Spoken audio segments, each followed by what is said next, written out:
Harper Teen and Harper Audio present The Betrayed by Kiera Cass, performed by Jessica Nicole.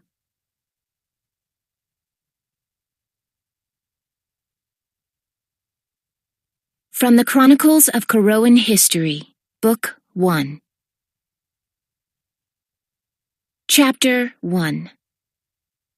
As the carriage rolled on, I looked over my shoulder out the tiny rear window, as if someone might be coming after me.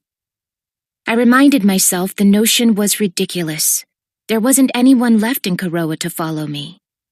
Not anymore. Silas, my husband, was dead, as were my parents. I still had a few friends at court, but they were far more loyal to King Jameson, and that would be especially true in the wake of me jilting him the very night he planned to propose. As for Jameson himself, at least it seemed I had his forgiveness for running away with a commoner. A foreign commoner, no less. Even so, Delia Grace had taken my place by the king's side, and I didn't want it back. That was everyone. The only other people I cared about were in the carriage beside me. Still, I looked. I spent the majority of my adult life doing the exact same thing, my mother-in-law, Lady Eastoff, commented, placing a hand on my lap. Across from us, my sister-in-law, Scarlett, slept on the other bench. Even in sleep, there was something about her posture that said she was ready to wake in a split second, a demeanor she'd adopted since the attack. Just out the side window, Eaton, proud and irritating on his horse, kept watch. He surveyed the thin mist, and I could tell by the way he kept tilting his head that he was listening for signs of danger. Hopefully after this trip, we can all stop looking behind us, I commented. Lady Eastoff, no, she was my mother now, nodded, looking solemnly at Scarlett.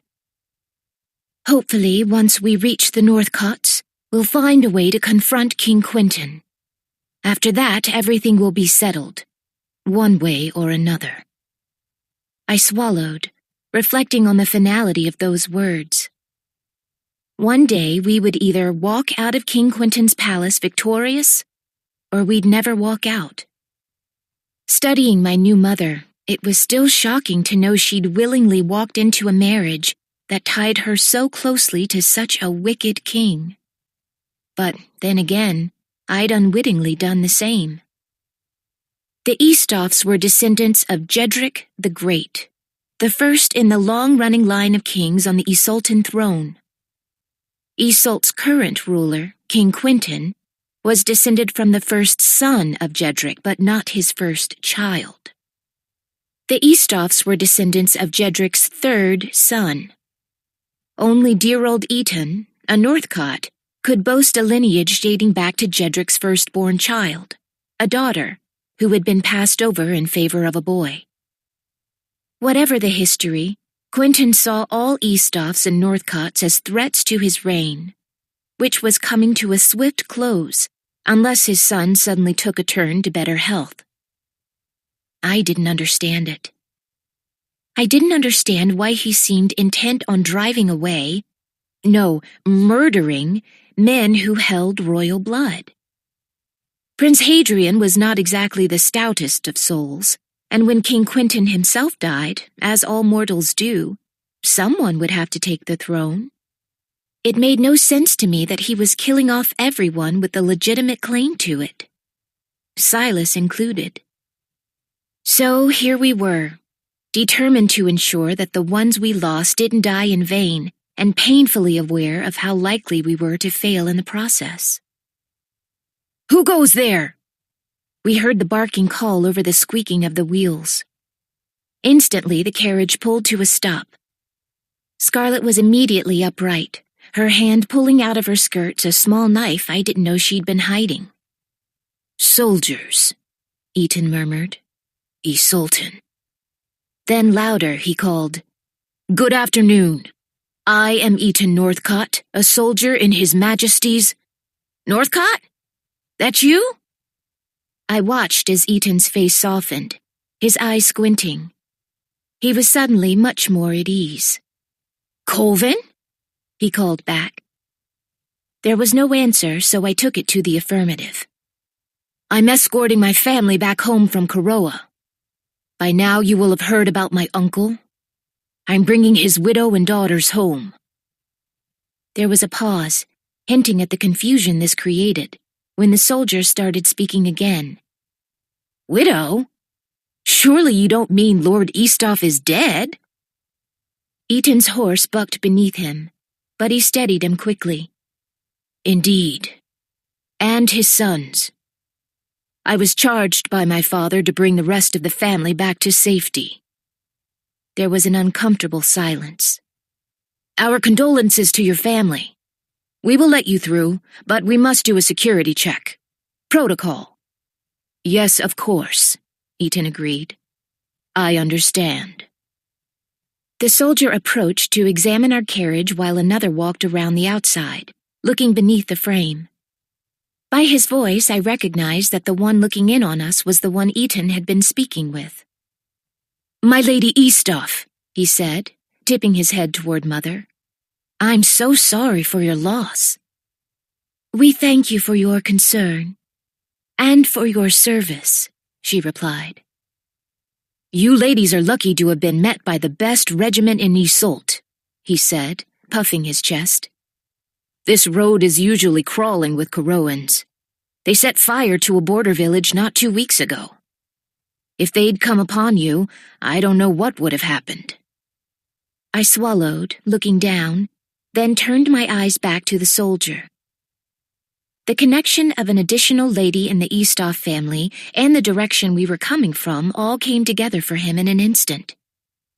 He squinted at me and then looked back to Eaton for confirmation. "My cousin Silas's widow," he explained. The soldier shook his head. "Can't believe Silas is gone. Or that he married," he added, looking back at me. In his head, he seemed to be amending his thoughts, tacking on that what he really couldn't believe was that he'd married a Karoan. Not many people could. His eyes shifted from slightly judgmental to entertained. "Can't blame you for wanting to get out of there," he said to me, lifting his chin to the road behind us. "I don't keep up with much going on in Karoa, but it's impossible not to hear how your king has all but gone mad." "Really?" Eaton asked. "It's not as if he was that sane in the first place." The soldier laughed. "Agreed. But apparently some girl rejected him and he's been erratic ever since. Rumors are he's taken an axe to one of his best boats, right there on the river where anyone could see. We've heard that he's got someone new, but isn't faithful to her in any sense of the word. Heard he set his castle on fire a few weeks ago, too." "I've been to Kareskin," Eaton said flatly. "A fire could only improve it." It took everything in me to bite my tongue. Not even at his worst would Jameson want to destroy the pinnacle of Karoan craftsmanship that was Kareskin Castle. The only rumor that might pain me if true was the thought of Jameson seeing other girls behind Delia Grace's back. I hated the idea of her thinking she'd finally got what she wanted, and being so very wrong. The soldier barked a laugh at Eaton's quick wit, then became serious. "With how unpredictable he's been, there's talk of a possible invasion. That's why we have to check the carriages, even with those we trust. Seems crazy King Jameson could do anything at this point." I could feel myself blushing and hated it. None of this was true, of course. Jameson wasn't crazy or planning an invasion or anything of the sort. But the look of suspicion on that man's face told me to keep my thoughts to myself. Mother placed a comforting hand on my knee and spoke out the window to the guard. "Well, we certainly understand and thank you again for your thoroughness. And I will make sure to say special prayers for all of you once we're safely home." "It's clear," the other soldier called from the opposite side of the carriage. "Of course it is," he replied loudly. "It's the Eastoffs, you nit." He shook his head, then backed away from the carriage. "Move the barricades," he called to the others. "Let them through. Stay safe out there, Northcott." Eaton nodded to him, keeping his thoughts to himself for once. As we came upon the border, I could see dozens of men outside the window. Some saluted, showing their respect, while others simply gawked. I feared that maybe one of them would connect me to the girl who had allegedly driven her king to madness, that they'd demand that I get out of the carriage and go back to him. No one did. I'd walked into this journey willingly. More than that, I'd chased it down. But that one incident made me aware that I wasn't just crossing a border. I was stepping into a different world. "It should be smooth sailing to the manor," Eaton said when we were clear of the crowd. Scarlett placed the knife that she'd kept tucked under her demure little hands beneath the folds of her skirts again. I shook my head. What exactly had she planned to do with that anyway? Mother reached over and wrapped an arm around me. "One obstacle down, countless more to go," she joked. And, for what it was worth, I laughed. Chapter 2. It took the better part of the day moving at a much faster pace than we had previously taken to make it to the Northcott's manor. I knew we were getting close when Scarlett started paying attention to things outside the carriage and almost smiling, as if the area brought back happy memories. The transformation of the climate and terrain happened quickly, as if acting by some unseen trigger. There were many rolling fields, the wind making the tall grass dance before us.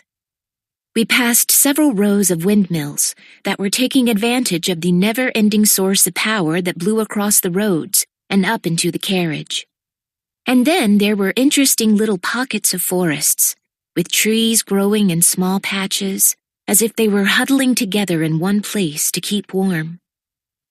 Finally, the driver turned, leading the carriage between two rows of tall trees that lined a drive and led up to the front of a manor. Spotlights of sun filtered through the branches, making even the plainest objects sparkle. The way the stones that lined the drive had been worn round, the way the ivy climbed to the very top of the sides of the house, told me what I already knew. This family had been here forever. Mother had been lost in thought the majority of the ride, but she finally let a glimmer of a smile reach her lips. As we neared the house, she poked her head out of the side window in the most unladylike fashion, waving with a fresh level of enthusiasm. "Giovanna!" she called, bounding down from the carriage as soon as we had come to a stop. "Oh, Whitley, I've been so worried. How was the trip? Were the roads bad?" "Scarlett, I'm so happy to see you." Giovanna gushed upon seeing her niece, not waiting for answers to her questions. "We have an unexpected guest," Eaton informed his parents, his tone communicating his continued disapproval. Raised to be a gentleman, he still lifted up a hand to help me out of the carriage. Raised to be a lady, I took it. "Lady Hollis?" Lord Northcott asked, surprised. "Oh, Lady Hollis, you poor thing!" Lady Northcott rushed to embrace me. "I can't believe you came all this way. Did you have nowhere else to go?" "She's the mistress of her own estate now," Eaton shared.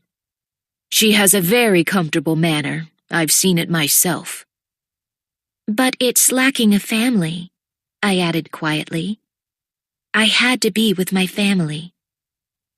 "How brave," Lady Northcott commented, running her hand down my cheek.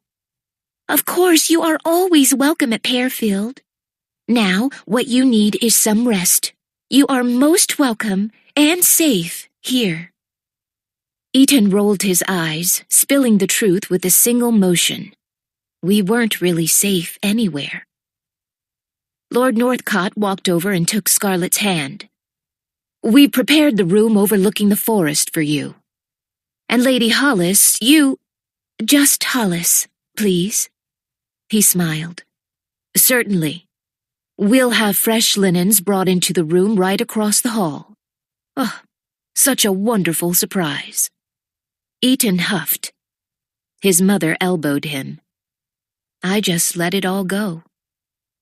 Let's get you settled in, Lady Northcott insisted. I'm sure it's been quite the journey. We were led upstairs to a branch of the house with 4 rooms, 2 on either side of the hallway. Mother was taken to another wing, presumably to have some peace, while Scarlett and I were left with Eaton, whose renewed frustration was instantly clearer. Not only was I staying under his roof, I was in the room beside his. He glared at me before walking into it and shutting his door with so much force, I felt it in my bones. My room overlooked the front of the estate, showing the sweeping plains that welcomed guests to the Northcotts' home. There was no denying it made an impressive statement. If I wasn't so obviously out of place, it could almost remind me of home. I peeked back into Scarlett's room and saw that she had gotten a view of the backstretch of the property.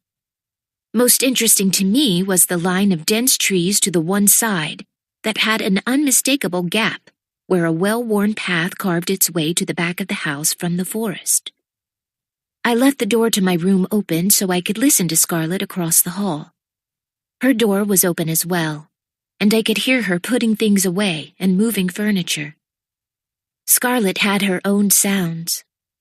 I knew her footsteps and breaths as I knew no one else's. Perhaps I could pick Delia Grace's determined march out of a crowd of others, but it was nothing like how I knew Scarlett now. Maybe it was a few weeks of sharing a bed, but she was a kind of home for me, a safe place. If I hadn't thought that she needed some space for herself right now, I'd have asked to stay with her.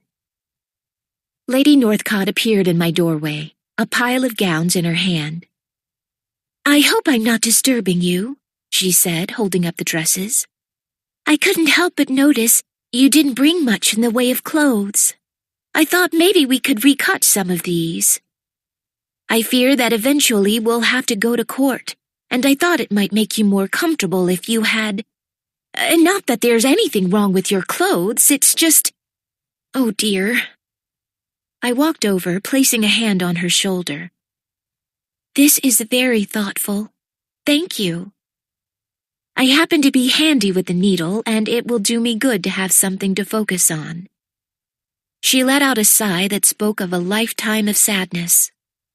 We've lost so many over the years, and I still never know what to say to those left behind. I shook my head. I've never gone through anything like this. Does it get any easier? She pressed her lips together in a tight, sad smile.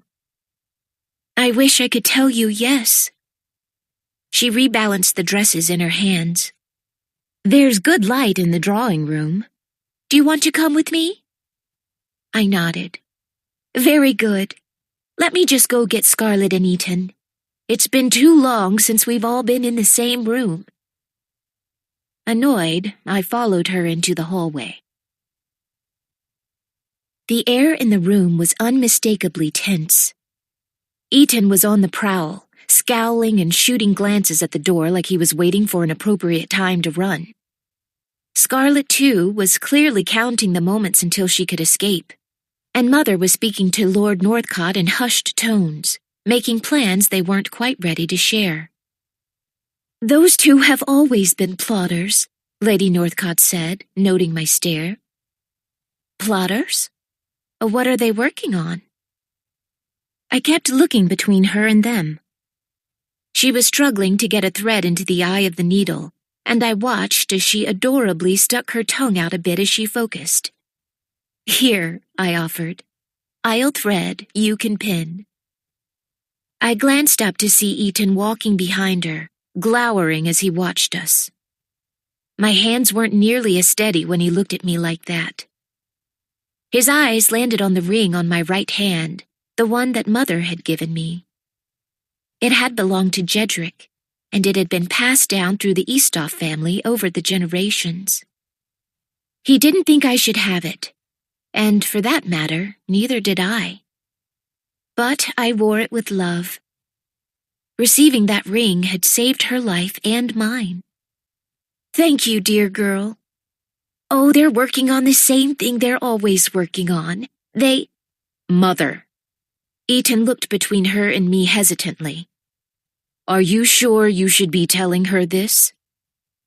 She sighed. My darling boy, she's in the thick of it now. I don't think we can keep her in the dark. Unsatisfied, he straightened his back and continued circling the room like a vulture. Since the beginning of his reign, something has been off about Quentin, though the outright attacks on these sultans who dare to oppose him only started happening in the last decade or so. He oughtn't to be king, and our family is searching for the right way to go about removing him. I squinted as I pulled the thread taut.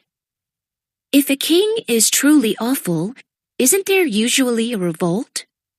Don't people just get angry and take the castle? She sighed. One would think. But, as a Corroan, I know you understand when I say that Isolt is a land of laws. Quentin's disposition leads us to believe he's pulling the strings behind every awful thing that's ever happened in Isolt. And he's certainly never done anything to contradict the notion. But what if we're wrong? What if it's some lone vigilante? What if it's Hadrian, who has no means of physically protecting himself, using others to knock opponents down? What if it's some group of rogues acting on their volition? Attempting to overthrow a king without just cause is against the law, but the act of doing so with just cause is lawful. If we could only catch him in action, we would have the proof we need. We would have the support of thousands of years of edicts and commandments behind us, and once we spread the truth widely, the support of the people at large. Without that, we'd be seen as lawless usurpers. Anything we attempted would be unmade as quickly as we built it. So that's the problem? No one's ever seen him with their own eyes making an order or drawing a sword? I asked. Eaton's footsteps clearly fell behind me, then became quieter as he walked down the length of the room. I took a breath, feeling much calmer without him over my shoulder. She nodded. And if anyone could figure out a way to do it, it's those two. Sharpest minds of us all when it comes to plans. Well then, at least we're in good hands. I'm just happy nothing like that is up to me. I don't have that kind of talent. She smiled. You have talents all your own, Hollis. I've seen them in action. And that's what matters. We all must use everything we have to make a difference. Indeed. I looked across the room at Eaton. Silas had sworn Eaton was talented himself. I knew him to be a soldier, and he seemed calm under pressure. He lacked many other admirable qualities, kindness being at the top of the list, but I couldn't deny he had a quick mind. That didn't make me admire him, though. He downed the last of his drink and set his cup down so loud it rang throughout the room, drawing my attention whether I wanted to give it to him or not. His eyes studied me. There was something about his glare that chilled me through and through. In a single look, Eaton Northcott made it shockingly clear that he hated me and was desperate to see me gone. But he was not the head of this household, and it seemed, as far as his parents were concerned, I was more than welcome. As if reading my thoughts and wanting to show just how much a part of this I was, Lord Northcott stood and walked our way. Is my wife informing you of what an ordeal you've walked into? Of all the plans you're now tied up in? He asked. His movement prompted his son, who was now back to circling. I smiled up at him. I had an idea, but I didn't realize how much work you've been doing here, trying to make things right. On that front, it seems I have much to learn. He sat down in a large chair across from me as Mother came to stand, her hands resting on the back of said chair. I cannot think of a better time to tell you what we know, what we've guessed, and what we're working on. Are you sure that's wise? Eaton whispered, though it wasn't as if I wouldn't hear. Twice now he'd publicly expressed I was not to be trusted. Lord Northcott smiled at his son, not judging him, not even really correcting him, but simply stating the obvious in his eyes. Yes, I think my new niece should be included in our plans, shaky as they are. Eaton's eyes went to me again, and I could see that air of suspicion in them. Lady Northcott already started explaining some of this, I offered. It sounds like what we need is proof that King Quentin is behind the Darkest Knight's actions before he can be overthrown? Essentially. So, for now, finding proof is our strategy. Lord Northcott sighed. Not that we haven't attempted before, of course, he said, speaking mainly to me. We've tried to bribe guards. We have friends who live at court with eyes always open. We have, well, more support than one might guess. But so far, we haven't had much success. He met all of our eyes in turn. And with how violent and frequent the attacks have been, I feel that whatever it is we do next might be our last attempt at revealing Quentin's actions. All of us are to work on this. What do we know already? Who might be able to aid us in this? Which reminds me, Eaton? He turned away to face his son. Did you hear anything as you passed into or out of Koroa? I assumed your fellow soldiers would speak without their guards up around you. He nodded slowly, unwilling to speak right away. I did. It seems the Queen has lost her child and is trying for another. I looked at him, hating to be so desperate for news that only he could give. How is Valentina? He squinted at me and shrugged. I don't typically ask about the welfare of my enemies. It was a word I was certain he associated with me as well. She's just a young woman, I countered. She's done nothing. She's the wife of my enemy. She's trying to add to the most ruthless royal family in the history of the line. She certainly isn't a friend. She's my friend, I whispered. He didn't bother replying, moving on with his news. Quentin is trying to perpetuate the idea that she's with child. But the women of court say she has no cravings and is still active, so I can't say there's much to it. I swallowed, imagining Valentina alone in her castle, probably both thankful that she'd been given another chance and terrified of what was coming for her if she failed. I couldn't see that pressure helping with the process. Prince Hadrian was ill of late. Well, more so than usual. He missed a few days at court, and when he was brought back out, he could hardly walk. I don't know what King Quentin thinks he's accomplishing there, parading Hadrian around when he's so weak. Poor boy, Lady Northcott sighed. I don't know how he's managed to stay alive as long as he has. It will be a miracle if he lives to see his wedding day. When is that to come again? Mother asked. She's supposed to arrive early next year, Lady Northcott confirmed. I'm still shocked they went abroad to find a bride for him, Lord Northcott commented. Is it so extraordinary that Prince Hadrian would marry another royal? I asked. Yes, the others replied almost simultaneously. I raised my eyebrows at that. Huh. Before I left, I was unofficially placed on a contract. My firstborn daughter, assuming she had an older brother to inherit the throne, was to marry Hadrian's eldest son. Jameson said it was uncharacteristic of King Quentin to arrange such a thing, for any Isoltan royal to marry outside the country. I guess he was right. Lord Northcott stared at me. Is that true? I darted my eyes around the room and saw that everyone was leaning in, watching me in surprise. Yes. Jameson and Quentin signed the contract, but Hadrian, Valentina, and I were in the room. I suppose nothing will come of it now, since I wasn't properly named on it. Or perhaps the weight of it will transfer to Delia Grace. Why? What is it? What could that be about? Lord Northcott wondered aloud.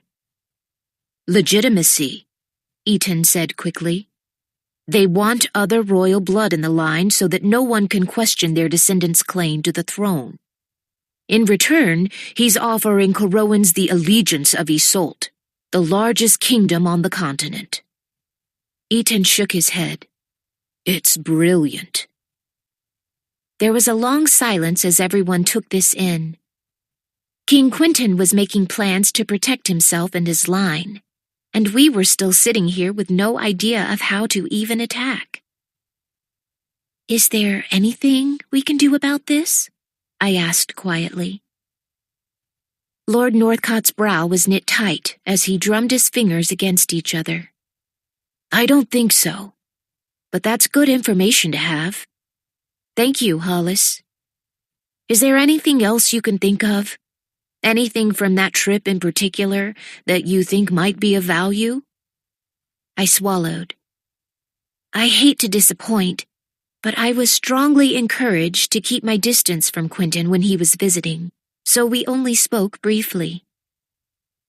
The one quick interaction shot through my memory, and it was as painfully clear as a punch to the chest. Oh. I felt my body go cold. It seemed too much of a coincidence to actually be one. What? Eaton asked. Does he have other plans? I shook my head, my eyes brimming with tears against my will. He warned me. Who? Quentin? Mother asked. I nodded. I could feel the tears spilling over as I flashed back into the great hall of Careskin Castle. I was holding the crown Silas had made. He'd been standing right beside me when it happened. He noticed I'd gotten close to your family, and I can't remember the exact words, but he told me to be careful or I'd get burned. Mother covered her mouth with her hand, her face a mask of horror. He knew. He knew even then he was going to kill them, and he could guess I was going to be close enough to the Eastoffs that I would be in danger myself. Father, is that not enough? Eaton asked. I'm afraid not, my son. It is a brick, but we need a wall. I sat there, still stunned by Quentin's words, and trying to think of anything else he might have said. Are you all right, Hollis? Scarlet asked quietly. She'd been so quiet I'd almost forgotten she was there. But she understood. She was haunted in her own way. I nodded, though it was a lie. Sometimes it felt like Silas had been dead for years, one chapter in a book that I'd finished reading long ago. But other times, it felt like the pain of losing him was so new, it ripped the wound open and forced it wider, leaving my very heart bleeding over a love so young it had barely learned to walk. I dabbed at my tears. I could cry when I was alone. Not here. Speaking of the attack, there is another detail that concerns me. I looked over at Eaton, watching as he toyed with his cuffs, looking as if he simply needed something to occupy his hands. And what is that? Mother inquired. News of it hadn't reached the lines at all. So? Mother asked, That the king succeeded in nearly cutting down an entire branch of the family seems like something everyone would know about. If not from his own gloating, from others' fear. But they said nothing of it when I traveled to Garoa, and they knew nothing when we passed back into Isolt today. He shook his head. I think we need to be on guard. Lord Northcott looked up at him, serious and calm. We are always on guard. Yes, but this event is startling, Eaton insisted, gesturing to Mother. By now, the rumors ought to be swelling. They're not. If the king is silencing people, we very well might be his next target. You're letting your imagination run away with you, son. We have always been wary where the king is concerned. But there's no reason for us to run around in a panic. We are still descendants of a princess, not a prince. Queen Valentina is still young, and Prince Hadrian still lives. I think, in the near future, his focus will be on them, not us. For now, we will continue with the search for undeniable evidence. We will not hide, and we will not run. Eaton huffed, but said no more, at least seeming to respect his father enough to obey. As far as I'd seen, he had little respect for much else. But there was a part of me that completely understood Eaton's concern. If the darkest knights would cavalierly dispose of bodies in front of King Quentin's palace to brag of their works, why was no one speaking of this? There were too many questions floating around our situation, and none of us knew how we were going to find the answers. Chapter 3. It was midnight and I still couldn't sleep. One thing I missed about Careskin Castle, which had irritated me so much toward the end, was the constant stream of sound. The whisper of maids, the scuttling of feet, and even the rattle of carriages in the distance became a lullaby for me, and in the weeks since I'd left, I hadn't grown used to its absence. I found myself straining my ears, hoping I'd find something to be the melody of an otherwise silent night. It didn't happen. Sometimes, when the world was too quiet, other sounds came to my head, ones that I'd invented. I would hear Silas screaming. I would hear him pleading. Or sometimes my mother would be crying out instead. My mind tried to fill in the spaces of what it didn't know, imagining the worst. I tried to force myself to assume the best. I told myself my mother fainted from the fear of it all, and my father, distressed, was knelt over, clutching her hand. That way, he never saw death when it came, and she never felt it. As for Silas, I couldn't imagine him not staring down anything that came at him, good or bad.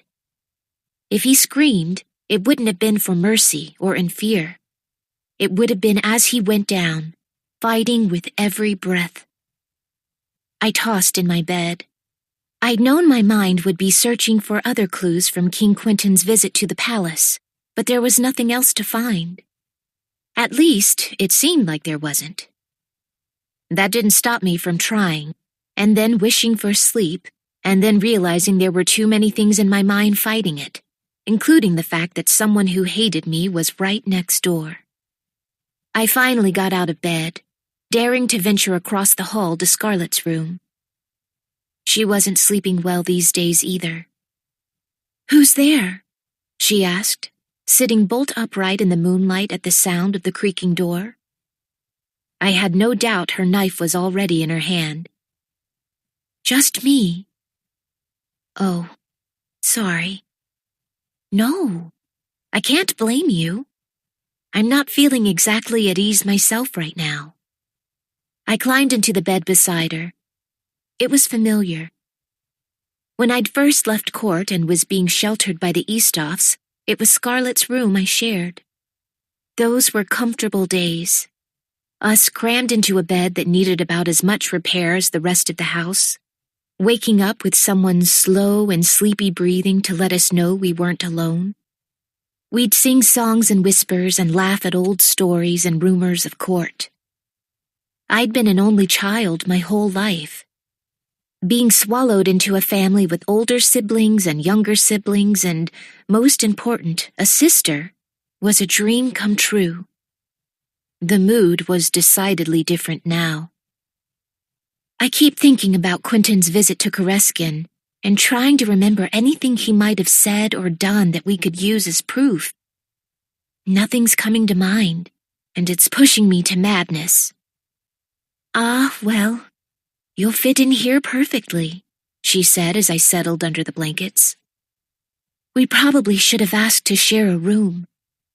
After living in that tiny space in the castle, I realized how much I liked having my family nearby. It was a treat that we needed to share back at Abercrest. I had the same thought. I just didn't want to be rude. Your aunt and uncle have been so generous." "They really like you," she said. "Aunt Giovanna keeps saying you have an uplifting presence." I chuckled humorlessly. My parents had other words for that, but I'm glad she appreciates me all the same. If only Eaton would stop glaring at me. Just ignore him for now. I'm trying, I swear. I sighed and gave the one real question I had a voice. "Do we have a chance here, Scarlett? You've been in this since birth, so you'd know better than I would." She swallowed. "Our support runs deep. For years we've all but had an army ready to go. I know Aunt Giovanna told you about the law." "She did. I can't say I don't understand, but these seem like extenuating circumstances." She replied, her tone low and serious. "If we were wrong, it would mean death for everyone involved. And if we didn't act fast enough, the darkest nights could come and wipe us all out before we even began. I want to see him pay, but we have to do it right, or it's all for nothing." I sighed again. In my eyes, it was hard to imagine that there was a right way to fix so much wrong. But if this was what the family said to do, then I'd follow. "Do you know why we left Iseult?" Scarlett asked. "Silas told me it was his idea, and Mother said your livestock was slaughtered. I'd have left too." She shook her head. "Remember, if we remove Quentin from the throne, he has to be replaced with somebody, someone with Jedric's royal blood." I sat up, tracing the obvious line of events in my head, unable to believe I'd never considered it before now. "Silas?" She nodded. "Firstborn son of the male line. He was the one people talked about. Well, the ones who were daring enough to speak at all." I hung my head, thinking of how selfish I'd been. An entire country lost something when Silas Eastoff died. I wondered if what Eaton said was true, if people didn't know he was gone yet. I wondered if they'd started pinning their hopes on... "Scarlett!" I gasped. "Are you saying you could be queen?" She sighed, toying with the blanket. "I've been praying it doesn't come to that. Part of why we came back was to throw our support behind Uncle Reed. He should be king." But you could rule. You could shape the world around you any way you want." "You had that option once. By the looks of that letter Jameson sent before we left, it was very nearly offered to you again. Would you go back to that if you could?" "No," I answered quickly. "But I wasn't going to be sovereign. You would." She shrugged. "People might back me, but it's certainly not a given, the way it was with Silas." A shiver ran through me. So he knew then that people supported him? She swallowed. "We started making a plan once, maybe 4 months before we came to Garoa. If you can imagine, Mother and Uncle Reed were plotting even more than they are now. Even though we didn't have the proof we needed, we thought we could make the move because of the people. They're ready, but they're also terrified. But then all these rumors about Silas planning to storm the palace got out ahead of us. We couldn't stop it once it started. He wasn't ready. None of us were. There was talk at court, warning glances.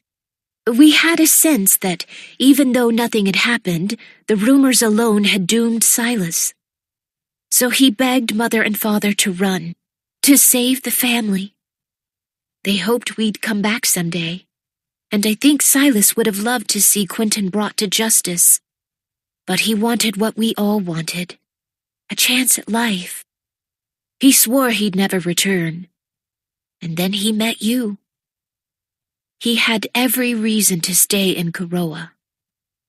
I wasn't sure when I'd started crying, but I could taste the tears now. And it didn't matter, I said. He lost his life anyway. Quentin wasn't content to let him leave. No, she answered.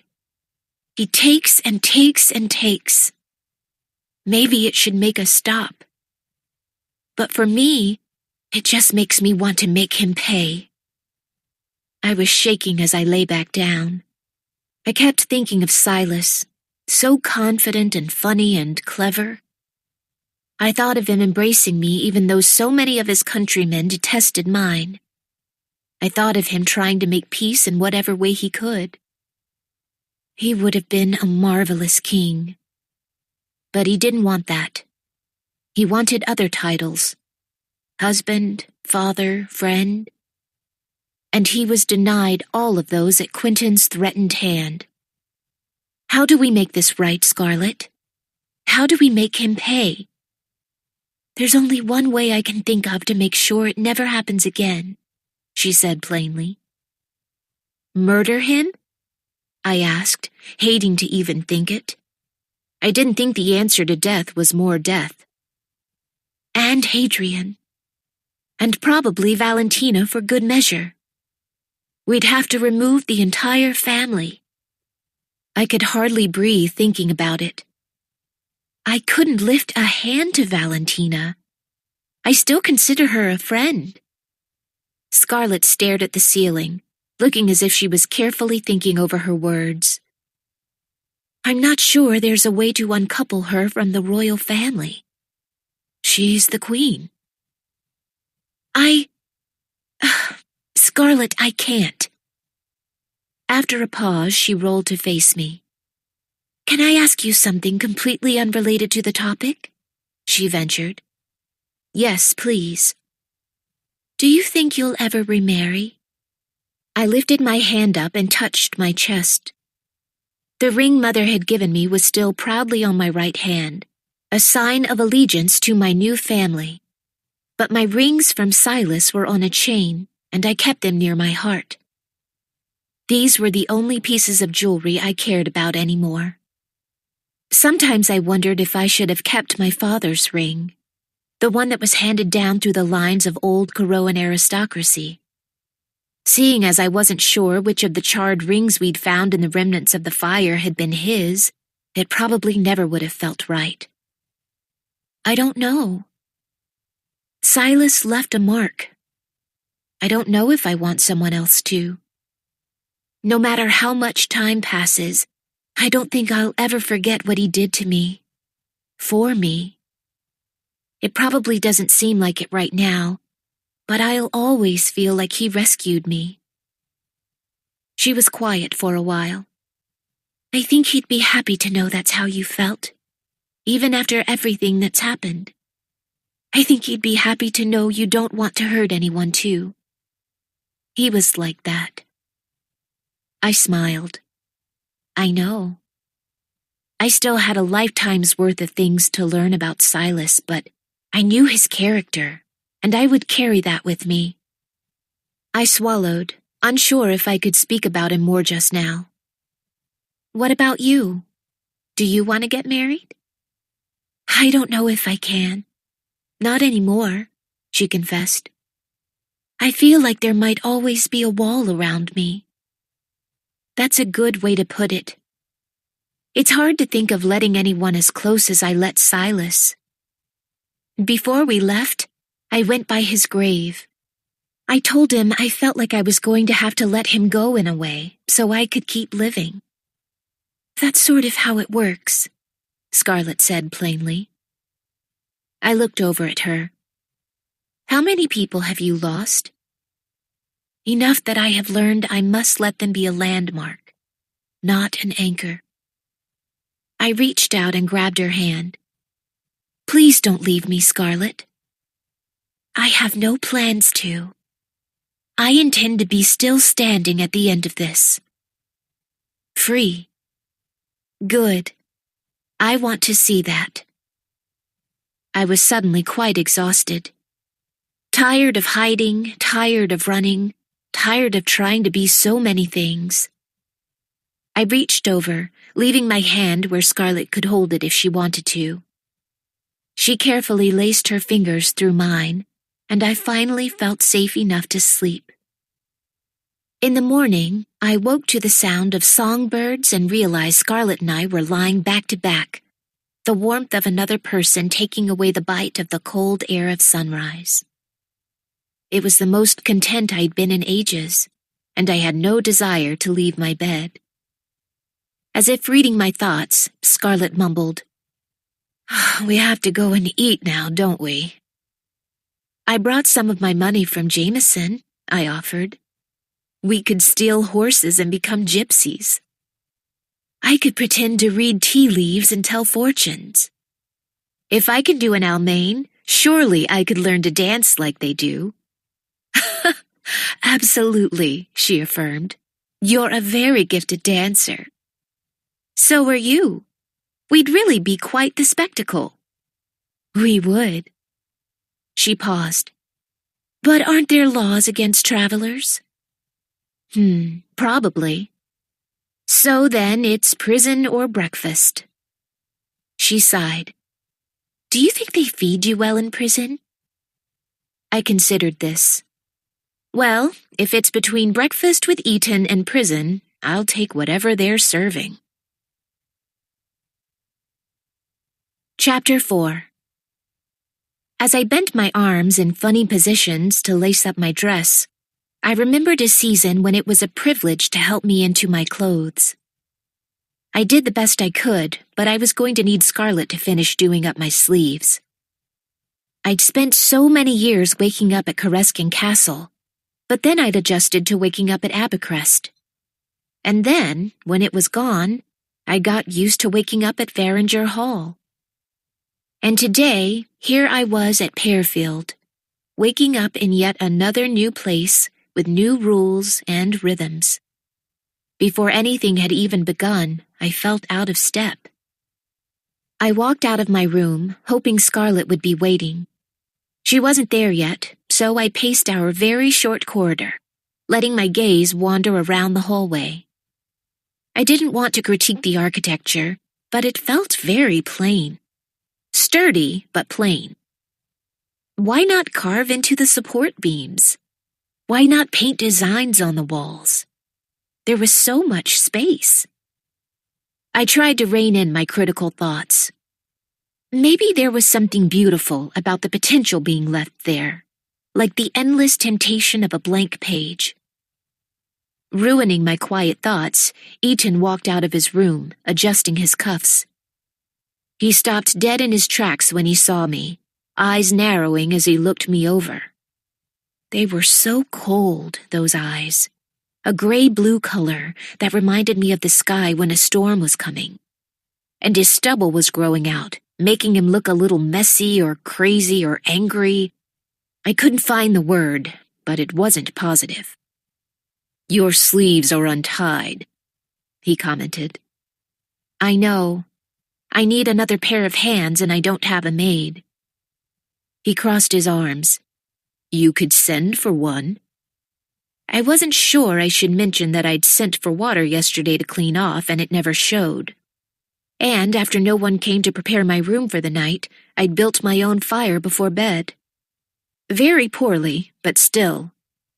I did earlier, but so far no one has come. Can't blame them. You certainly couldn't pay me enough. He walked closer, stopping in front of me. What's your secret? I'll figure it out either way, but it would save us all some time if you told me now. I beg your pardon? I know who you are, and I know how you were raised, and I know that your loyalty to Kuroa is far deeper than it is to Isolde. So why are you here? What's the real reason? I stared at him, shocked. My parents are dead. My husband is dead. This is the only family I have. That's why I'm here. He shook his head. I saw the way Jameson Barkley looked at you. If you walked back into that castle, you'd be welcomed with open arms. His arms have been filled by another. I have no place in Jameson's court anymore. He stood there, sizing me up. I doubt that. I lifted my hands in surrender. I don't know what you're getting at, Eaton. Silas was the last secret I had. So whatever you think is happening here, you're wrong. I'm watching you, he warned. I've noticed, I countered. Just then, Scarlet came from her room, and I saw her eyebrows rise at just how close he was to me. He glared at me in frustration and headed down the stairs as I held out my sleeves to Scarlet. She didn't need me to ask. What was that about? She wondered, tying the tiny bows. Eaton is watching me, I said. Ugh, I can't stand him. She sighed. Eaton can be passionate. Passionate? Is that the word you're going with? But he can also be very kind, and even funny once you get to know him. I dropped my chin and scoffed. Kind? Funny? I know it doesn't seem like it now. We all deal with our pain in different ways. Eaton lashes out. He just doesn't realize he's placing his efforts on the wrong target. I considered this. Am I just to wait until he figures that out? She nodded. You're going to have to. He'll come around once he sees you like we do. And quite frankly, you two are the least of my concerns right now. The tension was getting to her, and I saw that her chest was rising and falling quickly, and that her hands were shaky as she tied the last bow. She wasn't here anymore. She was back in Abercrest, in the middle of the attack. Do you want to talk about it? She shook her head. Not yet. Well, if you ever decide you're ready, I would tell you before anyone else. The others wouldn't understand, and Mother couldn't take it. Only not yet. I took her hands, steadying them in my own. That's fine. We'll make this right, Scarlet. Somehow, we'll figure this out. She nodded, taking a few steadying breaths. She couldn't hide everything, but she wasn't prepared to show just how deeply this was hurting her either. I felt privileged in a way, that she lowered her shields to me. I'm ready now, she said. Let's go. We headed downstairs, arms laced. I was thinking I might want to move to the country, in the north, far away from everything. I don't blame you. After the bustle of court life, something quiet might be nice. You know, once we overthrow a kingdom and dole out justice and all, I teased. She smirked.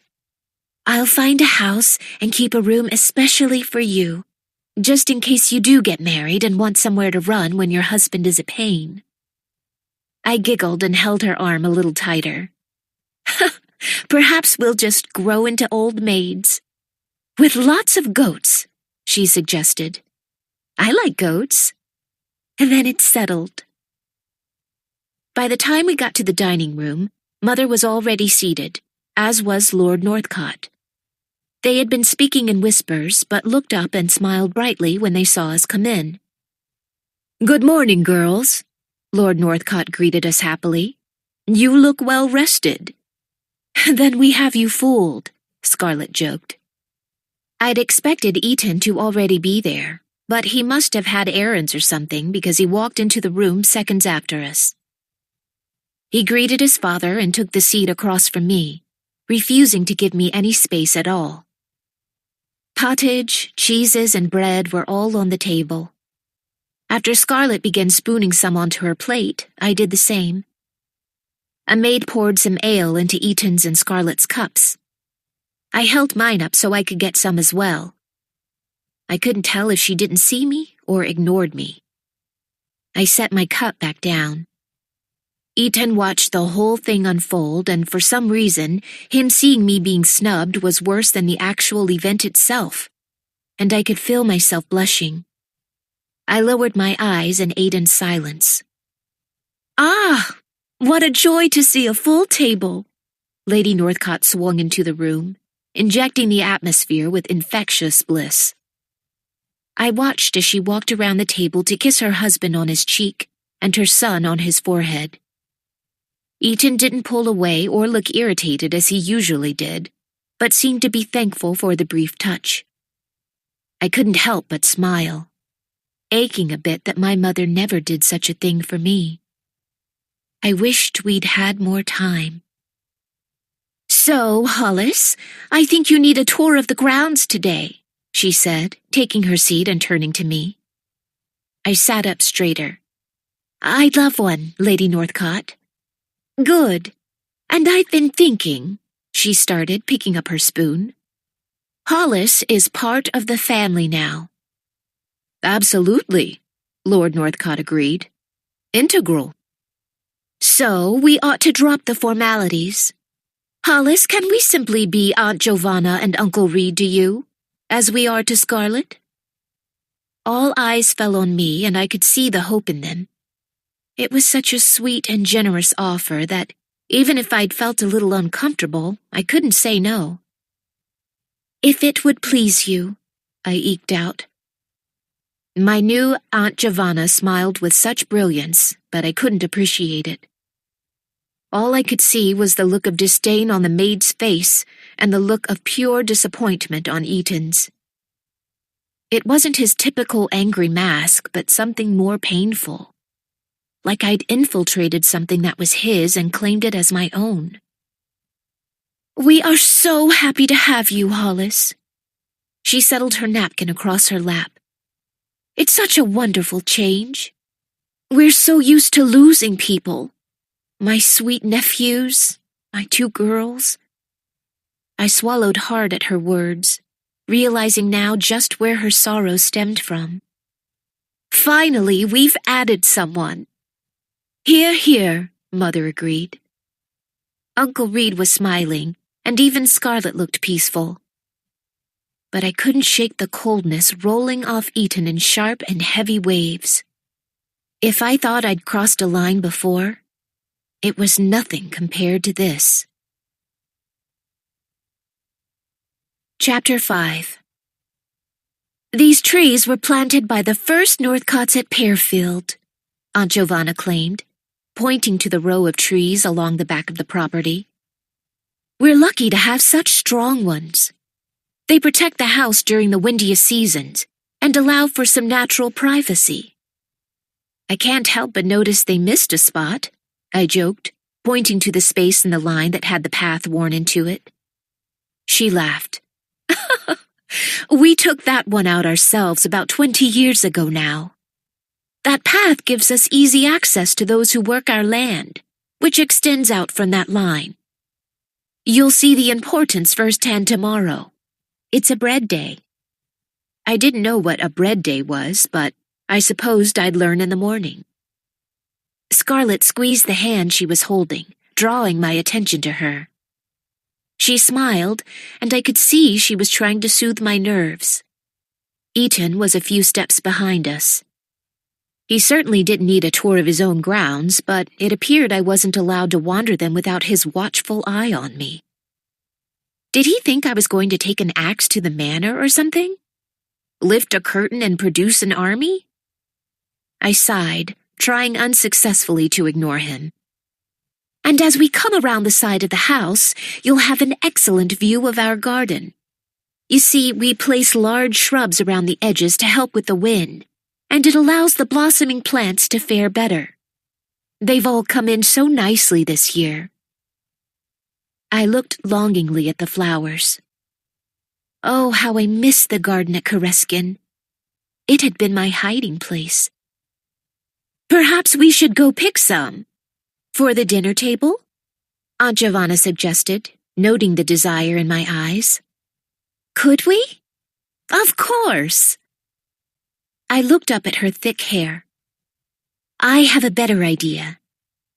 I took her arm and pulled her into the heart of the garden, hunting for a bench.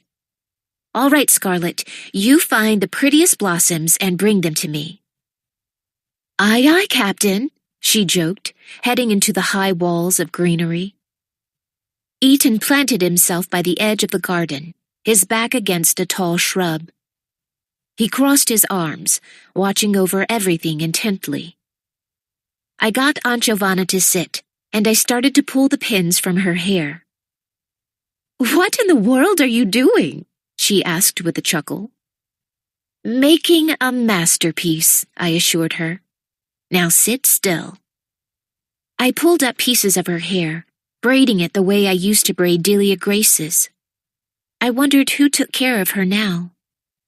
I wondered if she missed me at all, or if Nora did. The ache of losing my family and Silas had pushed my friends from my thoughts for so long, but now that they were there, I wished I could embrace them both, even if only for a moment. Scarlet brought back flowers as blue as the Isoltan flag, and I placed them in the crown of a braid I'd woven in Aunt Giovanna's hair as she sat there laughing. After we'd filled up her hair, I put the flowers in Scarlet's and my own, and then I set some aside for Mother. If we were going to fight, then we needed something to fight for. For the freedom of choosing our own dinner or riding as far as we dreamed. For the hope of tomorrow or flowers in our hair. The grand and the small. It all mattered. I noted Eaton's eyes weren't on me anymore. They were on his mother. And he seemed to have a hint of a smile on his face as he watched her, his arms still crossed, head tilted to the side. I pulled a flower from the pile I'd set aside and walked over to him. When I was halfway to him, he noticed me, and his demeanor changed in an instant. Hesitant, on guard. I reached up and wordlessly looped a flower through a buttonhole on his chest. He scowled at it, and then me with those slate-colored eyes. But he didn't rip it out, and he didn't make a comment. I tipped my head and went back to the ladies, happy to make my way through the garden and around the rest of the Northcott's lands. I'd been standing in my nightgown with my door open for quite some time now. Isolde was cold at night, and I needed to start a fire. If the maids wouldn't light one, fine. I knew how to do it myself. But I'd used all the wood I had, and I didn't know where to get any more. Finally, I crossed my arms and went over to Scarlet's room. I knocked, but no one answered. I risked a quick peek in, but she wasn't there. Her fire, I noted, was lit, but there were only 2 logs left over. I couldn't take that from her. Closing the door, I moved to the empty room beside hers, hoping that perhaps it had been stocked in advance. Unfortunately, that was not the case. It seemed I'd only gotten my first cache of wood under the watchful eye of Aunt Giovanna, as she ordered an extra room to be prepared. I'd ask her for some, but I didn't know where her rooms or Mother's were. I was stuck. I sighed, looking across the hallway to Eaton's door. and I asked myself if I would rather speak to him or potentially lose a few toes to frostbite. Shoving away my pride, I walked across the floor and knocked. I heard him springing up and was surprised when he opened the door so forcefully. "What's wrong?" he asked urgently. I was temporarily distracted by the fact that his shirt was both untucked and untied, half of it slung over his shoulder. I could see at least 3 different scars on his chest, presumably marks from his time as a soldier. "Everyone is fine," I said, holding up a hand. "No emergency." He let out a long breath and nodded, as if needing to calm himself down. In a split second, he had jumped to the worst conclusion, and he had to undo all the anxiety he'd built up. It was a sensation I understood too well. "It's just," I began, then hesitated. "Spit it out." "The maids won't bring me firewood, and I don't know where to find it myself. Could I please have some of yours?" Ugh. I wished I could wipe the smug little smirk off his face. "So, the mighty Lady Hollis needs a favor." "Don't do this, Ethan." I tried to look brave in the midst of being humbled. "Imagine how cold I must be if I'm willing to ask you. Please give me some of your firewood." There was a long pause, and I waited for him to slam the door in my face. "Come in," he finally said, and I followed him inside, holding my head high. In my mind, I'd imagined him to be messy, but his things were mostly tidy. He had 3 books open on a desk and a few extra cups that looked used on the table by his bed. But he didn't have clothes strewn about the floor, and it didn't smell in here. "Hold your arms out," he commanded, and I did as I was told. He started piling split logs across my hands, and I watched them, adjusting my grip so I'd hopefully avoid splinters. "The firewood is out back, stacked between 2 trees. You can get your own tomorrow." "I will," I said. "You owe me one." "I ought to make you go get your own now." I sighed, finally looking up. "Ethan, I don't—" My words were stolen by the sight of something so both foreign and familiar, it brought tears to my eyes. On the wall, mounted just above Ethan's fireplace, was a sword with a large V-shaped chip in the blade. "What?" Ethan demanded. I said nothing, passing him to get closer to the sword. "Where do you think you're going?" he demanded, trailing behind me. I stopped in front of the fireplace, looking up at it. It was almost like I could feel Silas here. "What are you doing?" he asked rather loudly. "Need I remind you this is my room?" "Do you know the first time I heard your name, Ethan?" I asked in a whisper. Silas was telling me about how he started working with metal, and he told me about a sword he'd made for his cousin. He said that even though he did a terrible job, you used it the entire tournament. I managed to tear my eyes away long enough to look at him. His eyes were cautious as we both turned and stared up at the battered metal on the wall. "It's all but unusable," he replied, his voice soft. "If I hit that chip again, it'll break. And the handle is so unreliable. But I can't get rid of it. Even before everything happened, I couldn't have parted with it." He was very proud. I nodded.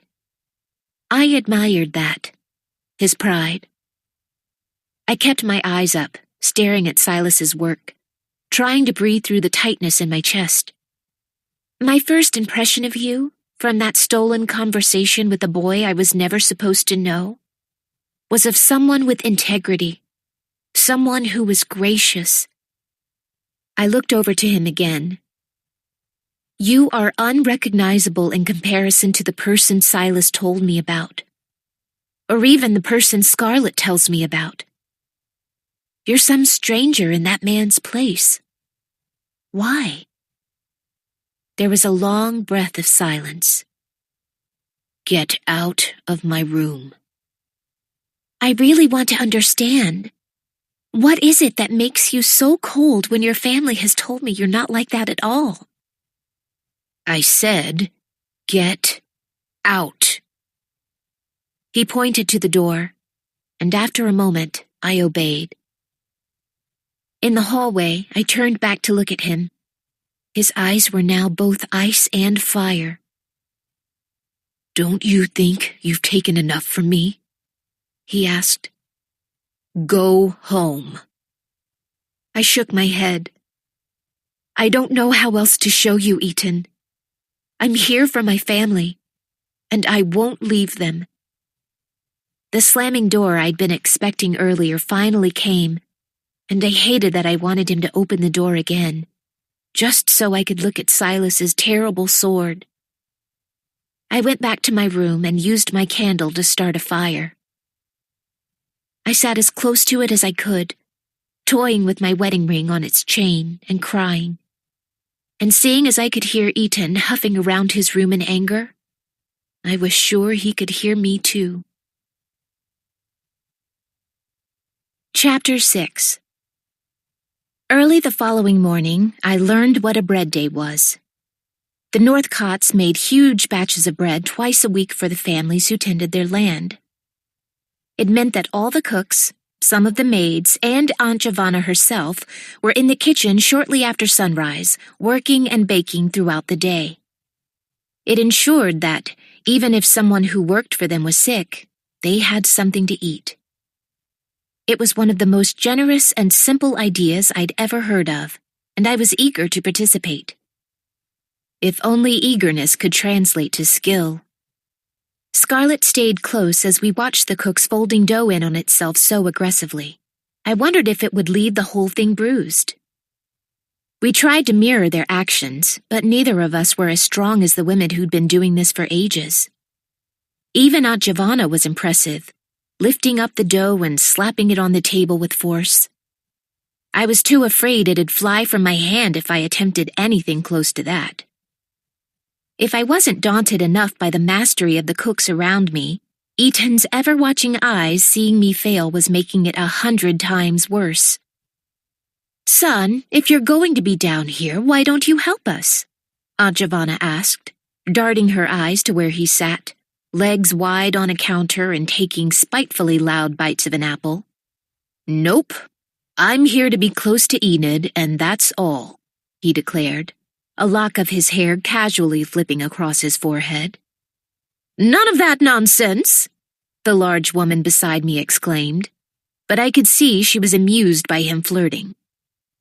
Meanwhile, I was completely thrown by his behavior. You're the love of my life, Enid. I'd die without you, he exclaimed, his mouth still full of apple. The women in the room laughed. Clearly, I was in a room of Eaton supporters. It baffled me. Was this who he was when I wasn't around? Was his natural state one of charm?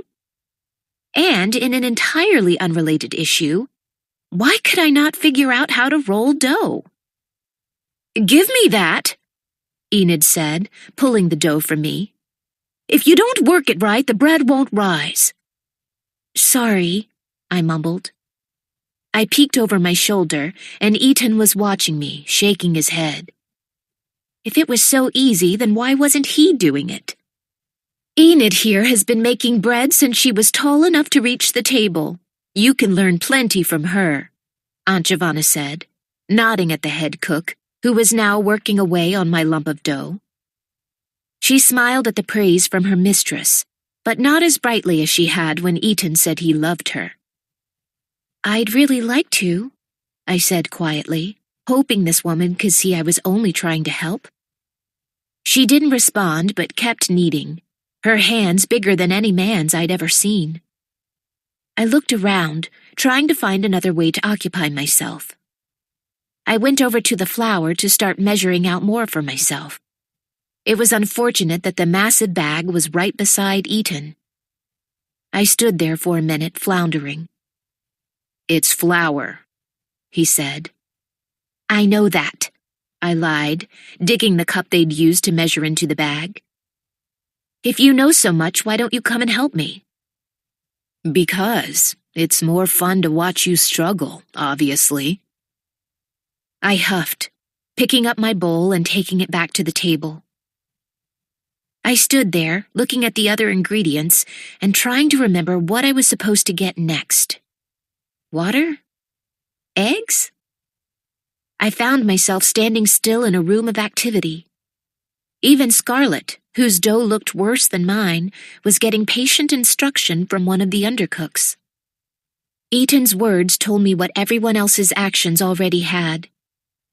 I wasn't welcome here. It didn't matter if our goal was to feed people who had nothing. My contributions weren't wanted. When I looked to people for help, our eyes only met briefly before they returned to their task, ignoring me. I set the bowl down and wordlessly backed toward the stairs. The only person who might have noticed was Eaton, but it didn't matter. No one came after me. I tried not to cry as I scraped the wet flour from my arms into the washing bowl in my room. I'd been able to accept that I was going to be seen as other by the people of Isolt.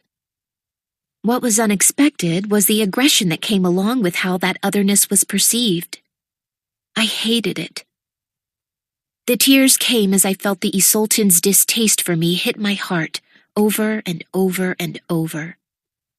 Despite being with my only living family, I felt lonelier than I'd ever thought I could.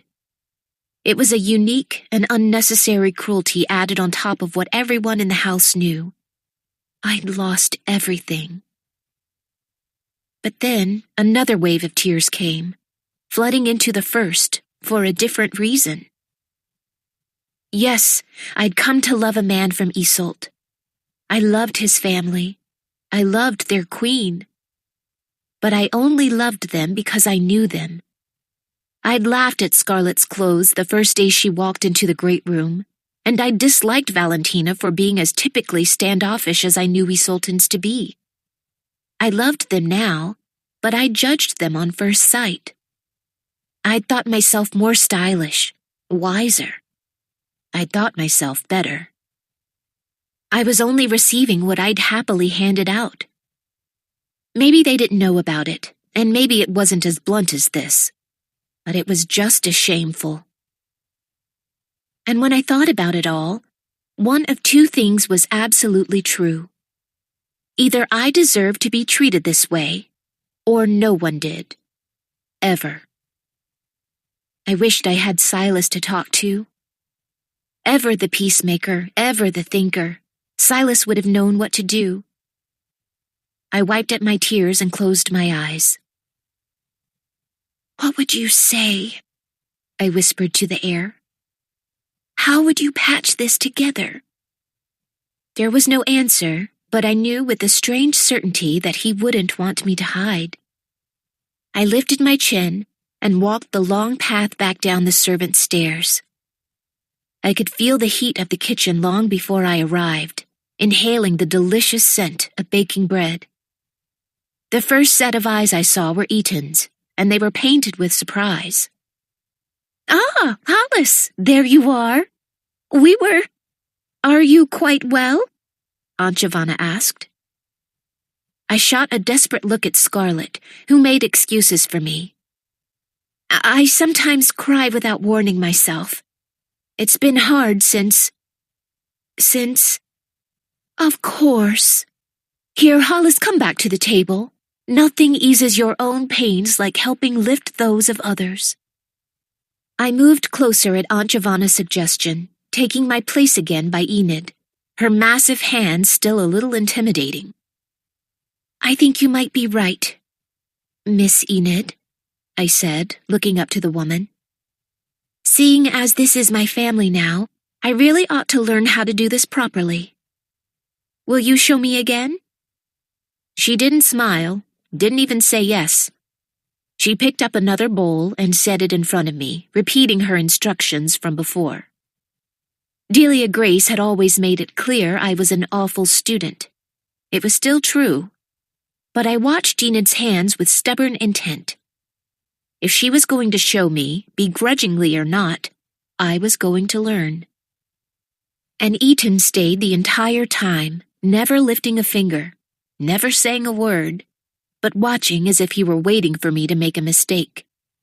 I didn't think I made one, but no one said one way or the other. And that felt good enough for one day. I'd been so determined to prove myself, I stayed in the kitchens through the first batches of bread finishing.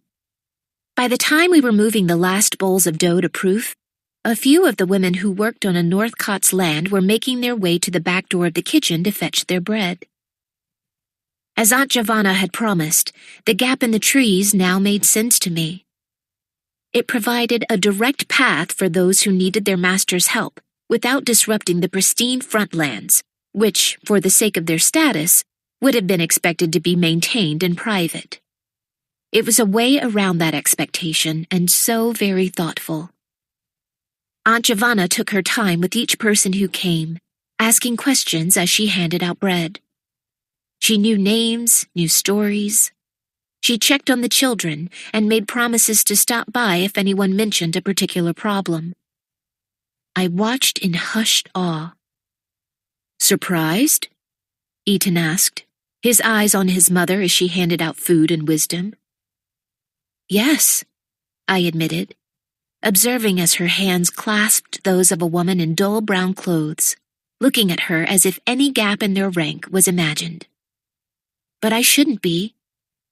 I'm not sure I know anyone as gentle as your parents. It makes me wonder how they managed to produce someone as angry as you." "I'm not angry. I'm careful." "You're a pain," I told him. He nodded. "I know it." I risked peeking up at him. There was a quiet resignation in his face that I didn't understand. "You could easily change that," I offered. "I could. But not for you," he said with a sigh. "We all have to make sacrifices. I must watch you like a hawk, Mother must work herself to the bone, and my father? Did you know it's his birthday? But there won't be any celebration." I moved in front of him to get his full attention. "It's his birthday?" "Yes." "Then why in the world are we not making a special meal? Or dancing? Or anything?" "Because there are bigger issues at hand than a party." Eaton's tone implied I was an idiot for not seeing that. "In a family where people die too soon, I can't think of much more important than celebrating one of us making it another year," I shot back. Something in those eyes, those cold eyes that had been watching me so closely, shifted. He looked like, perhaps, he agreed with me. "What's the big tradition in Iseult? Silas and I never made it to a birthday, so I don't know." Eaton huffed. "Sweets. We make little cakes to wish someone a year filled with sweetness." I nodded. "Well, we're in a kitchen, so that's perfect." I looked around the room until I found the wide hands of the head cook. "Miss Enid," I began, getting her attention. "Did you know it's Lord Northcott's birthday?" "I did." "Then will you please help me make the appropriate sweets for him? Whatever the traditional ones are?" She looked to Eaton, then smirked at me. "Did you not have enough work for one day?" "Not enough to keep me from celebrating someone I care about. So, if you please." She shook her head. 5 cups of flour. I'll get the sugar." I bounced into action, thrilled. Was I a good baker? Absolutely not.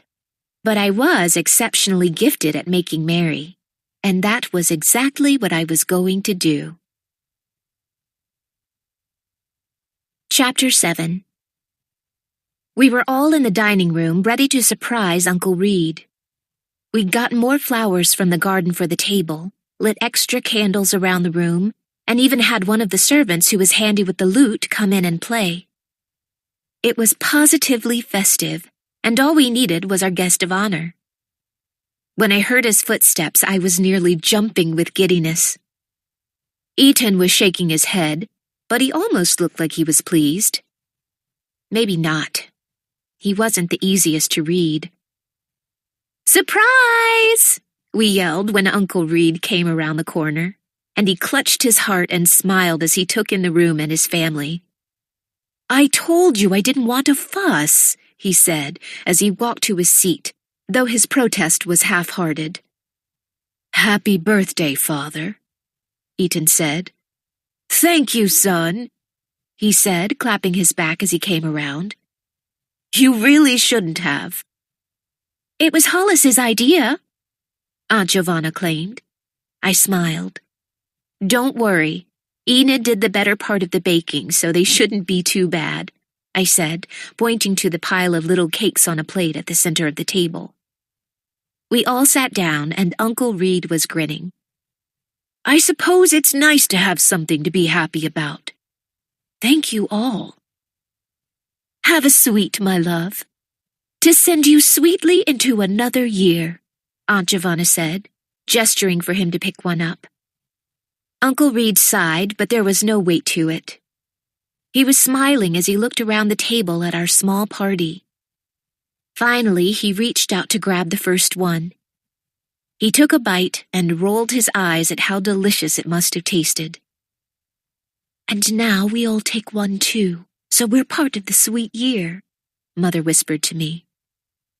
I reached out with the rest of the table, accidentally hitting both Mother's and Eaton's hand as I took one of the little cakes.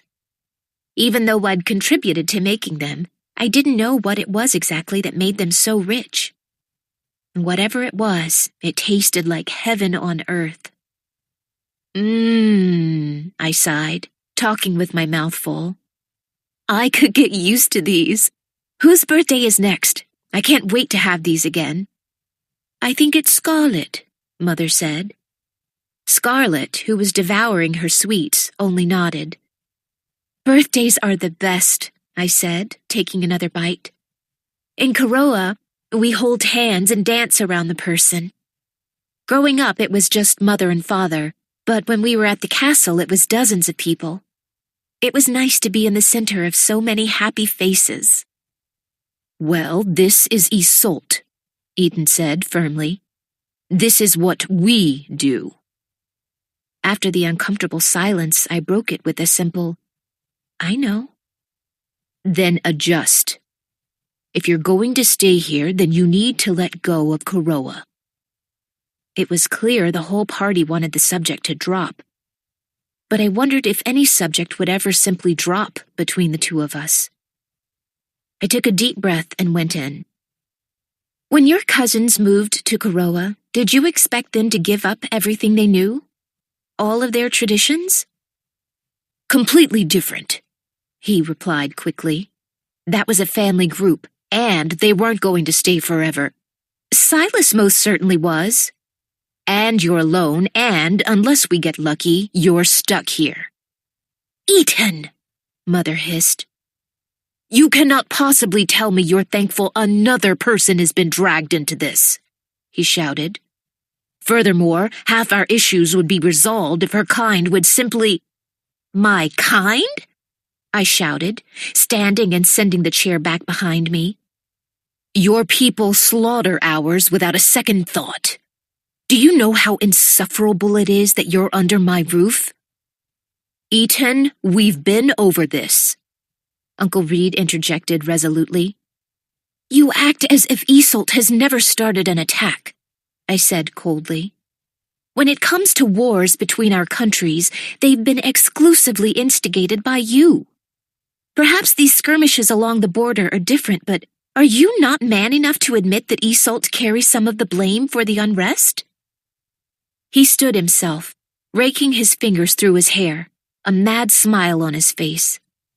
"You are so spoiled. Do you think wars that happened more than 100 years ago have anything to do with what's happening now? Do you have any grasp of how many villages your king has burned? My king? Your king burned your family, and you dare speak against me? Yes, and I will continue to do so until the day you leave or become an Isoltan. Which, by the way, will never happen. Have I not done enough? I asked, throwing my hands wide. I married an Isoltan. I left Koroa. I have come to be with my family, which I consider you part of, and you still— You are not my family, he insisted, pointing his finger at me. All you are is the girl who got this close to Jameson's bed. Didn't you hear a thing they said at the border? They think he's trying to get into the country. Why? Because he's lost his mind over you, for reasons I cannot begin to fathom. And why wouldn't I believe you'd help him? Why would I trust you with my secrets when, at any minute, you could go running back to that man? I stared at him, feeling my gaze coming out dark and cold. Don't move. I left the room quickly, hurrying up the stairs and into my room. I grabbed what I'd come for and dashed back down, arms heavy. They were talking in my absence, quietly but forcefully. I couldn't make out much beyond Eaton's unswerving refusal to apologize. I marched to stand across from Eaton and tossed the entire bag of gold I brought with me at his chest. It hit him hard, and he stumbled back into his chair, several coins spilling to the floor. Goodness, Hollis, Aunt Giovanna said. Where in the world did you get so much money? Eaton was still looking down into his lap, shocked, but he finally dared to look at me. That is what I could carry of my widow's fund. This is what's given to every noblewoman in Koroa when they lose their husband. And now it's yours, you pig. Use it to raise whatever army you need. Bribe whoever you have to. From this moment on, Jameson Barkley's money is funding your pursuit for justice, and it came at my hands. Do not forget it. Hollis, Mother whispered. I held up a hand, stopping her, unable to tear my eyes away from Eaton Northcott. I have never said this to another living soul, but I hate you, I breathed. He smirked humorlessly. I've said this to too many people to count, but I mean it all the same. I hate you. Eaton, Uncle Reed said calmly. Apologize. Don't bother. I've been lied to enough. Do excuse me.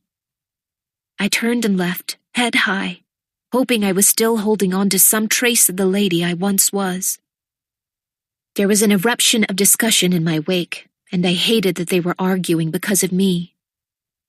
I was proud of myself for not crying until I got to my room. I just couldn't understand his anger, as if I'd done something to him with my own 2 hands. I hadn't. I sat there for a long time with my frustrations and rage and sorrow, and I came to a simple conclusion. I'd made a mistake. I never should have come to Isolde. In 3 short days, my presence had torn holes in what was left of a great family. I had exhausted what little I could contribute to their planning. I was not welcomed by the staff, would surely be judged to my family's detriment by any neighbors, and after so many years of being talked down to, I couldn't take another word from Eaton's mouth. I needed to leave. There was no way they would let me go if I asked, so I had to run. It was easy enough to get my things together and into the bags I brought them in. I had so little that was truly my own. I pinned a quick letter of apology and left it on my bed. Once it was late enough that everyone would certainly be asleep, or at least in their quarters, I padded downstairs, heading to the kitchen using the servants' stairs. I waited at the door, looking to make sure the room was empty. Once satisfied, I started walking through, only to hear a gasp behind me. I turned, seeing there was a girl against the wall by the door I'd missed in my search. Oh, it's you, miss. Can I help you? You did not see me. Do you understand? I didn't wait for her to agree, but moved to the back door, taking a direct path to the stables I'd seen on the tour Aunt Giovanna had given me. But was she my aunt anymore? If I left? I shook the thought away. Madge was in there resting, but she perked up the moment she smelled me. Hey, girl. Want to see Kiera again? Let me find a saddle. It took a little hunting to find where everything was kept, but Madge was ready when I placed the saddle and bags across her back. I pulled the hood of my cape up and slid on gloves, hoping to be as anonymous as possible. I didn't know how I'd be received on either side of the border. We quietly trotted around the front of the house to head to the road that was the only link I knew to get to the border. On the long path to the manor, I paused, looking back. It felt like I was driving a spike down the center of my heart. And then, because I couldn't help the sorrow, I cried. I'd lost too many people against my will, and it was a different pain entirely to lose them because I was choosing to walk away. I cupped my hand across my mouth and stared at the house for a minute, tears running down my face. Please forgive me, I whispered. I don't know what else to do. I turned and moved into the night. Chapter 8. The moon wasn't nearly bright enough to light the way, so I slowed my horse to a walk. The journey and the night were both incredibly long. I wished I'd been smart enough to think of bringing a dagger, or anything that might have lent me some security. In fact, I was starting to wish I'd remained an ignorant lady in the palace, or that I'd listened to Mother and stayed in Kiera in the first place. But no. Even if I couldn't bring myself to finish what I'd started, I didn't regret a single second of what I'd done. It took me a while to notice there was a horse and rider in the distance who looked to be following me. I could tell they were moving faster than I was, and if I didn't do something, they'd be upon me within a minute. I did not want to come across a thief or worse alone in the dark. My instinct was to leave the trail, to hide. But if they had seen me, that was it. My second thought was to go into a full gallop and try to outrun them, which seemed unlikely with how poorly I knew the roads. Before I could decide, a voice rang out. Hollis! Hollis, wait! I pulled the reins and came to a stop. Eaton? Is that you? I steadied my horse, my heart racing, and I watched him approach. Going somewhere? He asked casually when he caught up. I shook my head. How did you even know I was gone? He sighed, unable to look me in the eye. I saw you go. Of course he did. His room was next to mine, and they both looked out upon the front of the manor. Why hadn't I thought to make sure he was asleep before setting off? I'm not going back, I said hotly. I don't know what's waiting for me in Kiera, but I'm sure you'll agree that it will be better for everyone if I just go. I hated that I felt so very close to tears as I went on. As you've pointed out many times, I'm not an Isoltan, and I'm not really family. It will be better for everyone if I just disappear. No, it won't, he said. You're coming back with me. You'd never make it to Kiera on your own anyway. I can figure it out. Hollis, you can hardly figure out your wardrobe. Turn around.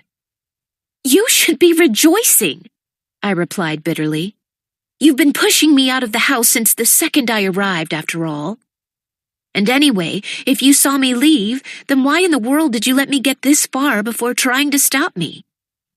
Because I wanted you to go. Obviously. He was still looking away, shaking his head. And then I realized I couldn't possibly let that happen. I narrowed my eyes. And why is that? I shot back sarcastically. Because I know you, Hollis. He finally looked at me, his eyes stern. The words were eerily similar to something that Silas had said once. Words that made me see I needed to run away with him, even if it led to my ruin. If Eaton Northcott thought he was going to steal the memory of those words, he was mistaken. You may know many things, Eaton Northcott, but you do not know me. Yes, I do, he insisted quietly. I know that you have already had your fill of death. I know that you would rather live a long life alone in agony if it meant those you loved could walk the earth just a little while longer. I know, he paused, swallowing hard. I know that, even when you're miserable, you look out for other people. It's been years since I've seen my mother smile the way she did when you put flowers in her hair. He looked down, almost seeming ashamed. And I know that you think that Aunt Whitley and Scarlett will forget you, that my parents will too. But they won't. Eaton had seen right through my walls, to my poorly concealed fears. Tears stung at my eyes, so I didn't dare speak. I've already done everything you're thinking of doing, he told me, and I built a wall between myself and my family. It makes it easier for them to bear not having me near. But you are different. You light up any room you're in, and if you are not there when they wake tomorrow, Hollis, they will all be defeated by it. They will, he assured me. Come home. Home. What was home anymore? I certainly didn't know. I looked at him, studying the seriousness in his eyes as he went on. You do realize that, if you continue, I will just be sent to fetch you all the same, even if I have to follow you to the border. And while I appreciate your proclivity to heroism, that boldness will undoubtedly be wrung out of you there. I sighed, knowing he was right. If I kept going, he'd only track me, and that would certainly end in disaster. If not for me, then for him. And I couldn't be the cause of more mourning. Wordlessly, I urged Madge into a trot, heading back to the manor. How will we make this work at the house? I asked. You can't stand me, and I'm not particularly fond of you myself. Easy. Self-control. Believe it or not, I have some. We will simply avoid speaking to one another unless we absolutely must. And as much as it pains me, I will drop all insults to Kuroa and your unfortunate loyalty for the time being. I sighed. I just gave you every last penny I have. Is that not enough to prove I'm with you? To a point, he conceded. But it's hard to forget that you were nearly queen. So there you have it, I said flatly. You don't really trust me, and I don't trust you. How can I know you will keep your word, that you won't be arguing with me and belittling me all the time? He looked me dead in the eye. I would hope by now that you know I never say things I don't mean. The sound of our horses echoed in the night. Well, I can't deny that. Fine. I will keep my distance, and I will avoid talking about anything in front of you that might tempt you to be an arse. Good luck there. I smirked for a quick second before becoming serious again. And please don't tell them I left.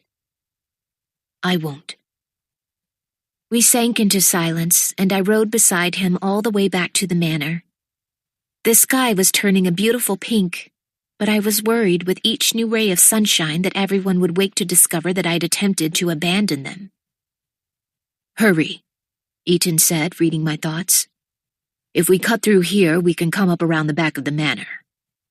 He launched off the road, and I followed, springing into a gallop. Eaton was a fair rider, nearly as steady as Jameson, which was saying something. After a sleepless night, it felt good to really move, to almost fly across the field. We ducked into a short line of trees, coming out into the fields of grain where people were already hard at work. As we rode past, men tipped their cloth hats and women curtsied, recognizing one of the landowners on sight. Eaton greeted many by name in return. "You put me to shame," I told him, and he looked over with questioning eyes. "I don't know a single person who worked our land. I wish I'd done better." He shrugged. "You can do better, when you go back. Because you will one day, Hollis. Eventually you will get your life back."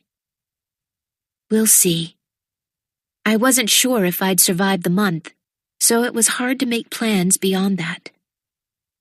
Eaton led me to a familiar row of trees. We went through the opening, and there was the back of the manor and the path leading to the kitchen. "Do you think anyone's up yet?" "No," he said with a yawn.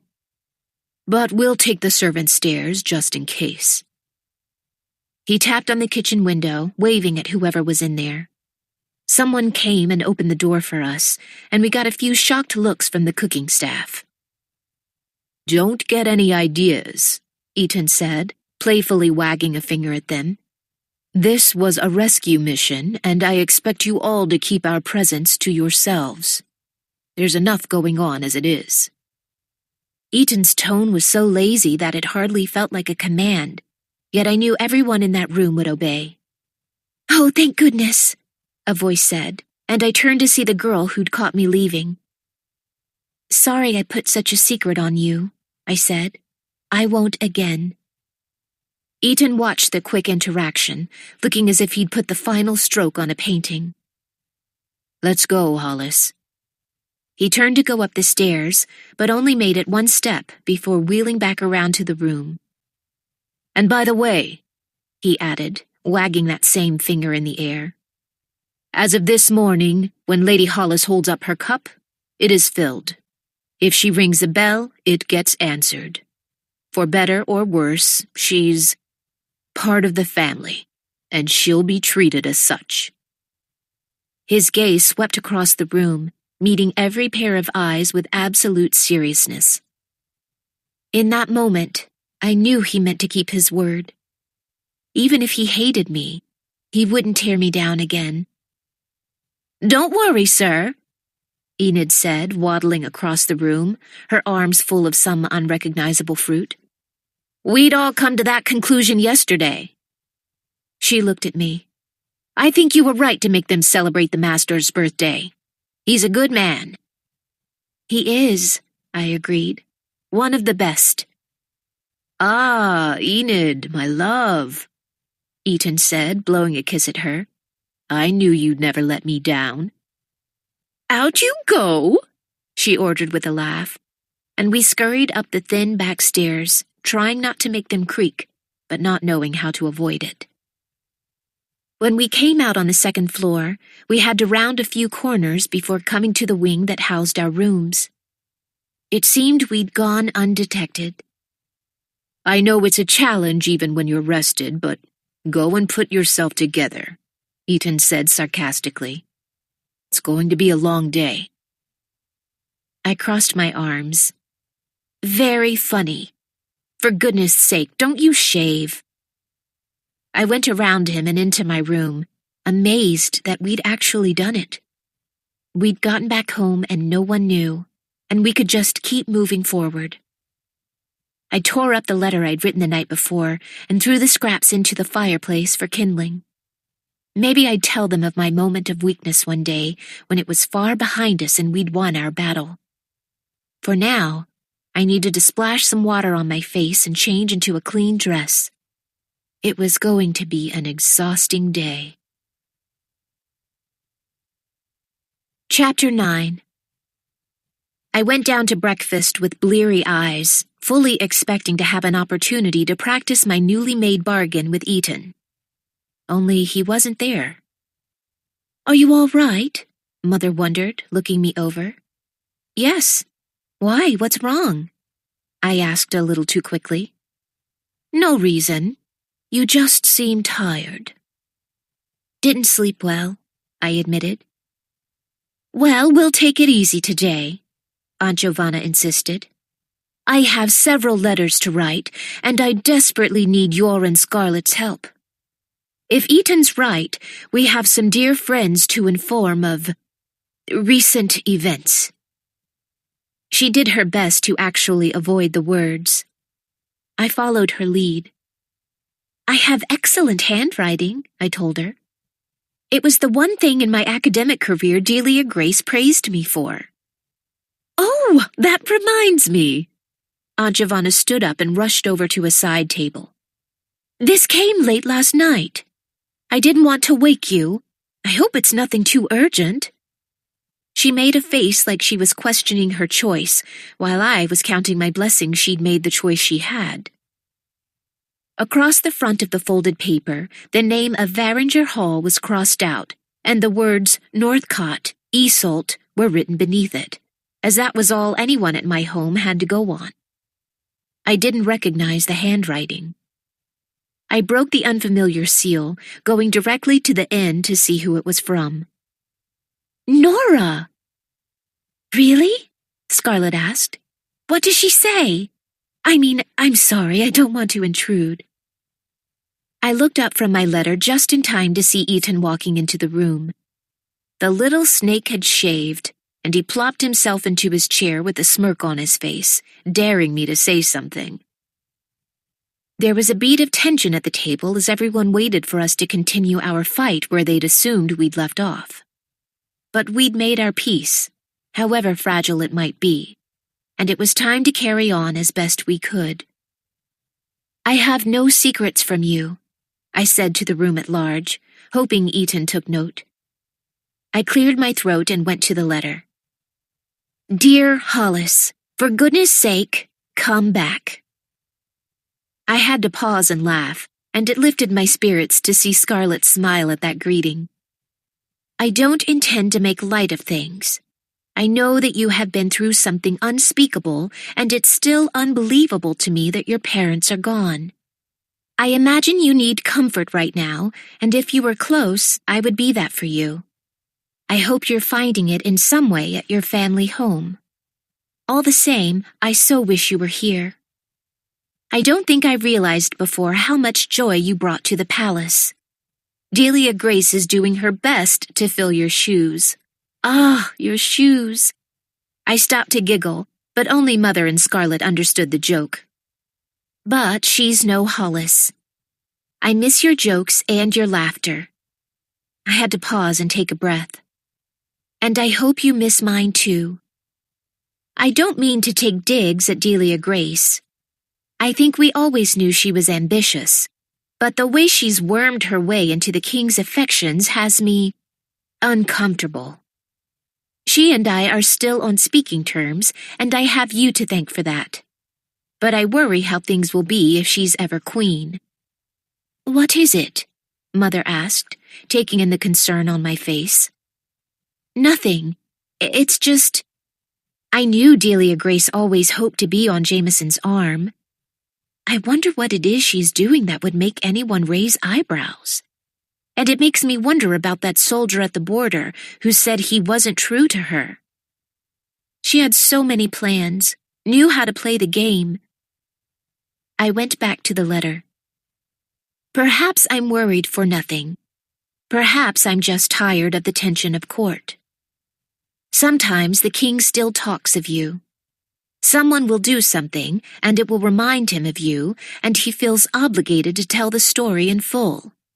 How you... I blushed, giving myself away. Eaton scoffed. No secrets indeed. I took a deep breath. How you kissed him in the room that held all the royal jewels. Which isn't how that happened, by the way, I said, looking up again. We were in his rooms and he kissed me. And then that story will lead into how you used berries to paint your lips once. And then that story will lead into how you used berries as ammunition on me. I can see Delia Grace dying inside when he does it, which is part of what makes me nervous. She seems so uneasy, even with you gone. Come visit us soon, even if you have no intentions of winning the king over. which I'm still hoping for, I confess.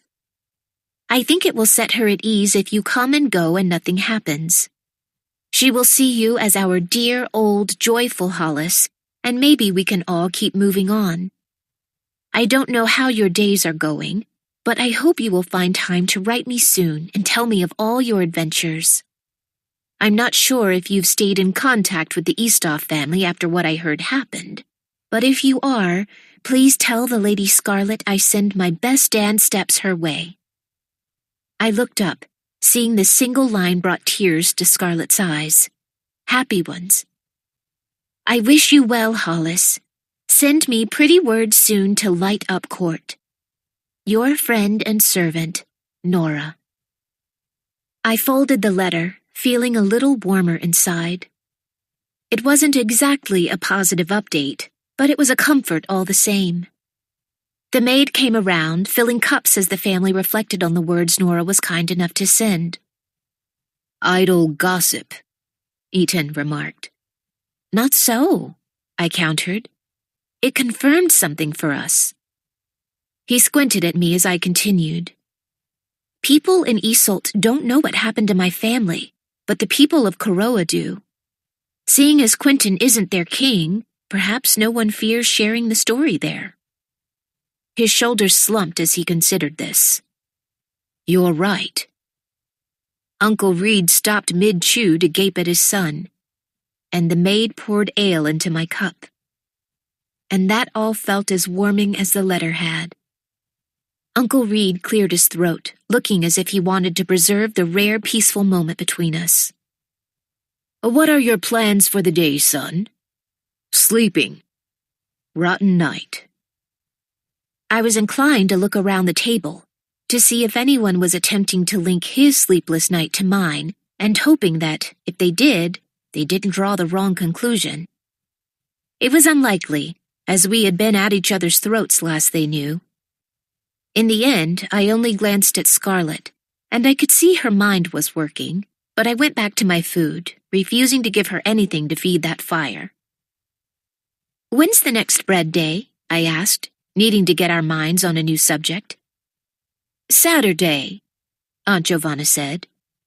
Today my biggest tasks are those letters, and I've almost finished tailoring a dress for you, Hollis, that I'll need you to try on. Certainly. Son, would you be willing to come with me to visit the Biermans today? Uncle Reed asked. Their oldest is talking of moving. Up to this point, Eaton's days had consisted of following me around like an obnoxious shadow, but it seemed today would finally be a change of pace. Sure, I haven't seen him in ages. Where is Ash thinking of moving to? Is he planning not to farm anymore? The morning post had arrived, and a maid walked in with another letter and presented it to Uncle Reed as he answered Eaton. I don't think so.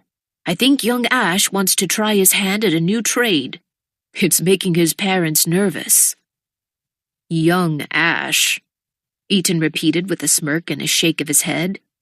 We're the same age. Yes, you are. As if he had no cares for whatever the letter might say, Uncle Reed continued giving his son a knowing smile as he reached up to take it. But both his and Eaton's faces went dark at exactly the same moment, prompting me to speak. What is it? I asked. Eaton sighed heavily, answering without breaking his eyes from the letter. A royal seal. Chapter 10. A royal seal? Scarlet asked, her voice pitching higher. She was simultaneously swallowing and bracing herself. Uncle Reed scanned the message quickly, sharing the news as he went. We are summoned to the palace. Prince Hadrian is getting married at the end of the week. There is to be a ball and a tournament with the wedding capping off the festivities. He sighed. Well, that's that. Everyone at the table looked dejected, or worse, terrified, but I sat up taller. This is great news!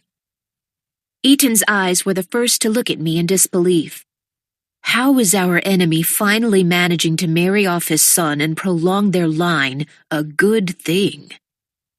You keep saying you'd have support if you had undeniable proof. The best place you could ever find it would be in the castle, and we just got invited there.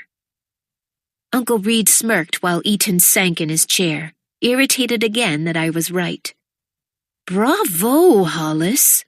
That's the kind of attitude we all need to have. This trip is a great opportunity. We will listen to learn what those at court have heard, see what we can find ourselves, and gather our support. I fear this may be our last chance. What do you need from us? Mother asked. Active hands and ears. Speak to everyone and try to learn if anyone's seen anything with their own eyes. Garner favor. We must be present and in the thick of everything. It will both make Quentin see us as submissive supporters and allow us room to finalize our plans. We also need to present a united front to show that we are not broken despite our trials. To that end, he said, leaning forward and looking to me first, then Eaton, you will be escorting Hollis to every event. I watched as Eaton's jaw dropped. His eyes darted back and forth, clearly trying to muster up an excuse. Whatever you're thinking, let it go. Everyone is aware of your feelings toward Kuroa. If you can be not just civil, but kind to her, that will make a bigger statement about the unity of our family than any speech I could offer. So, you will be her escort, and I will hear nothing more about it. He looked at me, and I stared back at him. Whatever peace we'd agreed to, this might stretch it past its breaking point. But, seeing as we were on a mission here, I didn't think there was a way around the arrangement. Eaton's shoulders sagged. Yes, Father. Uncle Reed looked at me, and I merely nodded. Good. We'll leave tomorrow, so you'd all best start packing. I was gripped with panic, and I could feel my body getting tense over the prospect of walking into Quentin's home and court. Don't worry, Scarlett whispered. I have dresses you can borrow. I smiled and nodded, not even thinking about that. I was going to have to blend in, and there was little chance of that. Tight-sleeved gowns were the least of my concerns. I lay awake in bed for a long time. Even with the exhaustion from my escape attempt the night before, even with a comfortable fire, it was impossible to fall asleep. I worried, perhaps to an irrational degree, what it would be like to face King Quentin tomorrow. Maybe it was my imagination, but I felt like I could hear Eaton next door, pacing at times, then throwing himself on his bed before getting up again. Was he as anxious as I was? Or did the man just never settle? I gasped a little at the knock on my door, sitting upright. Just me, Scarlett whispered. See how startling it is? I giggled, pulling the blankets back for her to jump in. She lay down, but I stayed sitting up, resting my head on my knees. Perhaps we need a special sound. I could hoot like an owl or something before I come in, I proposed. Yes, that will be lovely. Very noble of you, she offered. I figured you'd be awake. You all right? No, I'm not. I'm so tired, but my mind is just... It was all such a tangle. But when the words started coming out, so did the truth. I'm afraid, Scarlett. Unlike you, this is all very new to me. You've always had this secret in your pocket, this knowledge of who you are and what it means in this big, sweeping story of your kingdom. I'm just a girl who happened to fall in love with a boy.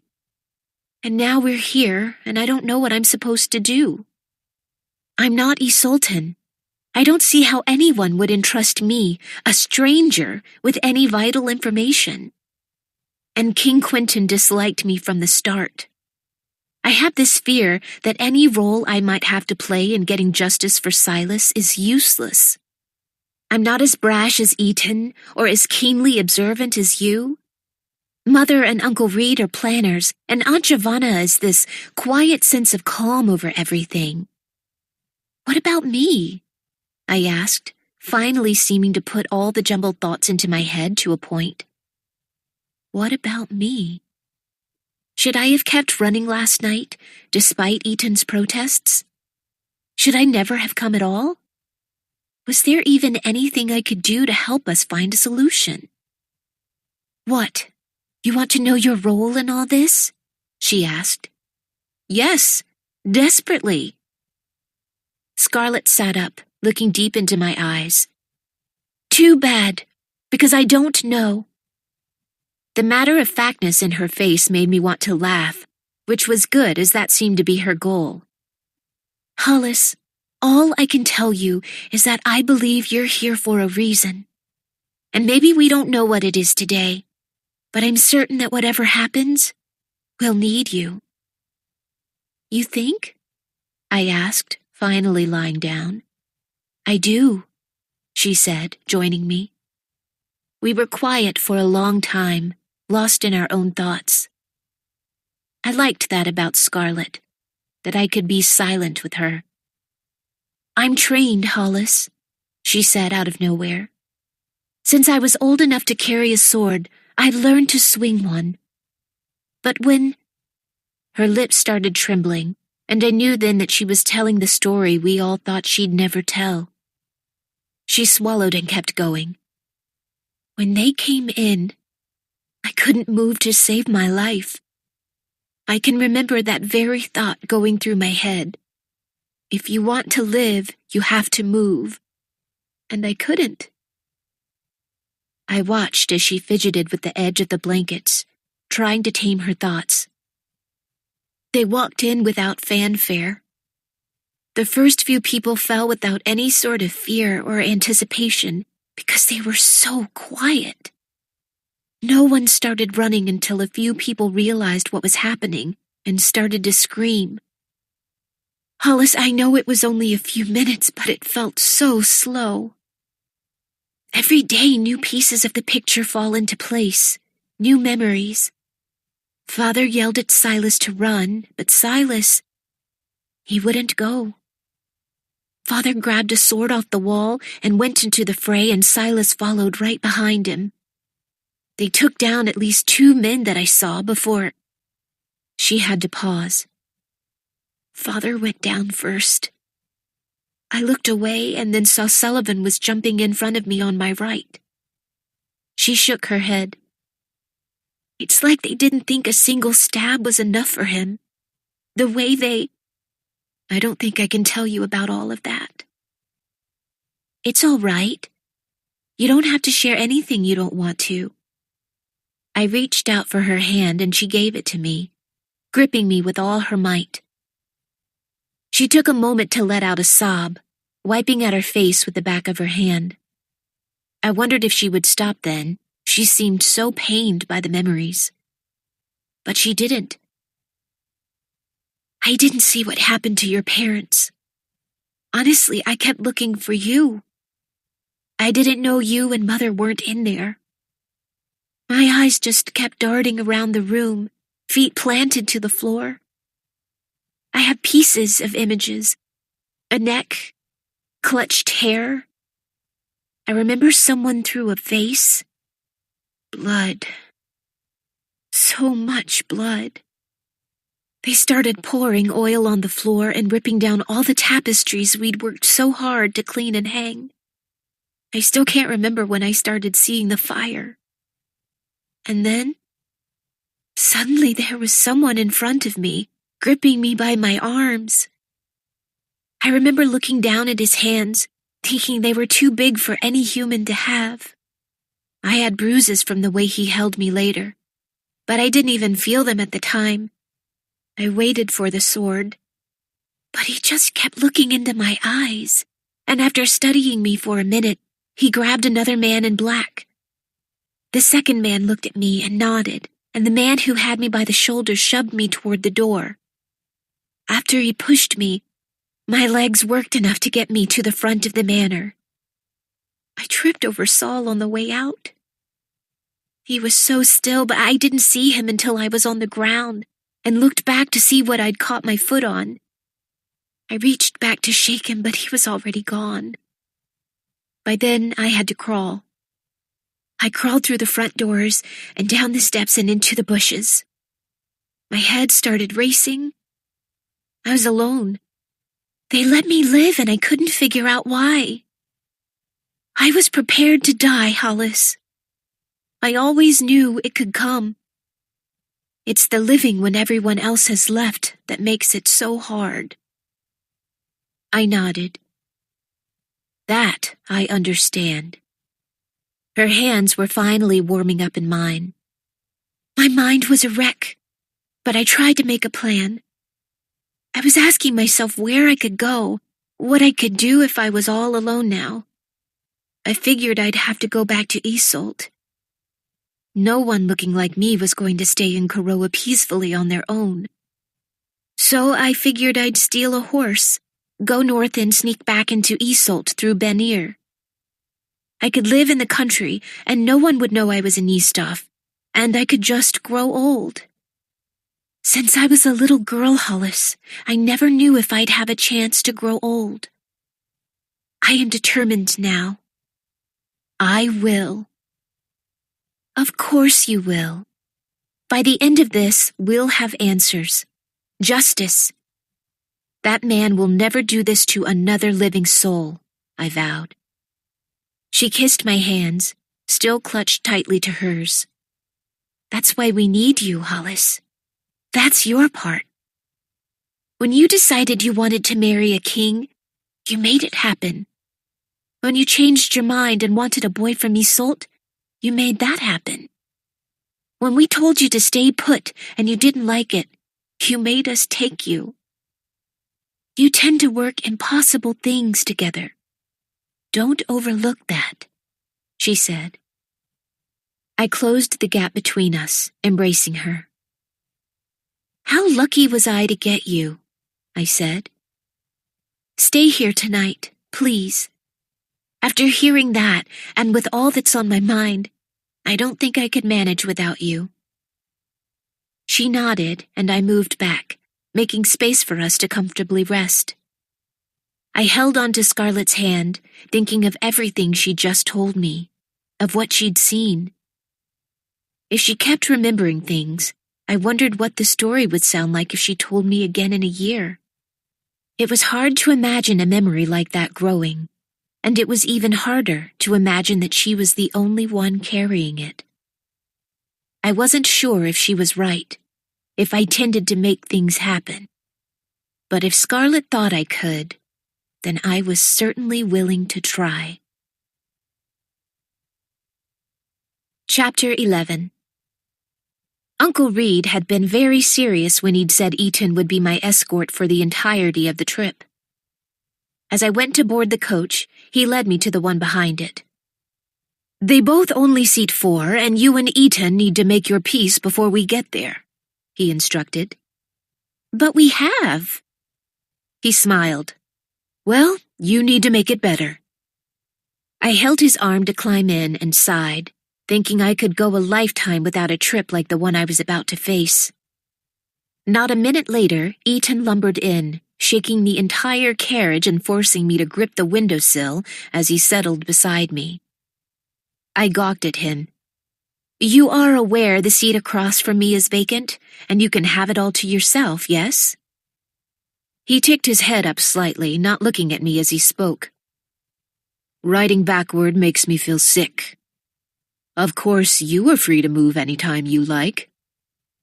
I sighed. Actually, it makes me sick too. He looked over at me, and it was strange to find we had something in common. My mother thought I was lying, making myself ill to get out of going back and forth to Koreskin. Took her years to figure out I was telling the truth, I admitted. He smirked, almost unwillingly. I liked to sit on my mother's lap during rides as a child, and she loves facing backward. Likes knowing where she's been. Seeing as Isoltans are constantly dabbling in new medicines, She tried so many different capsules made for traveling sickness, and even some sleeping solutions, but nothing worked. Eventually, I got big enough that I had to sit on my own, and everything was fine after that. With those stories shared, we lapsed into silence. It wasn't necessarily a comfortable silence. I was aware of Ethan's breaths and his movements, aware of when he was watching me, as if he was still trying to piece me together. I thought maybe I'd earned his trust. Perhaps I was wrong. The first hour of our trip consisted of exactly 4 words. The carriage hit a rock and threw me sideways into him. Instinctively, he reached out to grab my arm and keep me from falling. I said, "Thank you," and he said, "You're welcome." But somewhere in the second hour of our trip, Ethan cleared his throat. What were your parents' names again? What? Well, you are supposedly part of the family now. Oughtn't I know? Besides, I'm sure at least one person will need proof you are in fact a lady. I shook my head.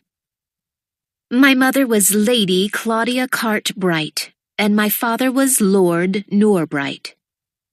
They were both descendants of long lines in Corroan aristocracy, and had they had sons, the line would be going still. What's wrong? He asked, bending to look me in the eye. Nothing. I only just realized the bright line is dead. My parents are gone, and I'm in Eastoff. When I was going to marry Jameson, I didn't think about it so much. What son could give them such a gift? What son could have made them royalty? But there are no sons, and I am not a queen, and it's ended. Because of me. It was one of the many deaths I couldn't reconcile myself to. I now understood that the darkest nights were going to come for the Eastoffs one day whether I was with them or not. That was not the case for the rest of our company. My parents, for instance, had been adamantly against my marrying Silas. It seemed to go even deeper than the fact he was both common and foreign, though I could never quite understand their reasoning. Whatever it was enough to keep them from wanting to come to the ceremony. And had I not pleaded with them to, they might have been spared. I felt such guilt over their deaths, guilt I couldn't quite express because all my grief got tied up in Silas. But it was there, sharp and deep, and I had no way to make it right. How did all your plans to be queen come undone? It looked so painfully tied up when we came to visit, Ethan commented offhandedly. It did, didn't it? I replied in wonder. The crown had been so close. It seems a pair of blue eyes knocked me off course. I smiled, lost in my memories. Jameson, he was an adventure. He was like a game to master or a challenge to be met. But Silas felt like destiny. He felt like the world properly centering itself. I don't know if I have the right words for it. Ethan shook his head. And now that he's gone, would you call that destiny still? His tone wasn't teasing or even unkind, but genuinely curious. What did I make of a love story that barely had a first page? I would. Maybe our story is bigger than us. He considered this. Maybe it is. My voice dropped. It doesn't mean I don't ache for him, though. I keep fearing I'll forget what his eyes looked like, or the sound of his laugh. I worry that everything will go away, and then I wonder whether something is wrong with me if I force myself to hold on. I hadn't meant to share so much, but it was true. And it hurt. For a minute, there was nothing but the sound of the wheel spinning, spinning. Just when I thought Ethan was letting me in, he decided to ignore my pain. Finally, he coughed. "That, madam, is a fear I understand." I dared to look over at him, but his face was squarely focused outside the window, so I couldn't read it. "4 years ago, I lost Tinnen. Last year, Micah. 2 weeks before we were forced to visit Koroa, I lost Vincent and Giles." "Family?" "Friends," he corrected me gently, turning to look at me. "Friends so close I called them family. And now I am the last of us to live. I can't imagine why. I feel like I should have died a long time ago."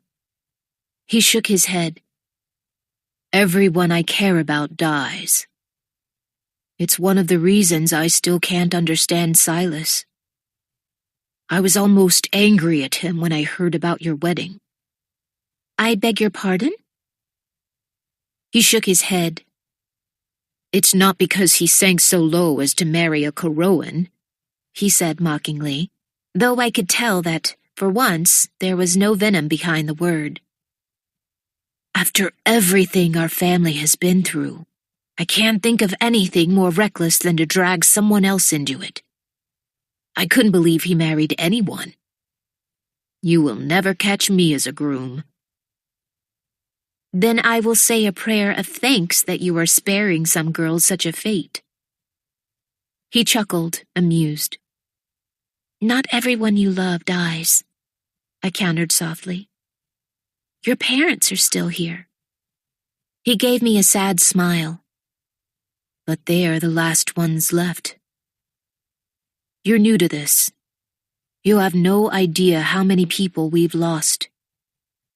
And if you think I'm not worried that my parents are walking straight into their coffins today, you are sadly mistaken." I swallowed. Surely he wouldn't murder us at a wedding. Eaton shrugged. "I think the king wants us to witness his greatest triumph first, but that doesn't make me comfortable. If we can leave immediately after the ceremony, that's what I'd prefer. Of course, I am at my father's command." "Perhaps I could say I'm under the weather and need to retreat home, and seeing as you are my escort for everything." He perked up. "That may be the best idea you've had to date." "I have plenty of good ideas."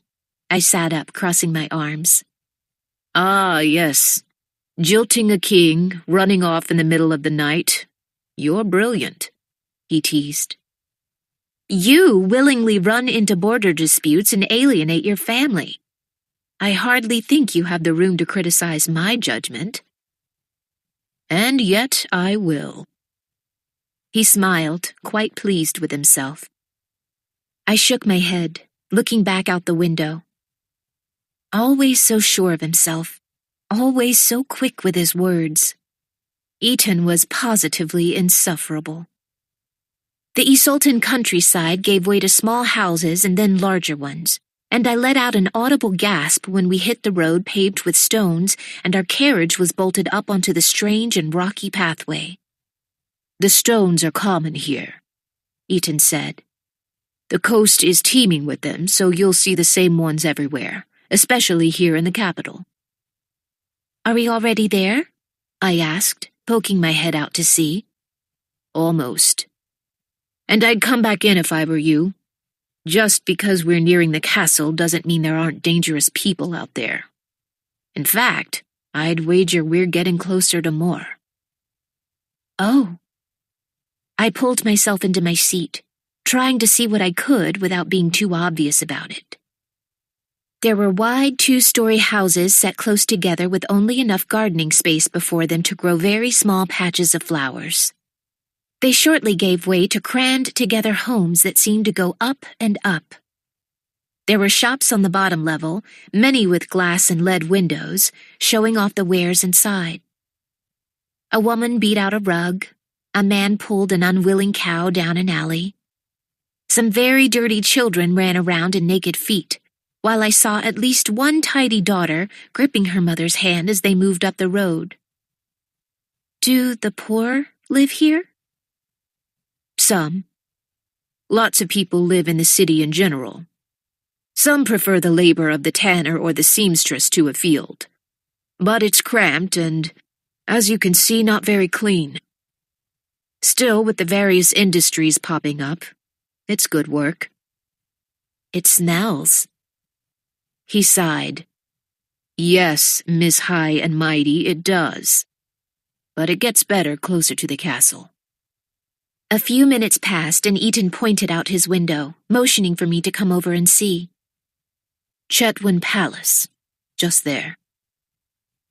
I looked out to take in the most foreboding building I'd ever seen.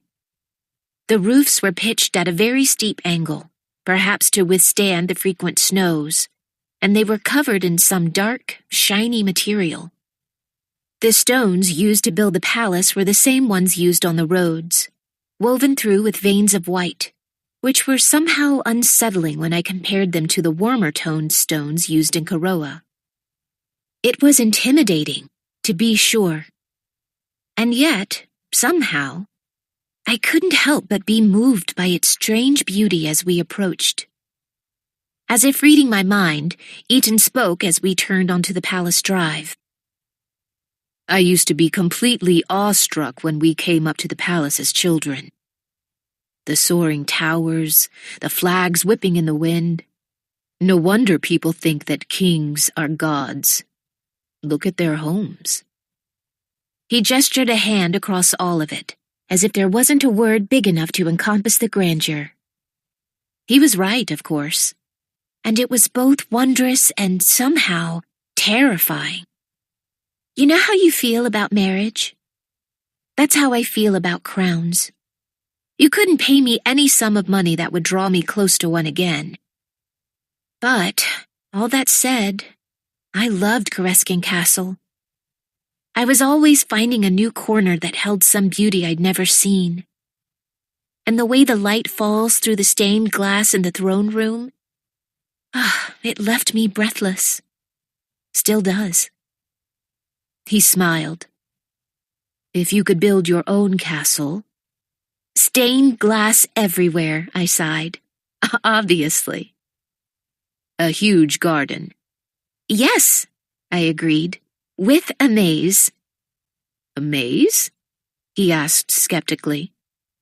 They're quite amusing. And sweet-smelling flowers. A circular throne room. I squinted. Circular? Yes, he insisted, his voice implying this was an obvious necessity. If a room is rectangular, there's a head and a foot. Clear ranking. If it's round, everyone looks to the center. Everyone is equally welcome. I smiled. Then it must have a circular throne room. The carriage came to a stop, and Eaton gave me an encouraging but sober look. Are you ready? I think so, yes. Very well. He hopped out quickly, kicking up gravel in his wake. And I took his hand with what, I was surprised to find, felt like a very genuine smile. Chapter 12. Eaton escorted me to the rest of the family as they, too, were exiting their coach. Mother was rubbing her back, and the tension in Scarlett's shoulders was unmistakable. They look like different people, I whispered to Eaton. We all are at the castle, he replied. You try not to change. They'll need you. I nodded as I came up to Scarlett and embraced her. Was it awful? She asked quietly. Well, there was no bloodshed, so I'll call it a victory. She chuckled and we both turned to Mother. What's first? I asked. It was Uncle Reed who answered. We present ourselves to the king. He turned to offer Aunt Giovanna his arm, and right behind them, Mother and Scarlett took one another's hand. Right now? I asked Eaton under my breath. He adjusted the dagger on his waist. I hadn't noticed it in the carriage. Better to get a sense of his mood and intention straight away. And it may even his temper when he sees Aunt Whitley and Scarlett alone. Best to do it right away. I smoothed down my dress, the motion about as difficult as I'd expected with the draping Isoltan sleeves, and swallowed. It was always going to come to this. Eventually, I would have to look that man in the face. I had to be respectful and silent, all the while knowing I was staring into the eyes of the person who had ordered the death of my husband. I found myself drawing in short, staggered breaths as I realized how close I was to my enemy. "What is it?" Eaton asked, his eyes never actually coming down to me but instead surveying the crowd. "Eaton, I don't think I can do this," I whispered. He held his arm out, so calm, used to doing this hundreds of times across the years. "You're not doing this. We are." He offered a tentative smile, and I placed my trembling hand on his arm as we fell in line behind our family. The entryway to Chetwynd Palace was marked by large, circular stone posts driven into the ground, making an edge for the stone path. Unlike the wide gravel area to leave horses and carriages at Koreskin, there was a semicircle drive, and we were expected to disembark while the drivers moved the coaches to another area. It left room for a wide lawn, and while it was a pretty piece of land, it was simply empty. I turned away from it, my eyes drifting up the pale stone walls. Perhaps it was because I'd run from Koreskin, from Jameson, but walking into another castle felt like trading bracelets for chains. All I could see were the strings attached to favors, the invisible restraints of expectation. Beneath any dances or feast, there was the weight of the throne. Even those nearby had to shoulder it. So help me, after this, I would put eons and oceans between me and any crown on the continent. Never again. I watched as the inevitable happened. People saw Uncle Reed and greeted him warmly, happy to see him. They nodded at Mother and Scarlett, and then seemed to take in that they were several members short of their usual party. And then they saw me on Eaton's arm, a stranger. There were squints and double takes, though most people were polite enough not to make a comment. Every once in a while, I'd catch a murmur as we passed, always communicated in hushed tones. "Who would the Northcotts invite from Koroa?" someone asked. "Seems a dangerous alliance to make right now," another commented. It wasn't as cruel as it could have been, or maybe even as vicious as I'd expected. Most people seemed more concerned than judgmental, but I still had the distinct feeling I wasn't welcome. "I suppose training to be queen made you acquainted with such talk?" Eaton posed. He was trying to keep his voice light, and I appreciated the effort. I grinned. "You should have heard what they said when I fell in the river." He looked down at me quickly in shock. "You fell in—" "Now is not the time, but I expect to hear about that later." I giggled. "I lost my shoes." "Your shoes," he said, finally understanding Nora's comment in her letter. He shook his head, smirking. "Unbelievable. Did Silas know about this?" "Happened before he came, and he mentioned it the first time we spoke. Everyone knew about it." Eaton properly laughed then. "Perfect." I was used to a crowded court, used to the noise and lack of space. It probably should have felt like stepping into a trusty pair of boots, but I couldn't settle.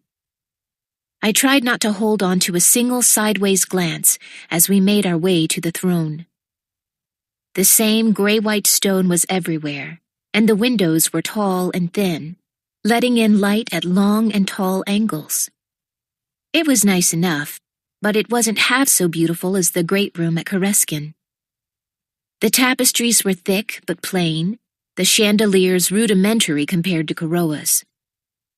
It seemed there was no pride in the work, no pushing to see if it could be better. I was so lost in the plainness of the hall that I didn't see King Quentin until we were coming to bow before the throne.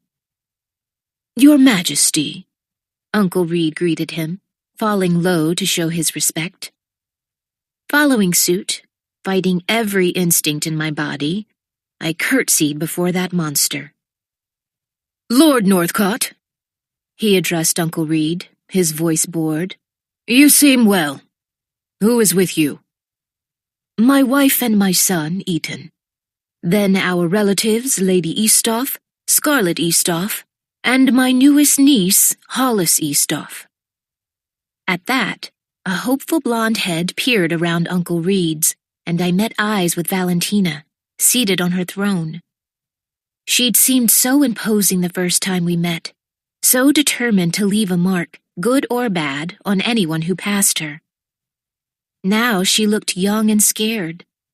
She was trying to hide it, of course, as she'd grown accustomed to. Maybe it was seeing the face of a friend that brought her true feelings to the surface. She offered me a small smile, and I couldn't help but smile in return, so happy to finally see her alive and well. She adjusted herself on her throne, so she could keep me in sight, and I just kept staring at her, wishing I could break every rule I'd learned so I could run up and embrace her. But it didn't take me long to realize that Valentina wasn't the only one staring at me. Quentin was as well. "Well, well. I'd heard that Jameson had lost his bride, but I didn't think she'd end up in my court. What in the world are you doing here, child?" His voice, even painted in boredom, was menacing, and I had to take a steadying breath before answering. "I am here with my family, Your Majesty. I am an Eastoff now." He sat back in his throne, looking upon us with confusion. I couldn't tell if he seemed thrown by the fact that I'd married into the family he tried to kill, or just that I hadn't been slaughtered along with them. Whatever it was, he looked as unsettled as I felt. "Are you to tell me you left a king for a craftsman? And a traitor to his kingdom as well?" "Silas Eastoff spoke highly of Isolde all his life, Your Majesty. He was pained to leave it." The diplomatic statement didn't even require me to lie. Isolde was close to Silas's heart. The land, the food, the customs, it was all still in the very fabric of his soul. The only thing here that drove Silas from his much-beloved home was the man speaking to me. "Really?" Quentin asked in disbelief.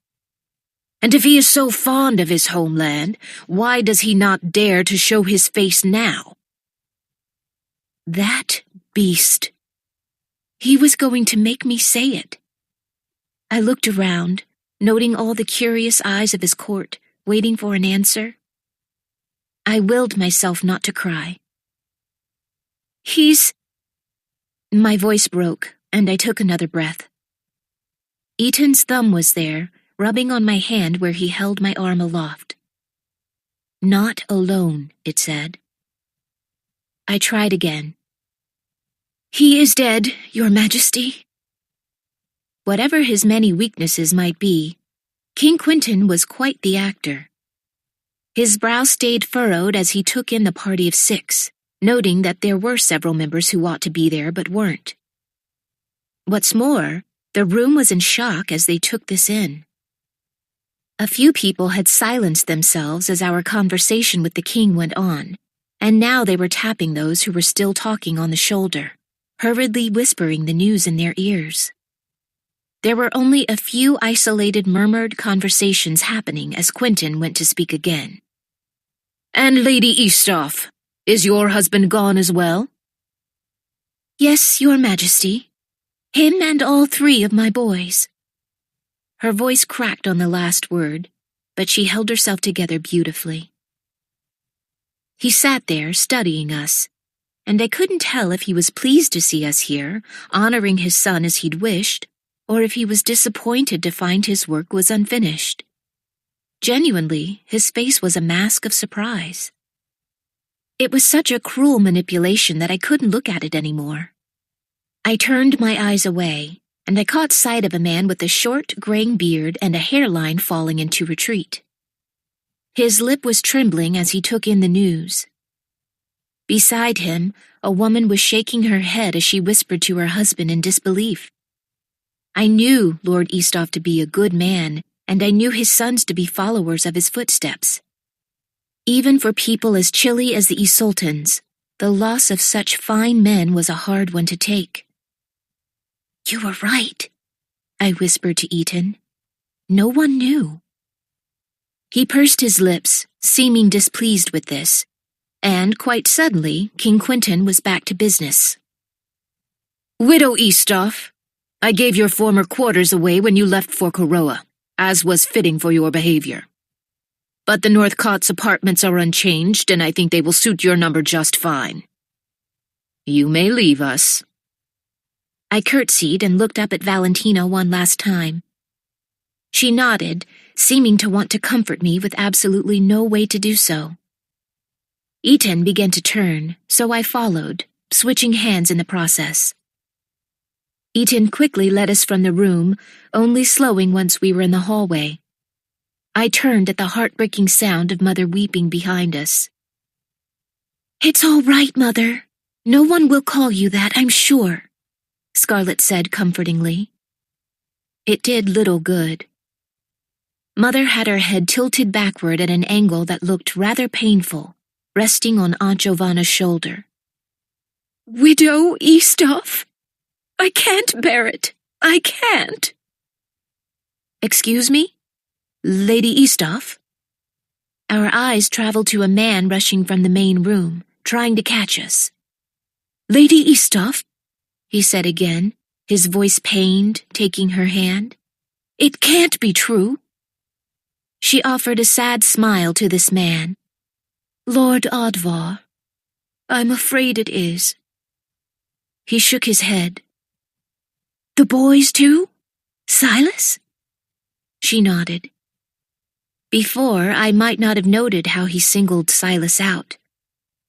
Now that I knew people once had their hopes tied to him, it made sense. There might still be people who had been waiting for him to return. Lord Advar turned to me. "And you? You're young Silas's widow?" Oh, Mother was right. How that word cut. It labeled you with loss, taking everything else away. Forget lady, forget bride. I was someone who'd been robbed. "I am, sir." He came over and extended his hand. Hesitantly, I offered him mine. He pressed it to his lips and kissed it. "I would suppose you were a unique lady if you were truly once on the arm of a king." I ducked my head. "I was, sir, once." "I won't lie. I'm far more compelled to know you as the woman who stole the heart of a man like Silas Eastoff. Welcome to Isolt." Chapter 13. Eaton walked decisively down the hallways, which were so snug it was hard for two ladies in their full gowns to walk side by side. They were also much more maze-like than what I was used to, with branches breaking off leading to goodness knows where. I started studying the limited artwork, hoping I'd be able to find my way on my own if I mastered a few landmarks. My hand still felt warm from where my new and unexpected friend Lord Advar had taken it. It seemed, even in his death, Silas was making things better for me. "Just here," Eaton said, ushering us all around a corner. The stewards were already placing trunks inside the rooms, knowing without instruction where we'd be. "Careful with that one," Uncle Reed instructed as they moved his trunk. It was the last one, and thank goodness, because I needed all the eyes of this castle to disappear for a minute.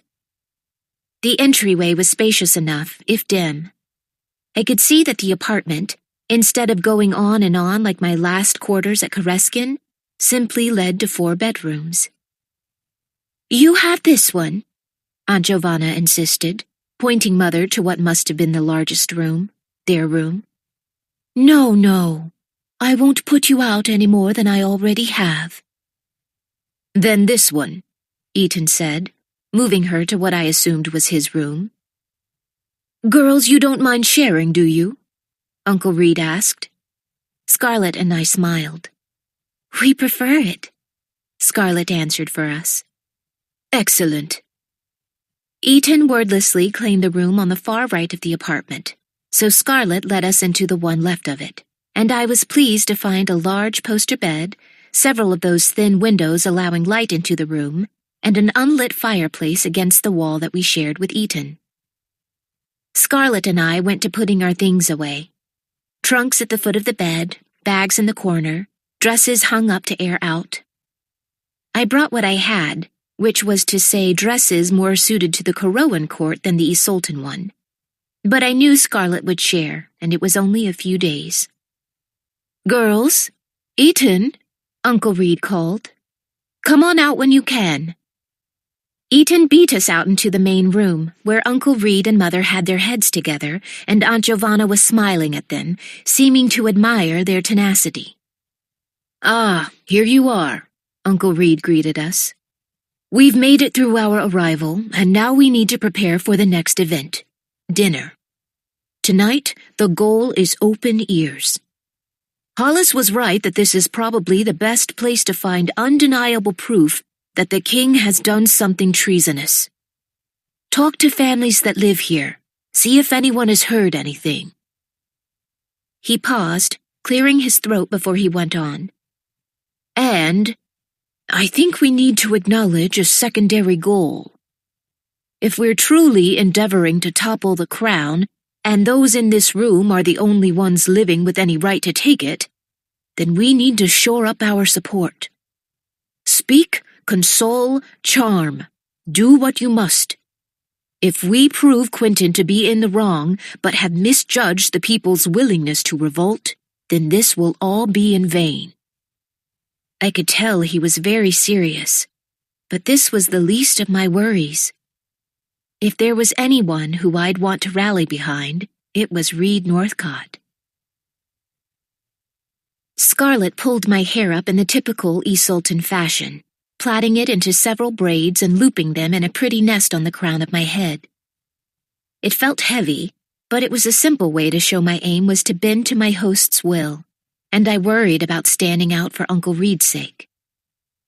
"And this will complete everything," she said, lacing blue jewels across my blonde hair, a shade closer to hers and Valentina's than to nearly anyone back in Koroa.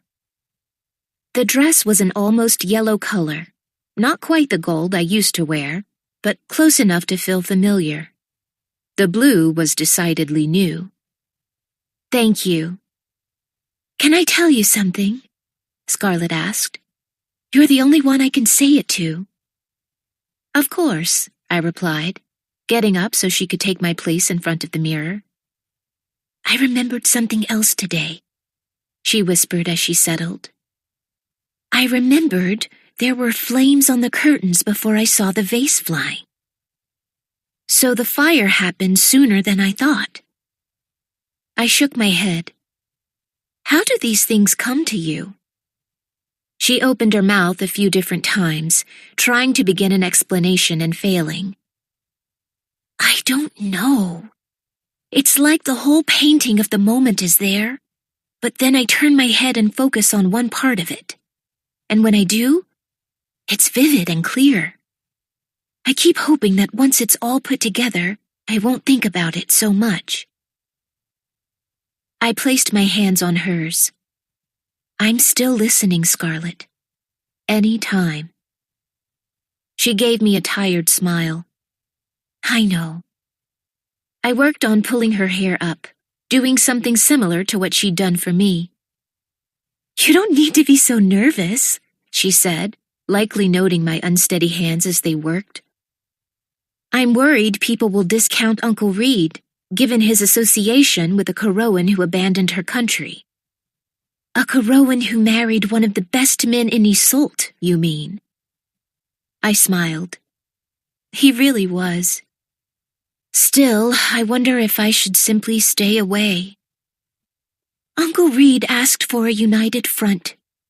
You and Ethan are doing wonderfully so far, and that speaks volumes for the strength of our family, despite how small it is.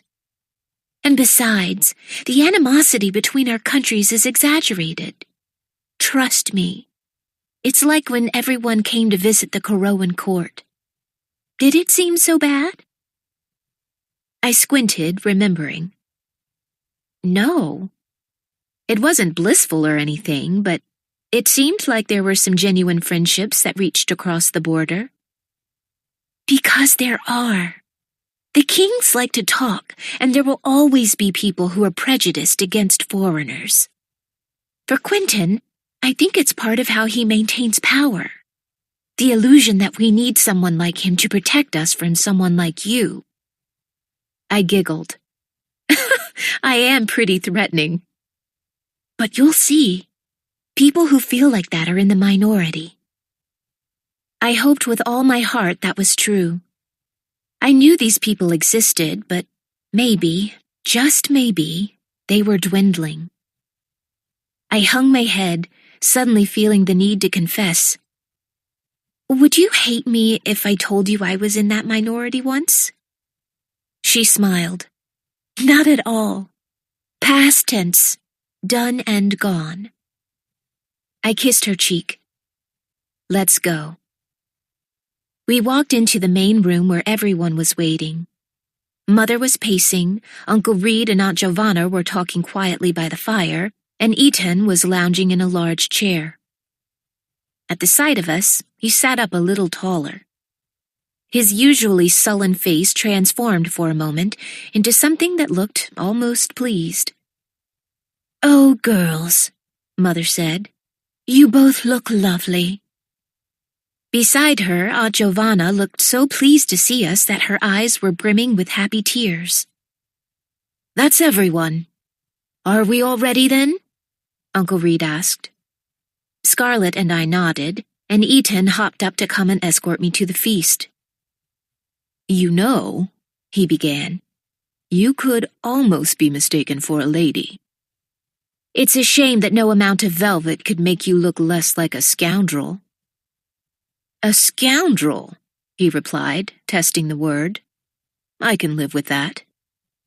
"Here," he said, offering me his arm, that hint of a smirk still on his face. I took it, falling into our place as the last of the family members to walk out the door. "Listen," I began quietly. "I know Uncle Reed wants us all together, and Scarlett loves me too much to tell me to stay behind. But I trust you to be honest. If you see I'm getting in the way, say so and I'll go." He looked down at me soberly. "I would. You know I would. But I think Father is right. Quentin tends to motivate by fear. It would be refreshing, I think, to see that people could be motivated by something else. Hope, kindness, common human decency." "Wait, you possess common human decency?" "In very small quantities, so I don't use it often," he teased. And because it was funny, I laughed. "Just follow our lead, stay with me, and be as friendly as you can. After that, all you have to do is eat and dance." I chuckled. "Ah, finally something I'm good at." Ethan's smile was wide as we walked into the great room, and I found myself gripping his arm tighter for support. The thing about a minority of people disliking you was that there was no way to tell on sight who fell into that minority. So, to not walk into a situation I'd have no hope of escaping on my own, I had to act like everyone was in that minority until proven otherwise. Our seats were incredibly close to the head tables, which made sense, as the Northcotts and Eastoffs were the only blood relatives of Quentin's in the room. The only ones in the world, as a matter of fact. It left me feeling exposed, and I wished there was a way to wrap all the fabric dripping from my arms around me like armor. "Ethan Northcott, is that you?" He and I both turned to a woman staring across the table in wide-eyed wonder. "Lady Dinsmore, Lord Dinsmore, it has been too long." Eaton's face was bright, such as I'd never seen it. He reached out to take her hand, and she gripped it in both of hers. "The last we'd heard, you were at the front again. I didn't think we'd see you here," the lady gushed. "I did go back," he clarified, "but then my father sent for me. I'm sure you will have heard that my uncle, Lord Eastoff, and his sons were recently... they died. It was my job to fetch my aunt and cousins." He said this so calmly, linking me in with Scarlett seamlessly. Their faces said what we already knew. This was news. "How did they die?" the gentleman asked somberly. "They were murdered. A raid at my cousin Silas's wedding in Coroa. Allow me to introduce his widow, Hollis Eastoff." Their hollow eyes came over to me. "You poor girl. I'm so sorry." "Thank you, my lady," I replied, taking in her genuinely sympathetic eyes. "Silas was such a clever one, a peacemaker," she commented. I thought about that, about how Valentina had once told me that Silas just wanted people to think, how he walked into a sword fight without anyone's colors on, how he never seemed to flinch. No wonder people rallied behind him. He'd been made for peace. He was. I count myself lucky to have loved him, and to have gained a new family because of him. She smiled, looking me over. "So you're from Coroa, then?" I swallowed.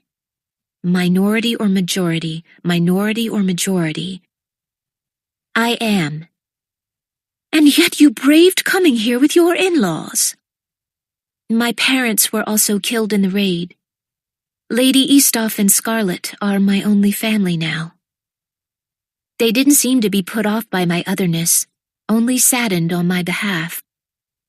If I hadn't known to look for it, I might not have caught that it happened, but as sure as the sun rises, they looked to one another, and they glanced up at the throne.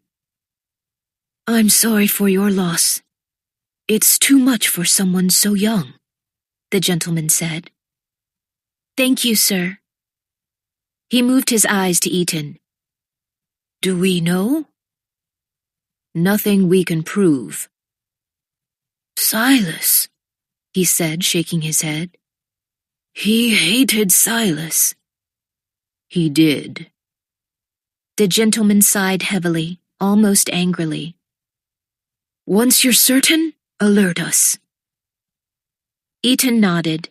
The Dinsmores turned to speak to someone else, and we moved so we could take in the rest of the room. "How do you know them?" I asked quietly. "I mentioned Amika on the way here, a friend I lost at the front. Those are his parents." I looked over at him, gaping. "They send me things sometimes. Notes and trinkets. A whistle once. I think treating me like a son helps make up for the fact that theirs is gone." His jaw went tight. "It should have been me." "If you ever say anything like that in my presence again, I will force you to listen to my voice for an hour. I can talk about anything and am very persistent, so watch it." There was a hesitant smile playing at his cheeks. "I do believe torturing civilians is illegal." He looked at me with those sad eyes. "Well, you said I wasn't a sultan, so I'm not really worried about obeying laws. Stop talking like that. You're alive, so live." He nodded, taking one long breath and then focusing his attention back on the room. My eyes went to Valentina. She saw me and barely raised her fingers from the table to give me a wave. I gave a small one back. I wish I could talk to her, I murmured. Need I remind you that she's the enemy? I sighed. Just when I thought you were getting tolerable. No, she is not. He squinted at her. She does look a little pale. Perhaps she is pregnant. For her sake, I hope so, I wished, trying to think of a way to get close enough to her to ask. I couldn't just walk up to... Eaton's eyes were boring into me, stealing my focus. What? What do you mean by that? I swallowed and leaned in so that no one would hear. She's lost 3 already. She seemed very nervous about her place when she visited Kiera. I'm worried the king will divorce her if she doesn't... What? Why are you looking at me like that? Are you positive about that? He whispered. 3 miscarriages? You're sure? Yes. She told me herself, but I wasn't supposed to tell anyone. I'm counting on your discretion, Eaton. I mean it. Have you told anyone else? He asked. Silas. And he wanted to tell his father, but I begged him not to. Eaton shook his head. He must have loved you tremendously. That is very important news, and it explains a lot. Quentin was counting on passing the crown to an heir of his own, and he's never been sure how long Hadrian would live. He's clearly abandoned his hope in Valentina, and now his hope is that Philippa will conceive quickly. That's why this wedding is happening now. If this was true, all I could think about was poor Valentina, trapped in a loveless marriage to the cruelest king in memory. If he had no hope in her, what would he do? Divorce seemed like the merciful option these days. If he could kill off Silas for standing in his way, what would keep him from doing it to Valentina? I moved my eyes to Hadrian's bride. I watched her intently, and though she spoke warmly to anyone who came to meet her, when her focus was turned to Hadrian, it was hard to find anything more than indifference in her eyes. Not disdain or sorrow. It seemed more an acceptance of what she must do, and of the person who'd come attached to the duty she'd been raised to complete her whole life. I wasn't sure if I admired her resolve or pitied her. Beyond most of that, I felt a chilling sense of worry.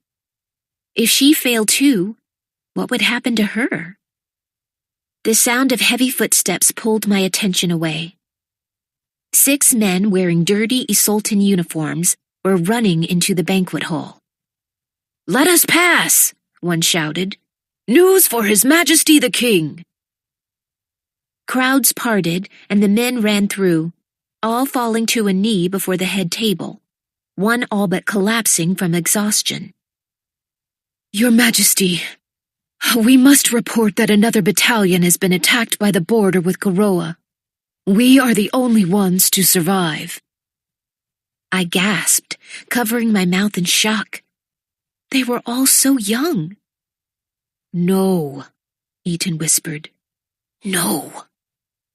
"We came to tell you of this atrocity," the soldier said, "and ask for more men to come with us to defend our land." "Jameson," Eaton muttered under his breath, as if it were a curse. I swallowed. It was hard to explain my lingering allegiance to Jameson. Perhaps it was because Kiera, for better or worse, would always be my home. I stayed silent, afraid to even attempt to comfort him. Any semblance of peace between us might be gone tonight in that single word. "I will go and fight," a man called out from the crowd. "So shall I," another cried. The king shook his head, raising his hand to silence the room.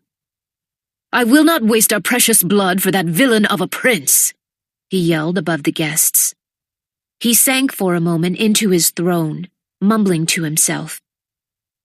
Philippa looked to her fiancé, as if to ask if this sulking was normal. and Valentina sat on the farthest side of her chair as physically possible. Once his anger had finally settled, he called out into the hall. "Where is that girl?" Chapter 14. There were scores of people in this room, but I knew deep in my bones that he was looking for me. King Quentin confirmed my suspicions as he called out again. "Where's that girl the widow Eastoff brought with her?" It was easy for him to find me, as most people in the room turned to stare at our table and the stranger accompanying the Northcotts. "Up on a bench, girl, so I can see you," King Quentin commanded. "This should be interesting," Eaton mused, offering a hand so I could climb up on the seat. "How can you joke about this?" I hissed. "This has been my whole life, darling. Welcome to the family." I trembled, taking his hand and stepping up on shaky legs. "Yes, there you are. Lady Hollis, Jameson's former bride." At that, many whispers went up around the room. Like the Dinsmores, not everyone had heard of me yet. "I've been told that, despite your many sins, your precious King Jameson wishes for you to return to the palace. I heard he burned half of it down when you left, grief-stricken as he was." Eaton looked up at me, waiting for me to explain, as this was the second time we'd heard that rumor. But there was no explanation. It wasn't true. There was a fire, but... King Quentin riffled his fingers through his thin white beard and eyed me like a hawk stalking a mouse. "Perhaps we should send you back to Koroa in a burial shroud," he commented offhandedly. "Maybe the loss of his precious Hollis would finally teach him some respect." Murmurs of agreement came up from around the room, and suddenly it felt like the minority had vanished. Here, in the moment of their countrymen being killed at the hands of mine, I was the face of the enemy. I couldn't imagine any room for mercy. "I beg your pardon, Your Majesty?" I squeaked out. "If Jameson so easily kills my people, why should I not do the same to his? Maybe I'll finally have his attention if I take away someone he values, instead of his pathetic, worthless soldiers." Was he trying to scare me? Was this just a joke? Jameson preferred bizarre forms of entertainment, so I couldn't rule out the possibility. Not from the man who took my parents, who took Silas. "Do you have a better solution?" the king posed to me. I stood there, struggling to catch a breath. I was going to die, and I'd done nothing to stop this man. I'd failed Silas, my family, and so many others. On top of that, if he did send my corpse to Jameson, he'd probably end up inviting a war into his kingdom, not ending one. "Say something," Eaton urged under his breath. Your Majesty? Is it not true that the kingdom of Isolt is more than twice the size of Koroa?" I called out. "Indeed it is, with far better land and generous access to the sea." Across the room, several cheered and shouted out their agreement that Isolt was superior to any country on the continent.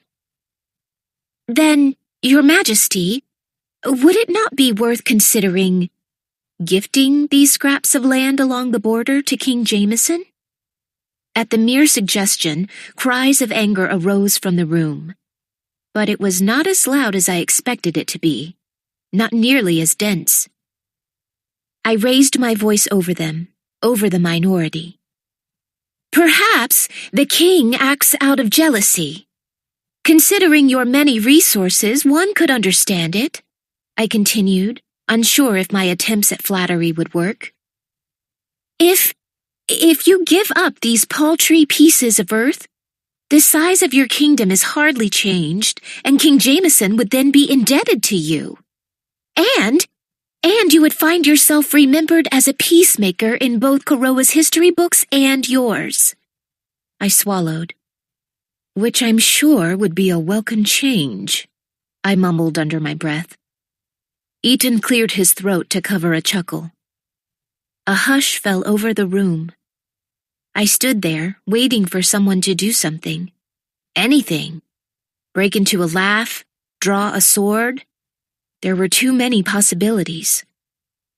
"This is an interesting thought," the king finally mused. "It would be nice to see Jameson groveling." Some in the room cheered rowdily. The king waved a hand to his butlers. "See these men have fresh clothes and food." Then, turning back to the soldiers, he continued, "You will stay the night as my guests, and I will tend to this dispute in the morning. For now, let us return to our festivities. My only son is getting married, and no one should disturb such a perfect celebration." He looked at me as if I'd climbed up on the bench at my own prompting. The music began again, and I nearly clawed Eaton's ear off trying to scramble down from my perch. Could I please go back to the room now? "Certainly," Eaton said, his face clearly amused. Go fast, I begged. We exited the hall to an onslaught of attention, which made everything worse. Once we rounded a corner and the noise died down, I lunged for a large cistern and vomited. "Couldn't hold up the lady act all night, could you?"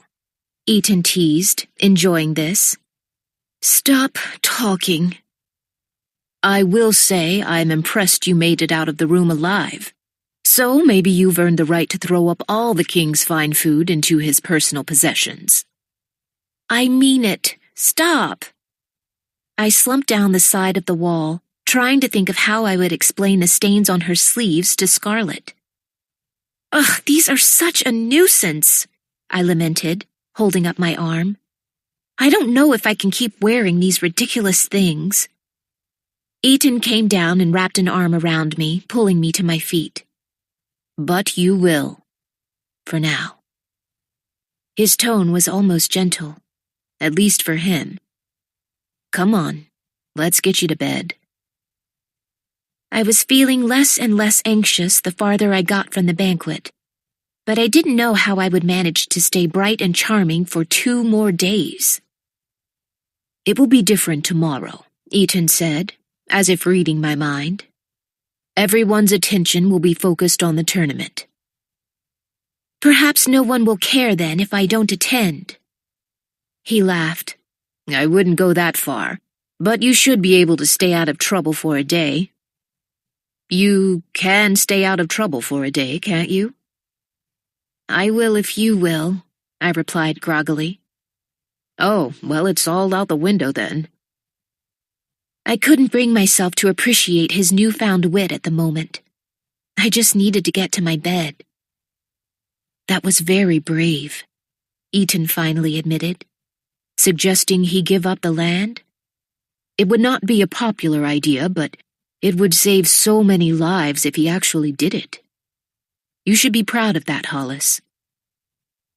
If I survive the trip, I'll try to remember that, I swallowed. I'm sorry. I'm sure you lost people you knew today. "I'll have no way of knowing for a few days. Even if I didn't know them, it's still hard to stomach." He looked around the hallway, continuing to support me as we walked. "I know you think I hate everyone, but I don't. My heart bleeds Isoltan blue, and the people here only represent the tiniest fraction of the country. There are more out there, barely getting by, living in fear of an angry king, going to protect the border for money to support their families only to die in the process. I can't forgive Jameson for killing our people, and I can't forgive Quentin for killing his own. It's just... they don't deserve that." We moved in silence for a while. It makes sense why you would hate me. He huffed. "I don't hate you. I'm just not particularly fond of you." But you did hate me. You said so. "So did you," he reminded me. Yes. I think that Hollis, the one back in the manor, who was tired and sad and trying to do the right thing, I think she meant it. But despite how true it felt then, I probably could not say it again now. Because I'm so charming? He joked. I shook my head, regretting the movement almost instantly. Because you came after me when I know you didn't want to. And you've kept your word ever since. We were just at the hallway that led to our apartments when he paused. And you've kept yours. Also, for some forsaken reason, you make me laugh when little else does. I looked ahead, thankful to be close to sanctuary. You only laugh because you like making jokes at my expense. True, very true, he said, escorting me into the rooms. Still, it's effective. Acting the gentleman his title implored him to be, he opened the door for me, allowing me a moment to make sure I was steady on my feet before leaving. Go and rest, he instructed. I'm sure Father will want to regroup after the feast, but Scarlet or I will tell you everything if you're still feeling poorly. Thank you. What does that look mean? He asked, gesturing at my face. Scarlet and I were joking about becoming gypsies, and I'm just wondering if it's too late. He laughed and reached for the door, heading back to the feast, while I moved directly to the bed. Chapter 15. Are you awake? Scarlet whispered from across the room. Barely, I confessed. I cracked my eyes open to see the stars were now out in abundance on the other side of the window. How was the rest of the feast? Uncle Reed wants to meet and talk about just that. Do you want me to let you sleep? No. I hoisted myself up. My stomach had settled and I wished I had something to eat now. It would certainly help. I want to know everything that's happening. Scarlet came over and took my hand, helping me walk. You poor thing. That had to be terrifying. I elbowed her. Better people have gone through worse. She gave me a small smile, a thing that felt like an absolute gift these days, and we joined the rest of the family. Hollis Eastoff, you clever girl, Uncle Reed greeted me. You stayed incredibly calm under pressure back there. I know soldiers who would have broken into tears if His Majesty made any such threat to them. Well done. Mother was nodding and smiling but looking smug, as if she already knew I had that in me. Well, I suppose the maid who finds the cistern full of my sick won't have such a high opinion of me, but I'll take what I can. Eaton laughed but quickly silenced himself. We're all proud of you regardless. Uncle Reed clapped his hands together, looking at each of us in turn. It seems Eaton's suspicions have been more than confirmed. I had countless people come up to me tonight and ask if it was true that Dashel and the boys were dead. No one knew until today, and they simply couldn't believe it. Those who supported Silas as a future king were particularly crushed, Aunt Giovanna added. I still don't understand the secrecy. Perhaps he knows he's gone too far this time, Scarlet offered. It's one thing to threaten a wing of the royal family, and another entirely to attempt to wipe them out. Uncle Reed shook his head. It's possible, but there's something missing here. I can't quite say what it is. All I know is that we have more friends than I thought, Mother said. And the Northcott name has more support than ever. Uncle Reed sighed. That's encouraging, truly. But it means nothing if we find no proof. No one will act if they could be imprisoned or worse for being wrong. We have to find evidence. Did anyone have any luck on that front tonight? Everyone in the room shook their heads, too disappointed to even speak their failure aloud. Scarlet sighed. The best I could manage was getting Lady Halton to have a little more wine than one ought. And all she did was complain about Valentina. They keep going on and on about her not giving them an heir. Scarlet rolled her eyes, not aware of how important this very point of contention was. Eaton looked at me, his eyes pleading with me to share Valentina's secret. And suddenly, I knew why I had to. "This cannot leave the room," I began. Their attention focused squarely on me. "Valentina has suffered 3 miscarriages." Mother gaped, and Scarlet went wide-eyed. "Are you certain?" Uncle Reed asked. "Yes, she told me herself." "I know that you don't consider her an ally, but I do. Ever since the tournament in Koroa, we've had an understanding, and she's important to me." I swallowed, taking in their questioning eyes. "But I'm starting to think she could be important to all of us." "In what way?" Aunt Giovanna asked. "In Koroa, we were talking about Jameson and Quentin, comparing their personalities. Somewhere in there, she started opening up. She doesn't keep her distance from people by choice. Quentin insists upon it. He's keeping her isolated. And she was concerned for her safety. She tried to deny it later, but she knows her place here all depends upon her having another son for Quentin, and she's lost 3 now.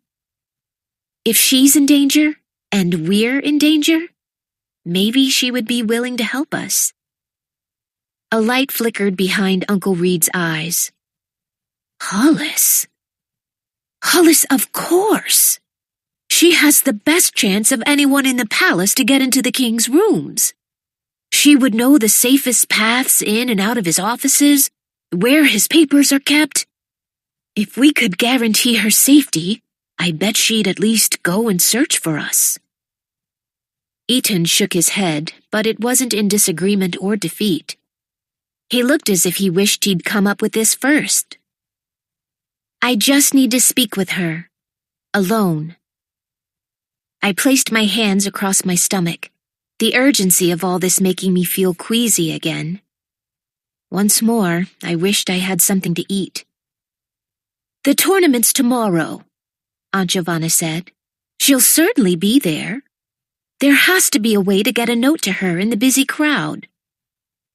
"Then that's our plan," Uncle Reed said resolutely. "Hollis, write a note to arrange a meeting with the Queen. Tomorrow we will get you close enough to give it to her.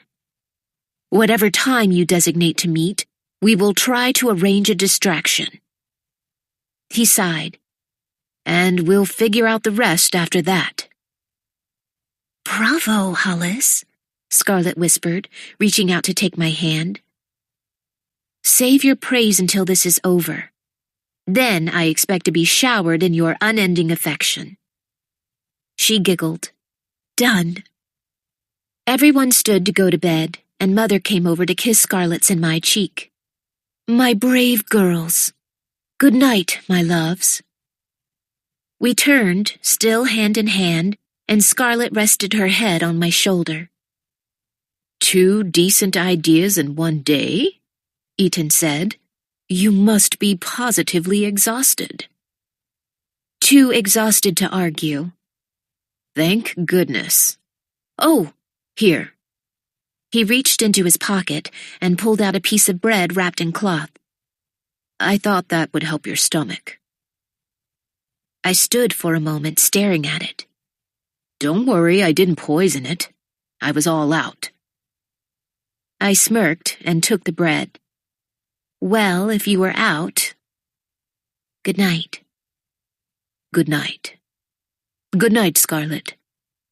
She nodded at him, smiling to herself as we headed back to the room. I took tiny bites of the bread while I sat at the small desk, composing a short note for Valentina. I was happy to help my family, but deep in my heart I just wanted to embrace my friend again. Hopefully, I'd get to do just that tomorrow. Chapter 16. Everyone else has already gone, Scarlet told me, coming back into our room. My resolve had faded with the new day, and I was a bundle of nerves. I still wasn't used to these Isoltan dresses, and the fit of the sleeves was taking longer to adjust than I'd hoped. The rest of the family had left to find a good position for communicating with Valentina, while Scarlet stayed behind to help me get properly dressed. "Don't worry," she said in what was meant to be a calming voice. "We have plenty of time." I know. I'm just so flustered. What if I can't get the note to Valentina? And if I do, what if she can't talk to me? And if she does, what if she won't help us? "Then we'll come up with another plan," Scarlet said sternly to my reflection. "Now this is the last knot, so be still." I was tied securely into my gown, weighed down in Isoltan sleeves, and as ready to face the crowd as I was ever going to be. "Don't forget this," Scarlet said, handing me my handkerchief.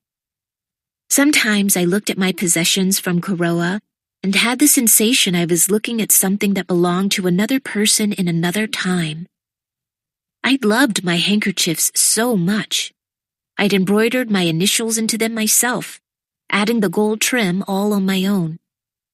Swallowing hard, I crammed it up my sleeve, hoping to keep it mostly hidden. I knew it was also customary in Isolt to give out tokens, but I just didn't have the heart for it anymore. With Jameson, it felt like we were snubbing the meanest ladies when he took my favors, and it was a pure thrill when Silas picked my handkerchief from the grounds and wore it. But now? Here? It felt wasteful, foolish. If I didn't have something important to do, I'd have hidden from the whole affair. Besides, who in their right mind was going to take a favor from me? Scarlet and I marched outside, and I stayed behind her, knowing she was my guide today. On the west side of the castle, a large tournament ground stood. It was bigger than the one at Kareskin, and covered in Isoltan blue. I could see the illustrious stand set up for the king, its tapestries billowing in the breeze. Special guests were already sitting in the box, with many others cramming into the areas nearby. I spotted Valentina there, her one lady sitting directly behind her. Uncle Reed was in place too, diagonal from the king's box, holding onto a perfect position for us to slip a note if the moment arose. "Lady Scarlet?" She jumped a little before turning to the voice. "I'm sorry," the rider said from his horse, lifting his visor to show embarrassment painting his freckled face. "I didn't mean to startle you." "Julian?" Scarlet guessed tentatively. "Yes. I've been wanting to say hello to you, but I haven't been able to catch you on your own. You seemed to be in the heart of a dozen conversations last night, and I didn't want to intrude." His eyes were bashful, and I could see his posture belonged to someone desperate to get a moment right, but fearful they were getting it wrong. "That's very thoughtful of you, Julian. It was a bit overwhelming. I'm hoping to simply sit back and enjoy the spectacle today." "Of course," he said, flustered. "I don't want to keep you. I just wanted to extend my condolences about your father and brothers, and to tell you I'm glad you're back in Isolt. I suppose you're not up for dancing just yet, but the court has looked dull without you." His freckles disappeared under a blush. "I believe that," I commented, diverting attention. "Even the ladies in Koroa were envious of what a keen dancer Scarlet is." Julian gave a quick nod in his helmet. "High praise, indeed. I got to go to Koroa last year for the king's meeting. It was one of the most entertaining trips of my life." I returned his smile.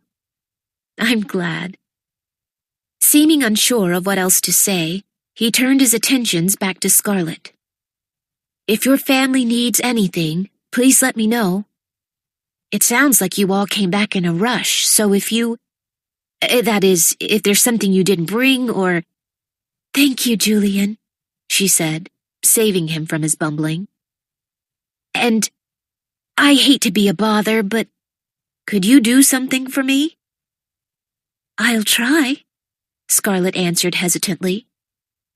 "I've already asked 2 girls for their favors and was denied.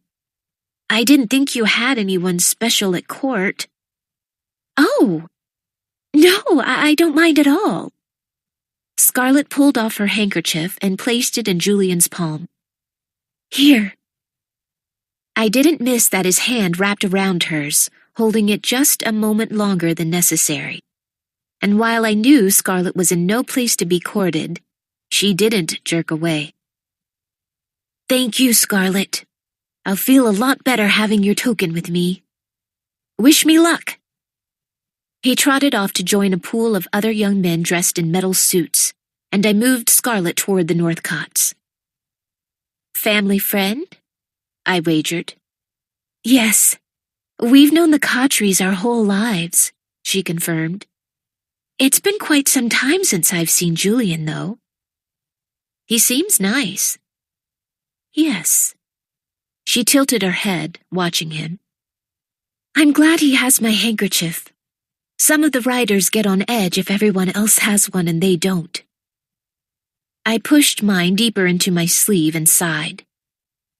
"We'll have to applaud the hardest for him when he rides." She nodded but said nothing else. I wasn't about to get my hopes up, and I certainly wasn't going to mention this to Mother, but Scarlett had hardly been speaking, hardly been smiling. Anything that gave me a glimmer of the girl who walked into my apartments a few months ago, so ready to dance, was welcome to me. So I was now Julian Cottre's biggest supporter. We walked around the field, waving to Mother, who looked pleased to find us in the crowd. "Look at all those riders," I said to Scarlett, pointing to the jousters set up under the trees, talking and laughing as they waited for the festivities to begin. This could go on for most of the day. "Don't worry," Scarlett began. "I planned on pretending to faint after an hour or so to get out of here anyway. You can come tend me." "You were going to abandon me? I'm wounded," I teased. "I said you could come too," she wailed in mock complaint, her eyes glimmering with mischief. We took our seats next to Mother, Aunt Giovanna, and Uncle Reed. I looked over my shoulder and made eye contact briefly with Valentina. She was close enough to call out to, but I couldn't say a word. I had to find a way to approach her. "Excuse me?" I didn't turn at first because I knew no one here, but then Scarlett tapped me on the shoulder and pointed me to the trio of girls looking right at me. "Oh, yes?" "You're Hollis, right?" the girl in front asked. "Lady Hollis," Scarlett corrected her. "Yes, of course," the girl said, her tone almost too sweet. "We were curious. We heard that before you married Silas, you were engaged to King Jameson. Is that true?" I looked between the 3 of them, trying to understand their curiosity. Majority or minority? Friends or enemies? "Not exactly. I was never given a ring, but it was close." I shrugged. It was hard to tell where being his favorite dance partner ended and being his betrothed began. Even this little bit of information felt like I was saying too much. I realized, even after all this time, I was still trying to figure out just who I was to Jameson. I supposed I was his fiancée in a way, even if it never made it onto paper. And thank goodness for that. A shudder went through me as I thought about promises on paper. Anyway, I married Silas, found myself a sister, I added, looking over to a hesitantly pleased Scarlett. And my dearest friend shall soon be Queen of Koroa. I hope. I'm very pleased for both her and King Jameson. One of them shook her head. "So you gave up being queen?" "Yes," I confirmed. "On purpose?" "Yes, to marry Silas. The girl in front crossed her arms. King Quentin was right. All Caroan should be tossed into the sea. The words were as sharp as a slap across the face, and they left me breathless. What? Scarlet replied sharply. Silas was handsome and all, but that's just common stupidity. Who passes up a crown? I glared at this girl. And were you first in line when King Quentin was looking for a new bride? I snapped quietly. She swallowed and raised her head, looking at me down her nose. You ought to be ashamed of yourself, Leona Marsh, Mother scolded. I'm tempted to tell your parents about your disgraceful words. Leona finally looked away from me, shrugging as she did. You could try, but I'm confident they'd agree. With that, the three girls walked off, and I was left dazed. I didn't look around, not wanting to know who had overheard. It was true that in my short time at Chetwynd Palace, most of my interactions had been kind, even positive. This one was so cold that it froze all the others from my memory. We can leave, Scarlet offered sympathetically. I'm not leaving. I stared ahead, looking at the first riders as they set themselves up, refusing to give away just how shaken I was. We still have a job to do. I can't go anywhere until that's done. Chapter 17. I knew the rules of the joust well enough, as it had been Jameson's favorite event. The goal was to land a hit on the other rider's shield as he passed in the opposite direction, and you received even more points if you knocked the man to the ground. There were other rules, too, about the speed of the horse or hitting a helmet, which would take away points as quickly as you'd earned them, but all anyone cared about was watching someone get hit. I wasn't particularly fond of the sound of lances hitting armor, and I was still haunted by the 3 men I'd seen die during the sport, one at Jameson's own hand. But regardless of what happened today, I refused to leave the arena. I kept looking over my shoulder. I needed to get to Valentina. Are you all right? Uncle Reed asked after a few rounds. I nodded. Good. Here. He handed me his handkerchief. The Queen looks warm. I supposed in Iseult this weather could pass for warm. I took a deep breath and snatched up the handkerchief, carefully sliding my note into the folds. I watched Valentina intently as I approached, hoping to convey wordlessly that this was more than a gesture. But first, I went to her husband. Your Majesty, I greeted him. King Quentin looked up, realizing I was the one addressing him. I had a difficult time just looking at him, watching him enjoy sport while so many were gone at his hands. Did it not plague him? Did it not keep him awake at night? I took a breath and launched into my practiced lines. I wanted to take an opportunity to apologize for last night. I was nervous and may have spoken out of turn. I'm very sorry, and I wanted to thank you for welcoming me and my family into your home. He eyed me curiously. Not a terrible idea about the land, he said, though it was clear the words tasted like vinegar in his mouth. You're quite attached to being a clever thing, aren't you? I found it unwise to be attached to anything these days, Your Majesty. He gave a lone chuckle. In your case, I couldn't agree more. My blood started to boil at his casual attitude. I supposed my fractured heart was of little consequence to anyone else in the world, but seeing as he was the cause of it, he could at least have the courtesy of keeping his disgustingly crusty mouth shut about it. All the same, I'm talking to my men. I should have been in the Caroan history books long before now. I'm already mentioned in Great Perrines and Catals. There's still time for more." He waved me away. I curtsied, thinking and feeling too many things, and then turned to face Valentina. "For your brow, your majesty. You look warm." She took it graciously, and I retreated without another word, afraid to look back and see if she found the note. "Nicely done," Mother said when I got back to our seats. "I'm shaking." "It will be fine," she assured me. "It's not just that. It's Quentin." I swallowed, trying to slow my heart.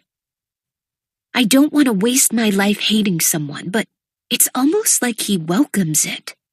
He'd rather be known for being wicked than never be known at all. She wrapped an arm around me. "If I have anything to do with it, a day will come when you won't have to remember his name, period. None of us will." I placed my head on her shoulder for a moment, allowing myself to be held.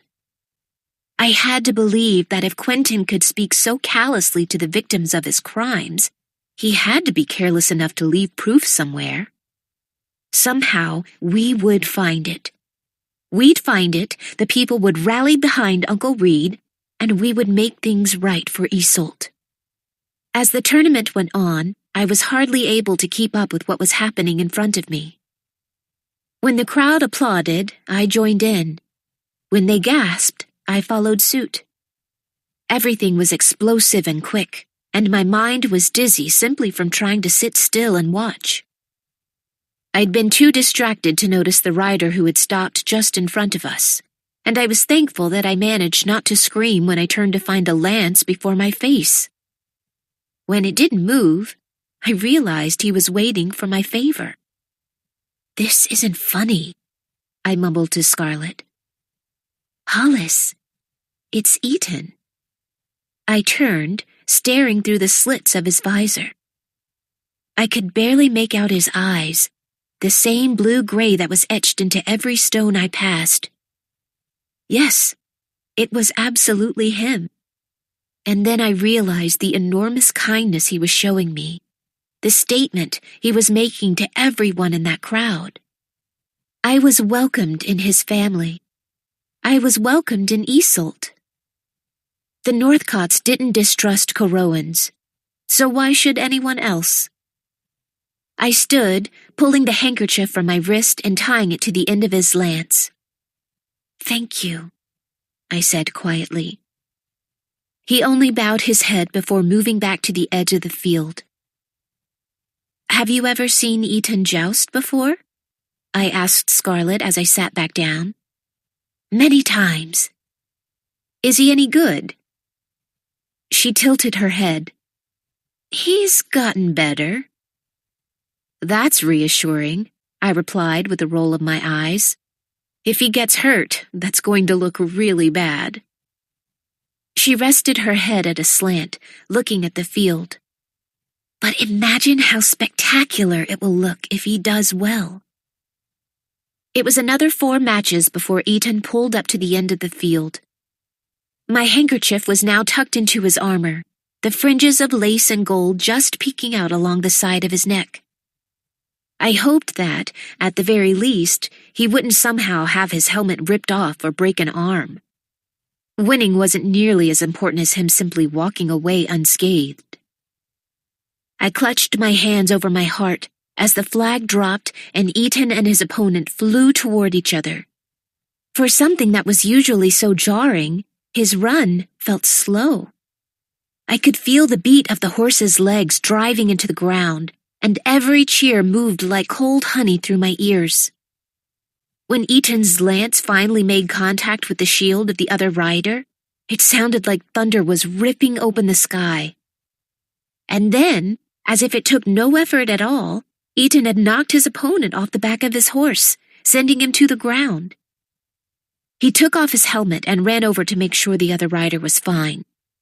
Once it was clear the grounded competitor was uninjured, screams erupted from the stands, and I think he must have heard mine over all of them. Our eyes met, and he wore an expression of absolute shock. I could not stop cheering. Several people around us were clapping Uncle Reed on the back or making comments about how strong Eton was. Even across the field, people's eyes went to the Northcotts. I didn't dare look over my shoulder to see how Quentin was taking in our moment of praise. Even if he was enraged, I couldn't be bothered to care. This set Eton up for a very exciting day. The riders were eliminated through multiple rounds, and each time he came back to joust, I found myself nearly caving to the desire to bite my nails. My breath caught every time he charged across the field, lance high, posture determined. And round after round he came out on top, making his way to the finals. "The other rider is vicious," I commented to Scarlett. "The way he moves is so intense. I don't think the black armor helps." "Yes, it does make Sir Scanlan look a little forbidding. And he's always been a very formidable opponent.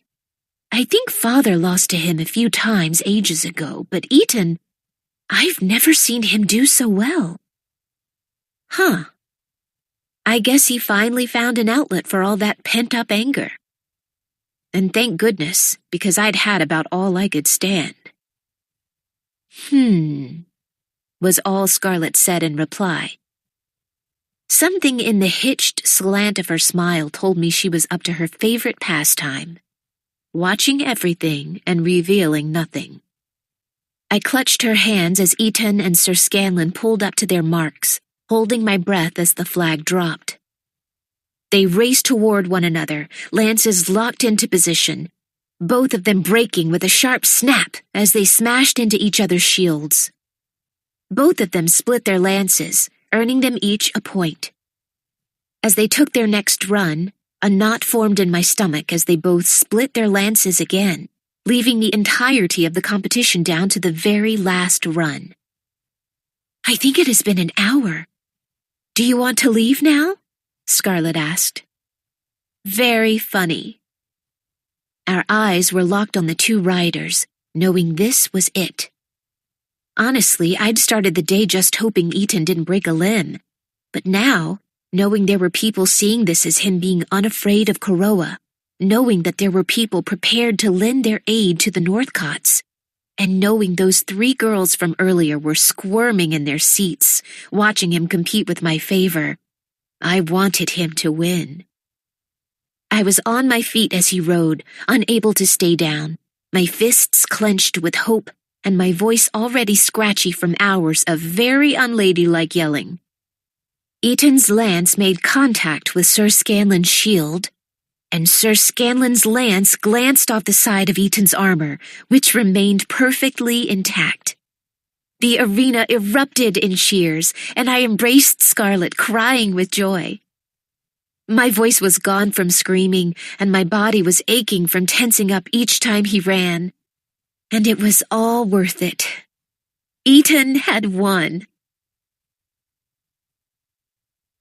Chapter 18. By late afternoon, Mother, Scarlett, Uncle Reed, Aunt Giovanna, and I had happily settled beneath the shade of a tree on the outskirts of the field. There was ale and berries, and someone walking around delivering the drumsticks of a bird I'd never heard of or tasted before. It was a decidedly different feel from Kuroa. The air wasn't as soft somehow, and every once in a while, the wind would whip up my hair. I still had the sense of otherness about myself, and simple things like the shape of the trees reminded me that this wasn't just another tournament. But the company made up for anything that was lacking, and I found myself unable to stop smiling. "That was the first time I've ever cared about the outcome of a joust," Scarlett said, tilting her face toward the sun. It was unimaginably pleasant when the wind slowed. "Eton was so good today. You led me to believe that he wasn't that talented." I nibbled away at my food. She playfully slapped my arm as Aunt Giovanna pretended to be offended. "I just didn't know how much he'd improved," Scarlett said defensively. "I still can't believe he won." I was perfectly aware it was all Eaton's skill, but the whole crowd saw him take my handkerchief, and, vain as it might be, that meant something to me.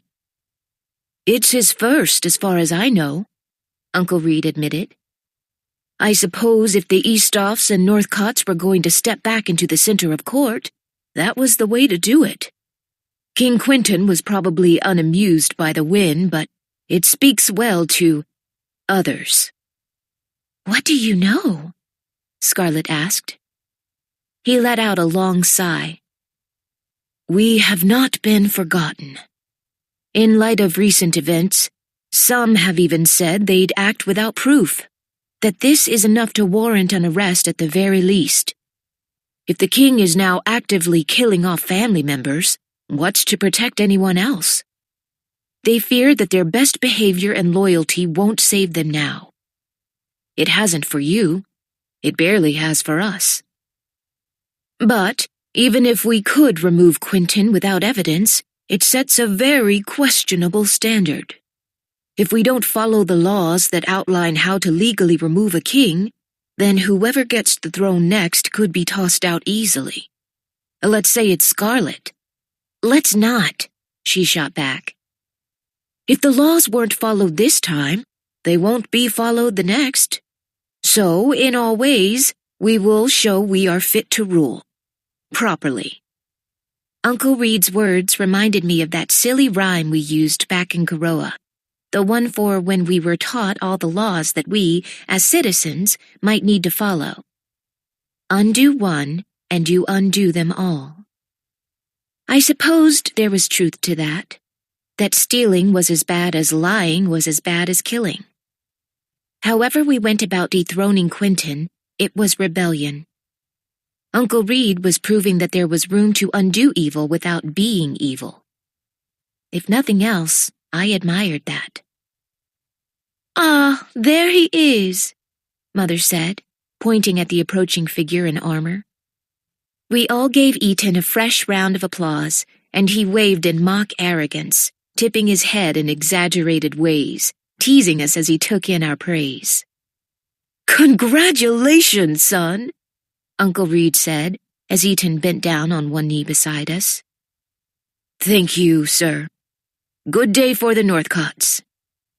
He flipped his prize over in his palms. It was a golden feather, made in such a way that there were spaces between the barbs where light could shine through. It was a fine trophy for a job well done, and it was easily the most beautiful piece of craftsmanship I'd seen in Isolde. Even if you hadn't won the whole tournament, the first round alone was enough to be proud of, I commented. Eaton let out a low whistle. I've had a few good runs in my time, but I've never grounded someone. It's true, he said, raising his arms and gesturing to nothing. I am incredibly talented.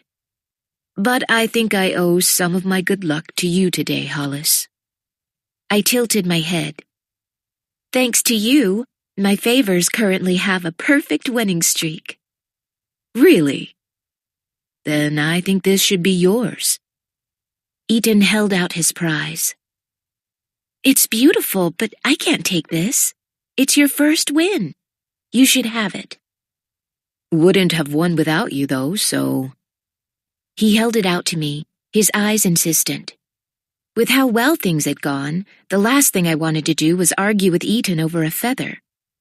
You're a stubborn idiot. But I accept, I sighed. Thank you. Let's have a toast, Uncle Reed said. To our champion, and to our good luck charm. To Eaton and Hollis. To Eaton and Hollis, everyone chorused. And I raised my cup quickly, hoping to hide whatever expression it was that dashed across my face. Hopefully our good luck carries over to our plans, I said, diverting the topic. I delivered my letter to the Queen. Eaton swallowed his drink hastily, looking at me wide-eyed. She got it? I nodded. I checked the ground around her seat, and it at least made it off the field with her. We spoke about the necessity for secrecy in Koroa, so I feel confident she understood the importance of the kerchief. "When did you ask her to meet?" Aunt Giovanna asked. "Tonight, in the great room, during the celebration banquet." They all looked at me as if I were mad. "Sometimes the best way to keep a secret is to put it out in the open." Eaton shook his head, his expression saying he was once again impressed against his will. "How can we help?" Uncle Reed asked. "I'm hoping I won't need much help. With everyone in good spirits from the joust and excited for the wedding, I'm imagining this will be a bit of a rowdy night and that no one will notice Valentina slipping off to talk to me." "Excellent," Uncle Reed commented. "And the rest of us must be prepared to take in more information. Hollis can't carry all of this." Scarlett nodded fervently, as did Eaton. I didn't think I was carrying all of anything. I was just grateful to be of use. We finished our food and ambled lazily back toward the palace. Eaton was walking tall, his hair still stuck to his forehead from the exertions of his day. He had a very satisfied grin slapped across his dirty face, happily holding his helmet beneath his arm. "Please tell me you intend to bathe before we go to dinner," I teased. "Please tell me you do as well." I chuckled. "Listen," he began. "I had a thought about tonight, but I couldn't say it in front of Father. I know he wouldn't approve." "What?" I squinted, trying to imagine what Eaton would be willing to do in spite of his father. "If you find yourself unable to get to Valentina at the banquet, if Quentin or anyone else seems to be watching too closely, I can cause a distraction." "Thank you," I breathed. "That has been my biggest—" "Wait. Cause a distraction how?" He shrugged as if it were nothing. "There were a handful of other competitors today who were more than a little bitter about losing to me. It would only take 2 or 3 well-placed remarks to get someone to throw a punch my way." "Eaton!"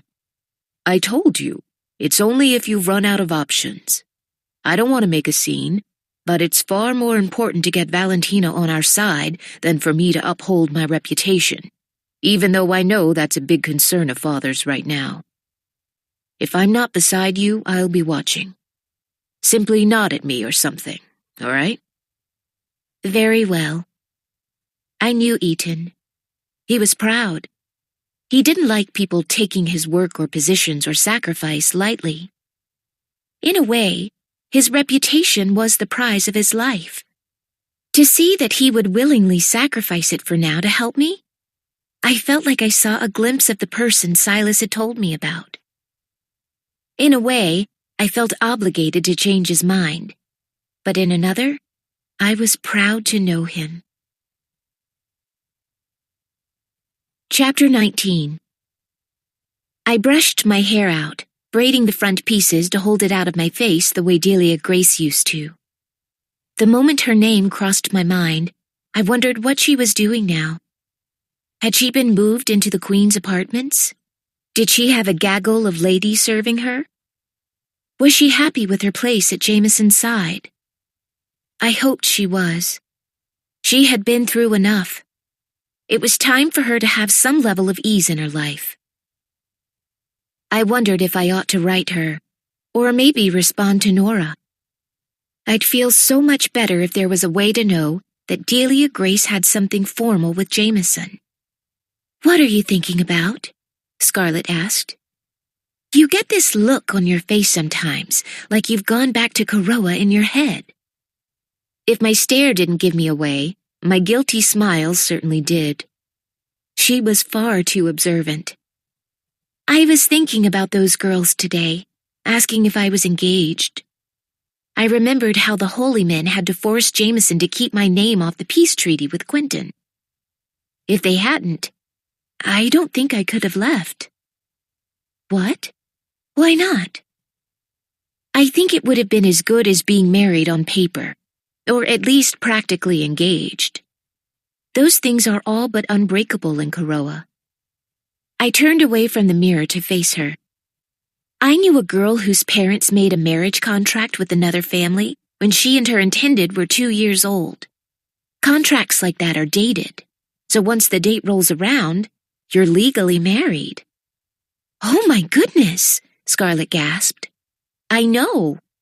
This one had set the date for shortly after the lady's 18th birthday, but by the time they were of age, neither of them wanted any part of it. If it's in writing like that, the king himself has to nullify the contract. You're essentially already married, so it's like asking for a divorce. It's no small thing. Really? I'm afraid so. A contract is akin to vows in Kuroa. Even if they were children? Even if their parents did it without their knowledge? I'd never thought to question it growing up. I'd been so consumed with hope that someone, anyone, would be willing to sign themselves into a lifetime with me that I never thought about how it would feel if I didn't want an arrangement at all. Yes, I confirmed. I was in the room the day of the proceedings. Both sets of parents were still very much behind the match, so even though the couple were both standing there in tears, King Marcellus refused to nullify it. After being by Jameson's side, I have to believe the king had something to gain from it, but I don't know what. It's the only reason they do anything. Scarlett crossed her arms, looking both angry and sad. What happened to the couple? I smirked. They're getting their own revenge. They had an actual wedding, of course, no way around it. But she was the last in her family's line, so she's set to inherit all of their land. He's in a similar position. Their parents clearly wanted one line of grandchildren to get it all in the end. But they're refusing to have children. Oh. Oh. I nodded. Yes. And it's been several years. That's determination. It is, I said, turning back to the mirror. Anyway, I was thinking about all that, and about Dahlia Grace. She had her moments, but she went through so much. I'm glad that, after everything, she could be queen. But if my name had been on that paper, it would be much more complicated than me simply leaving the castle. Do you think Jameson will really marry her? I nodded. If anyone could plot their way to the throne, it's her. If it happens, I'd like to go to that party. That's pretty, Scarlett commented about my hair. Reminds me of how you looked when we met. I think I'm going to leave it down. And I think I'm going to wear one of my own dresses. I just want to feel like myself tonight. She smiled. I know that feeling. Here, she said, reaching into her trunk. Let's remind everyone you were in line for a throne. She pulled out a headpiece I'd seen on her before, a fan made of gold and sapphires, and placed it firmly on my head. We both inspected my reflection. It's going to look pretty with my gold dress, I commented. But I'd be lying if I said it didn't make me miss the days when I wore that dress with rubies.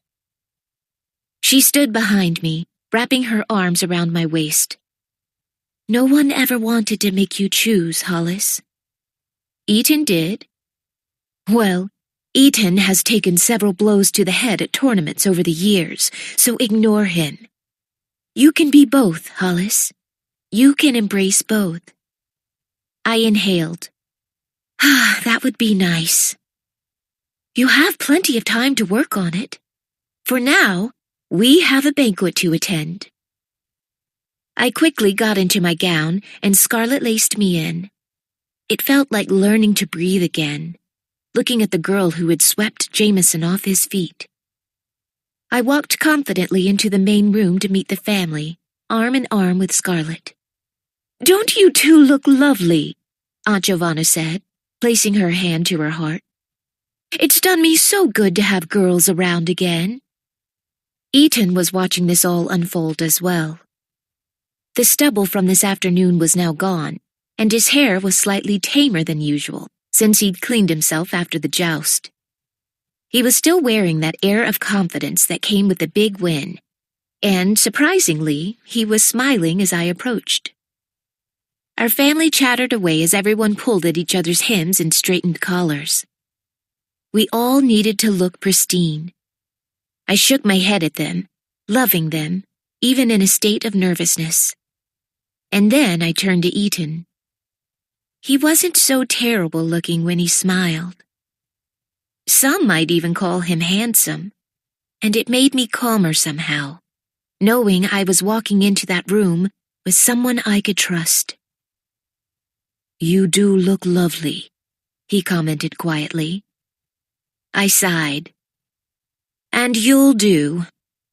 He chuckled, and I slid my fingers into his waiting hand. Chapter 20. All eyes were on me as we entered the great room. Rather, all eyes were on my escort. "Good evening, Eaton." "Nice to see you again, Eaton." "Why, Eaton, how well you look tonight." It was a chorus of compliments raining down on him with every painful step to the front of the room. He acknowledged them for as long as he could, then retreated by looking at the floor, laughing to himself. "Never going to marry my eye," I spat. "It'd be a shame for me to break so many hearts," he joked. "It'd be a shame for you to breed," I retorted. He laughed so loud it seemed like half the room turned to see what was so funny, only to see the hero of the day shaking his head at a girl from Kuroa. As predicted, the mood in the room was light. It was also much noisier in here than it had been the night before, and growing uncomfortably warm. But the musicians were playing, and the courses were spilling from their plates, and so I tried to enjoy the evening while I could. There was only one small problem. I had expected that Valentina and I might have to wait a long time to meet, or that more eyes than I could guess might be watching us. What I hadn't expected was the possibility that Valentina might not be there at all. I scanned the head table several times, thinking maybe she was sitting somewhere new and I'd missed it. Then I searched the room, hoping she was out making rounds. Neither was true. "Where is she?" Eaton whispered. "Do you suppose Quentin got a hold of the note?" My eyes went to the king, but he wasn't watching us. He was talking across his son to his new soon-to-be daughter-in-law. "I don't think so. If he did, it was vague and unsigned, so we should be free from danger. I don't know where Valentina might be, though." "I apologize," he said quietly, "for misjudging her. I had no idea she was in such an impossible situation." "How could you have? He keeps her isolated, and she puts on a good face. I think she fears for her life if anyone guesses how unhappy they are." Eaton sighed. "So she doesn't care for him? At all?" I shook my head. I think she fell into the likes of girls who see the crown far clearer than they ever see the man. I can't blame her. My eyes stayed focused on the room, but I could feel Eaton studying me, perhaps wondering where I fell in that description. I thought I'd seen it all clearly at the time, but I couldn't say for sure now. For as much as I missed it, I wondered if it was best if I stopped looking back at Koreskin altogether. "Eaton, there you are!" A girl with a sharp nose and high cheekbones approached, dragging another girl behind her. "Have you met my cousin Valea? This is her first trip to court, and she was positively thrilled by your performance today." "Who wasn't?" Eaton joked, standing to talk with them. I rolled my eyes, but no one was looking. I searched the room again. Still no Valentina. "We do hope you'll be spending more time at court," Valea rushed. "Raisa and I are counting on it." Almost as if on cue, another young lady popped up over Raisa's shoulder, batting her lashes at Eaton. "Are we making sure dear Eaton stays at the castle this time? I have to say, It simply hasn't been the same without you. Where were these ladies yesterday? Where were they before the whisper started and the lances fell? I supposed it didn't matter. For all his protests, if Eton loved his family at all, he'd get married eventually for the sake of keeping the name. Even if we never proved anything against Quentin, upholding just a single line of the family would be a small victory. And if he was going to do that with anyone, it would need to be an Isoltan girl. She'd have to have blood that went back as far as his, and she'd have to be unwavering. And pretty, and intelligent, and able to keep him in line, because goodness knows what would happen to us all if she couldn't.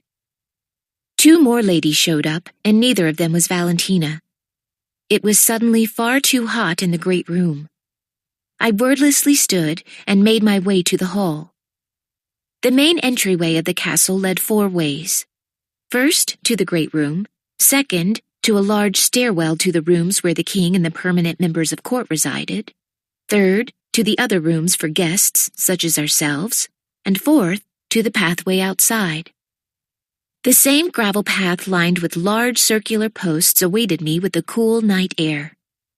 King Quentin must have felt very safe tonight. The only guards I could see were right by the front gates.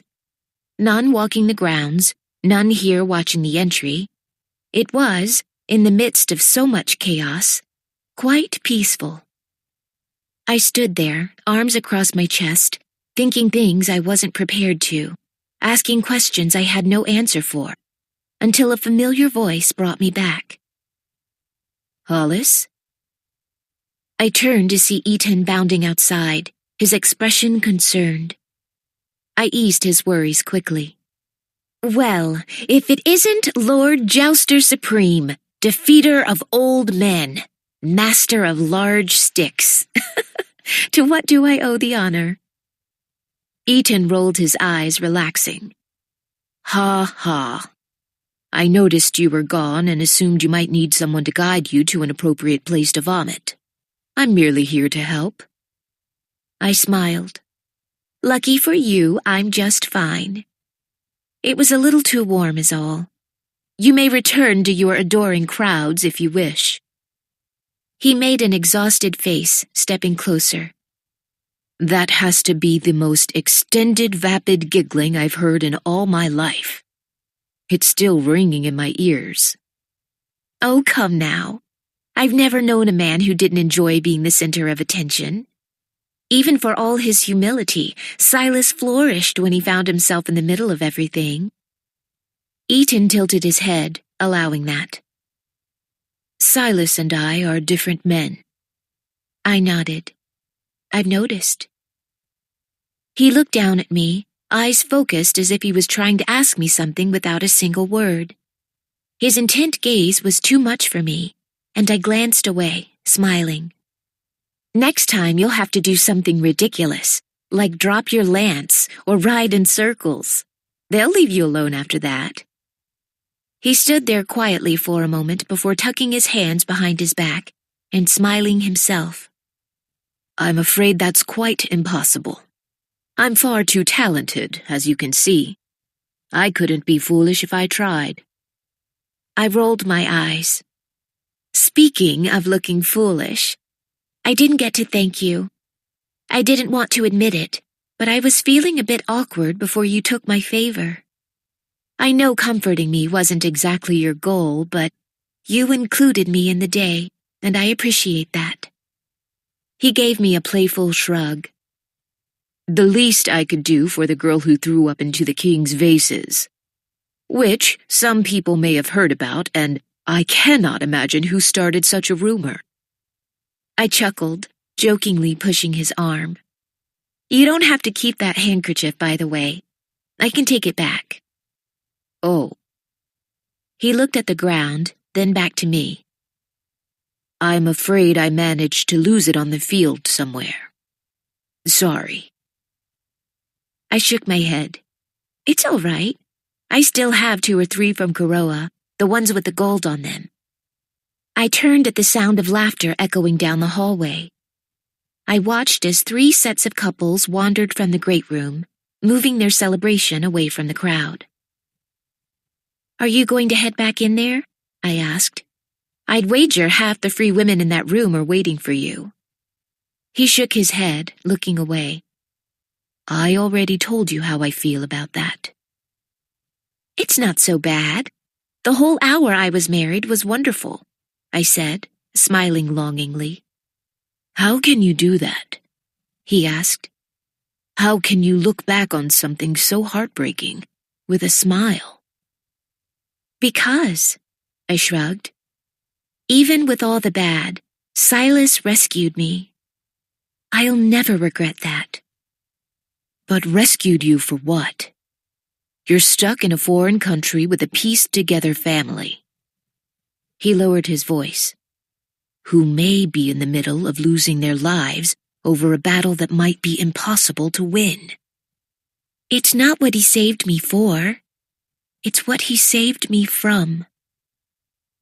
He watched as a dozen emotions danced across my face, reminding me of just how perilous it had all been. "Ethan, I was so close to being queen. Jameson was teaching me protocol at every turn, and people came to petition me for favors, and I was going to be the mother of the next heir of Koroa. He was going to make me into Valentina," I said, pointing at the castle, eyes stinging as I thought of that possibility being my life. "I don't know how long it would have taken, but I would have become a shell," I sobbed. "I didn't even know I wasn't in love with Jameson until Silas showed up and took me exactly as I was." "A terrible dresser with no tact who cries too much?" I laughed through my tears. "Yes." I patted at my eyes and nose.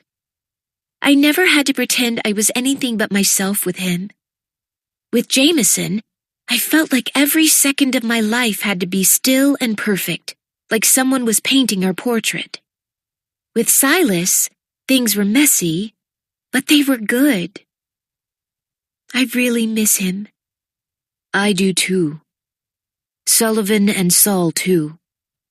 My sisters, the friends I lost at the front, I miss them every day. You can miss people and keep living. Sometimes you have to." I nodded, reaching up for just a second to touch the rings hanging around my neck. I told him I would. It feels strange sometimes, though, to do anything without him. I hope he'd still be proud of me. And I hope we win, because I don't know what will happen to me if we don't. "You mean, besides the obvious possibility of death?" I laughed. "Yes, because if I go back to Koroa, there's a fate worse than death waiting for me." "What do you mean?" I sighed. I guessed he should know about it all now. "I'll have to go back to the castle. Jameson summoned me, and I turned him down to come here. It's hard to explain because I love Koroa, and I love Koreskin, but if I go back, I'm afraid he'll completely drop Delia Grace. After those rumors we heard at the border, I can't ignore that possibility. If he's doing that to her, which I sincerely hope he isn't, then I'm terrified he'll let her go for me. And I don't want to be a disloyal subject, but I also don't want to be his betrothed. Not again. I'm afraid being at that castle means being his, and I can't. I can't." The tears came again. It felt like a race. If he'd just hurry up and marry Delia Grace, then maybe I'd be fine. But I didn't want his attention or his crown or any of it. "Hollis, everything will be all right." "It won't," I promised. "I know you didn't believe me, but I don't want Jameson. At all." He frowned at me. "Why can you talk poorly about him or Koroa, but when I do it, you get so upset?" I raised my arms and dropped them. "Because Koroa is mine. It's mine, so I'm allowed to talk about how horrible the laws are or my king is. When you do it, it stings because that was my home, and it's a part of me. And it's like you're saying I'm terrible too. As if I didn't already know you thought I was terrible. You're not? He huffed as I wiped at my tears. You're not terrible. You just made fun of my clothes, I reminded him. Yes, I'm sorry. Like you're such a great dresser. Hey. And why do you like it so much here? It's summer and it's still cold. Hollis. You've got to stop being so hard on me. I can't. And then I couldn't say anything else because Ethan's lips were on mine. Every inch of my body went warm, tingling at the sensation of an unexpected kiss. All my tension suddenly melted away under the sweet kisses of Ethan Northcott. I'd never been close enough to smell him before, but he had a scent all his own, something that reminded me of being outside. He held onto my arms, keeping me in place, but his hands were gentle. And that was miraculous because I'd seen what his hands were capable of. It was all miraculous, actually. When Ethan finally pulled away, he still held me firmly to the earth. There was a crooked smile playing on his lips, and then instantly it was gone. Something flickered behind his eyes, as if he couldn't believe what he'd just done. I'm sorry, he said quietly. I didn't know how else to make you stop arguing. He let me go, still looking confused. All I could think was that he'd achieved what he'd set out to do. I was left speechless. But he didn't make a move to leave, looking as if he was waiting for me to say something, anything. So I willed my mind to stop trying to pinpoint exactly what he smelled like and get back to work. I have to go back inside. I have to see if Valentina's arrived. His eyes went slightly wide, as if he'd forgotten that was the entire point of the evening. Yes, of course. He pulled at his shirt, straightening himself up. You go ahead, and I'll follow in a moment. And because he looked so very disoriented, I didn't tell him how I felt about that kiss. I didn't say that I could still feel it, or that he left me deliciously bewildered. I didn't tell him that I didn't mind the dizzying sensation of being the center of Ethan Northcott's attention. Instead, I swallowed that down and locked it away. I couldn't think about what I felt or said or even what this could mean, if it meant anything at all. Because when I walked back into the great room, it was time to work. Please, please, please be there, I whispered. I can't go back outside right now, so please be there. I looked down the room, through the throngs of celebrating people, and finally, mercifully, saw Valentina waiting at the head table. Chapter 21. The night went on slowly, and Valentina and I exchanged glances several times. She kept giving quick shakes of her head that were so small no one else would have noticed them. I tracked my family around the room as I waited, slightly anxious on my own. While their positions changed over and over, two things stayed the same. First, Julian followed Scarlett like a shadow as she spoke to people, looking like he was working up the courage to say hello again, but never quite getting there. And second, Ethan was surrounded by a constant cloud of ladies, looking as if he was having the time of his life, taking in their admiration and offering no promises in return. I supposed he really had just been trying to get me to stop talking. I slowly wrapped my hand around my waist, surprised to find an aching emptiness of disappointment fluttering in my stomach. Finally, when a group of dancers came out to perform, Valentina stood and made her way to the window.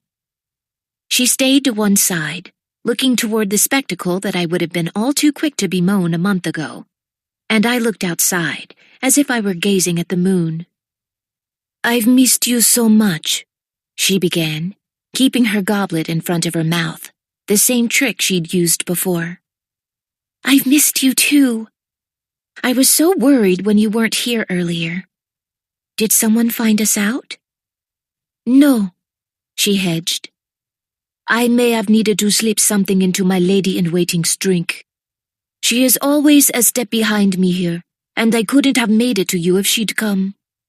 It took longer for her to fall asleep than I expected."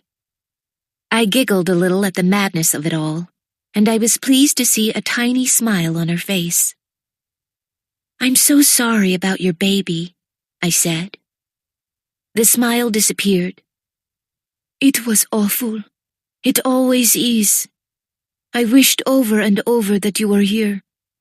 I've needed a friend, Hollis." "Have you been completely alone?" She gave an all but imperceptible nod. "At least I've had my family. I hate you've had no one." "Ugh, I don't mean to be so selfish. I'm so sorry about Silas," she sighed. "It's the sad effect of being on my own all the time. I'm all I ever think about." "Don't be silly. You've been through plenty, and if you hadn't, I'd still understand. For what it's worth, I think about you too, all the time." Tears welled up in Valentina's eyes. "I need your help, Hollis. How did you escape Kareskin?" I didn't dare look at her. I didn't, exactly. I told Jameson I was leaving, but if you're asking what I think you are, I imagine the circumstances would be much more difficult. I saw out of the corner of my eye that she reached up to touch her temple. "Are you in danger?" I asked. "I don't know. But this wedding means he's lost hope in me. And honestly, I don't think I could take trying again. But I don't know what happens. If you know about... Silas might have..." "I know about the darkest nights. And yes, I believe they killed him. And I think the king is dispatching them. So I need your help, my friend. It would be risky, but we could offer you some protection if you can get us what we need." She sipped her drink. "Which is?" "Proof. We need to know he's murdered his own people. Some sort of documentation, anything that would give the Eastoffs or the Northcotts the right to take the throne." She laughed. "You will never snatch the throne from that man." "That man is old, and his son is barely clinging to life. If they can't produce a legitimate heir..." "What if I could prove something on that front?" she asked. "What do you mean?" She was quiet for a minute. "I can get into Quentin's offices. I know where his most important papers are, though I'm not sure what they say. There might not be a trail at all. If there's any chance, I'll get you what I can at the reception tomorrow. But you will have to find a way to get me out of here, Hollis. I cannot stay." "Done." "Good. Where is Sultan Sleeves tomorrow?" With that, she began to casually walk around the room. We'd done it. We'd gotten the only ally we could possibly have to do the one thing that might save our cause. This part of our plan, at least, was accomplished. I found Mother's eyes and nodded. She and Uncle Reed both shared a look of relief. Scarlett, who had clearly been watching the entire thing, saw my triumphant expression and tipped her head at me. Aunt Giovanna would be filled in later. And Eaton was still in the middle of a sea of ladies, each of them presumably dazzled by his words. Between giving them winks and kissing their hands, he looked up at me. I smiled and nodded ever so slightly, and he gave me one of those knowing shakes of his head.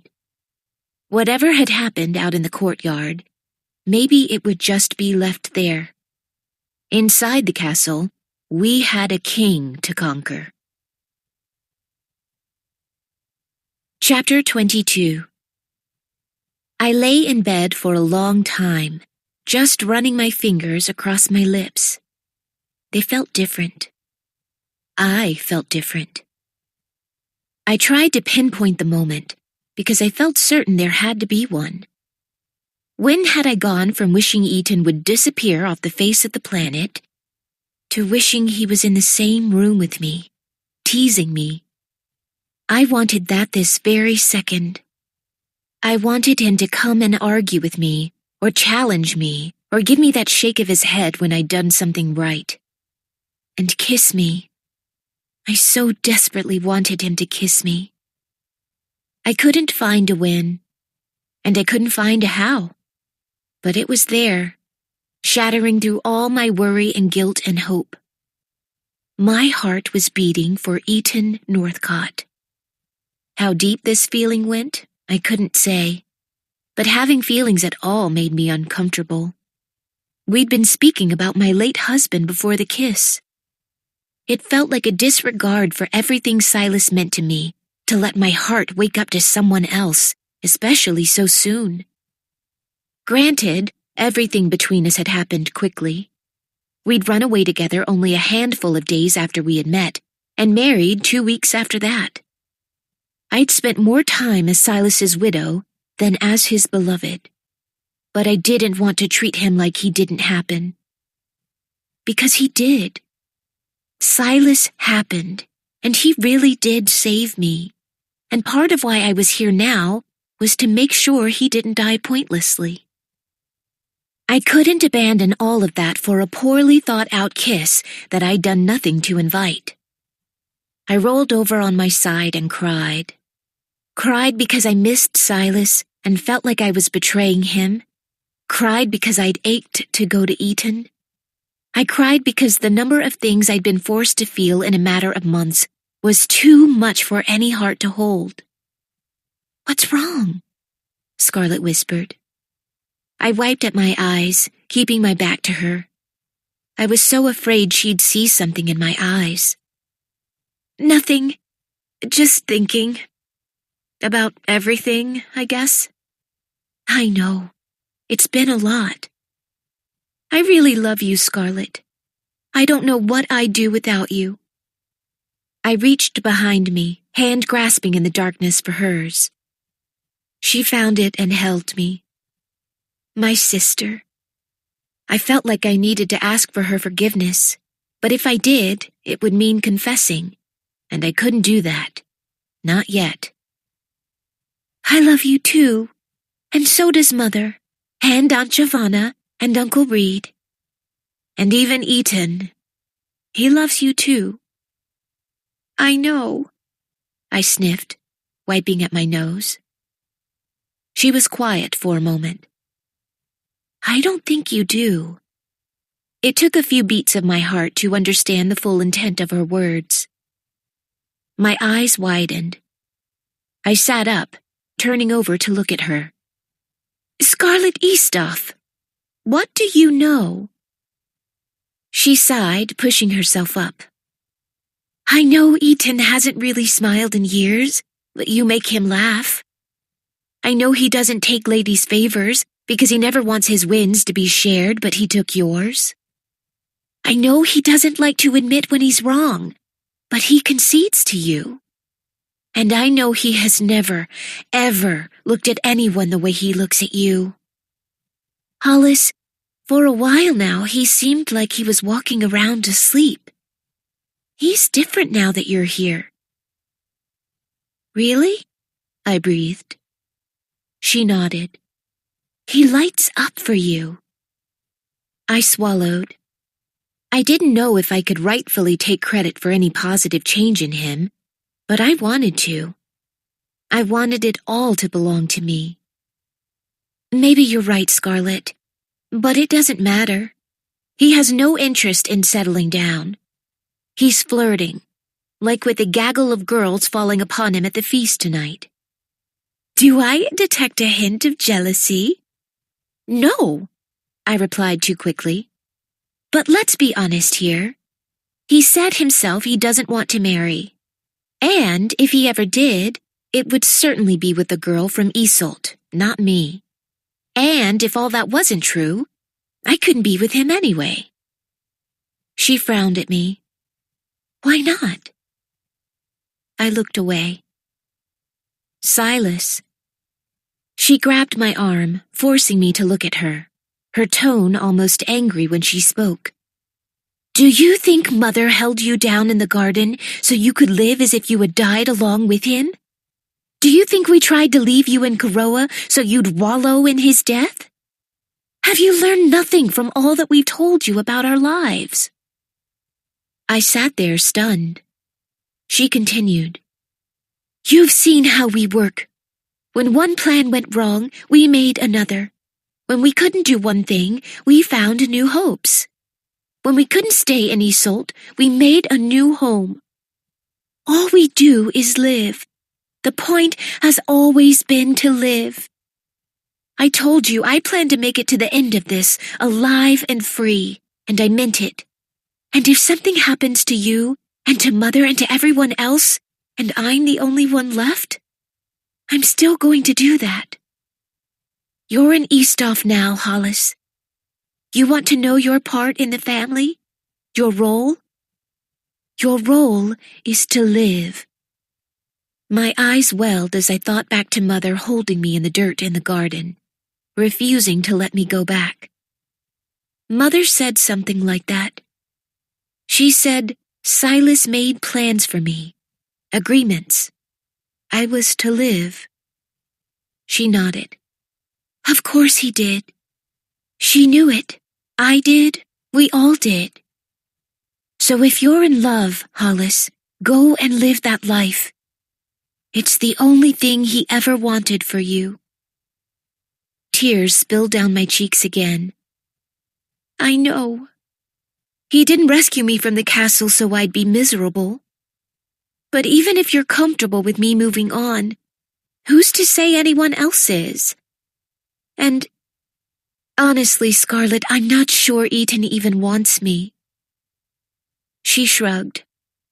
I think he does. And I think the entire family would rejoice in your happiness. It's been so long since we've had anything to celebrate. We've lost our homes. I lost my father and brothers. Aunt Giovanna and Uncle Reed lost their daughters. Both to sickness, not the crown, Scarlet assured me quickly. Still, no one wants any of us to sit in our misery. If that's the only thing holding you back... I wiped away my tears. No, it's not. I have bigger plans than this, remember? Gypsies, goats. I'm not giving all that up. She giggled. You're ridiculous, Hollis. She gave me a hug, holding me tight. We should get some sleep. Tomorrow is the day. I sighed. Yes. Whatever happens, Scarlet, I'm with you. I know. She settled back in, looking disappointed that I was refusing to simply say I wanted Ethan. But he'd been clear, and I knew it wasn't worth attempting. Besides, we had other things, other possibilities laid out before us. They would be coming with the dawn. Chapter 23.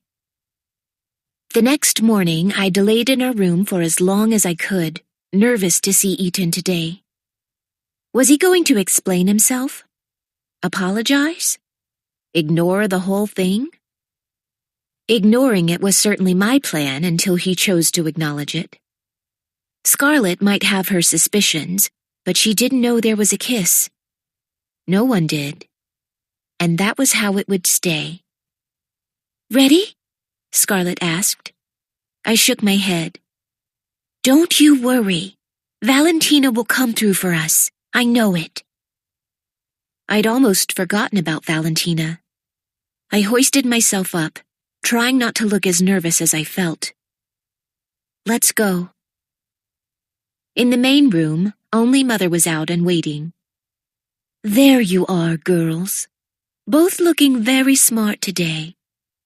She was patting at her hair repeatedly, as if it was somehow falling out of place.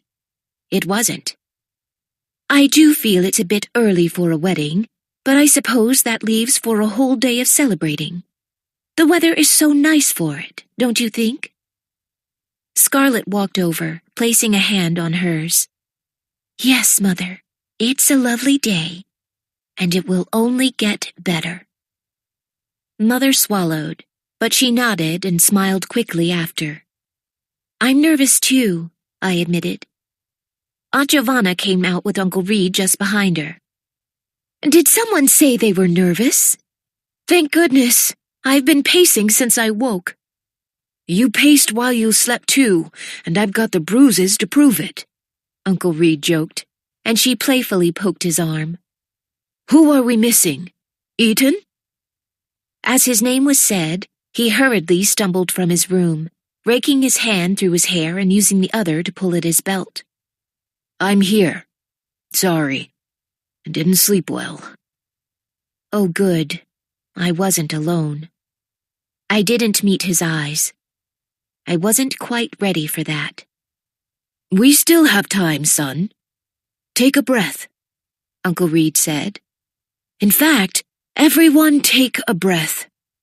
Straighten yourselves up and let's get ready to go. For the first time since we'd set up this little arrangement, I hesitated to go to Eaton. But it didn't matter. He came to me. My heart was positively racing at his nearness. When I could pull my eyes up from the floor, I saw... How could I even describe what I saw? The tension that always seemed to rest in his jaw was gone, and the way his eyes were usually settled in an air of worry and suspicion, that was gone too. He was still Eaton, and somehow not. Usually he turned to face the door, extending his arm in a very official way. But today, he gently held out his hand for me. Come on, you wretched hag. We're going to be late, he teased gently. I smiled, relieved. I could do this. Where in the world did you sleep last night? You smell like a barn. I placed my hand on his, reminding myself that any flickers of warmth I felt were all in my head and not in his. And we were off. As relatives of the king, we were expected to occupy the first few rows of the temple. Eaton and I made our way past the scores of people filling the space to capacity, and he nodded kindly at the many people who greeted him. The sound of the organ in the background was more ominous than romantic, but I supposed that was fitting. There were a few sprays of flowers near the front of the temple, but otherwise the room was plain. Even the windows lacked color. It certainly all fit my mood about the event. This space felt how I'd always imagined Iseult would. Damp, dark, and decidedly less inviting than Koroa. But I'd found warmth here too. At some cue that I didn't see, the king and queen walked down the aisle. Quentin looked as venomous as ever, hiking up the aisle with his elaborate cane, and Valentina's eyes were dancing around the room, looking for what I couldn't guess. Her one hand was resting on Quentin's, and the other was settled across her waist, as if she was trying to convince people that she was with child. They walked on, looking perfectly regal, settling into two thrones on the front right-hand side of the room. Shortly after, Prince Hadrian and Princess Philippa entered, walking hand in hand. At that, we rose and it was difficult to see the procession until they were very close to the front. Poor Prince Hadrian had a layer of sweat across his forehead already, exhausted from the trip across the temple. His pallor was only heightened by the sight of Princess Philippa, all rosy cheeks and fair skin. This is another concern, Eaton whispered to me. Her father is dead, so her older brother is king, yet he didn't feel obligated to come and give her away himself. He didn't even send a noble to act in his stead. What does that mean? It could mean that this event doesn't matter to them. But I can't imagine why. They're marrying into the largest country on the continent, and that offers unparalleled security. None of this wedding makes sense. The pace, the events around it, none of it. He inhaled deeply, as if he were calculating, trying to make sense of the information in front of him. His expression didn't give anything away if he'd figured something out. "Please sit," the priest said, his expression serene. "Today we unite not only two souls, but two kingdoms. In the scope of eternity, it is hard to say which of these is more precious. It gives us all a moment to reflect upon our own lives, upon our own small kingdoms, the ones we build around ourselves." My hands had been up by my chest since we'd taken our seats, fiddling anxiously with my rings. But these words broke through my worry, and I moved them down, holding on to the edge of the pew. "It is a wise and valuable thing to build up your kingdom, to make walls and leave a legacy that will follow beyond you. It is worthy to make, to grow, to establish. It is the reason so many reach for greatness, the reason so many aspire for glory. We all want our very small kingdom to have a name. We want it to be remembered." He looked around the room, finally resting his eyes on Hadrian. I don't know what he saw in his face, but he frowned and spoke much faster when he started again.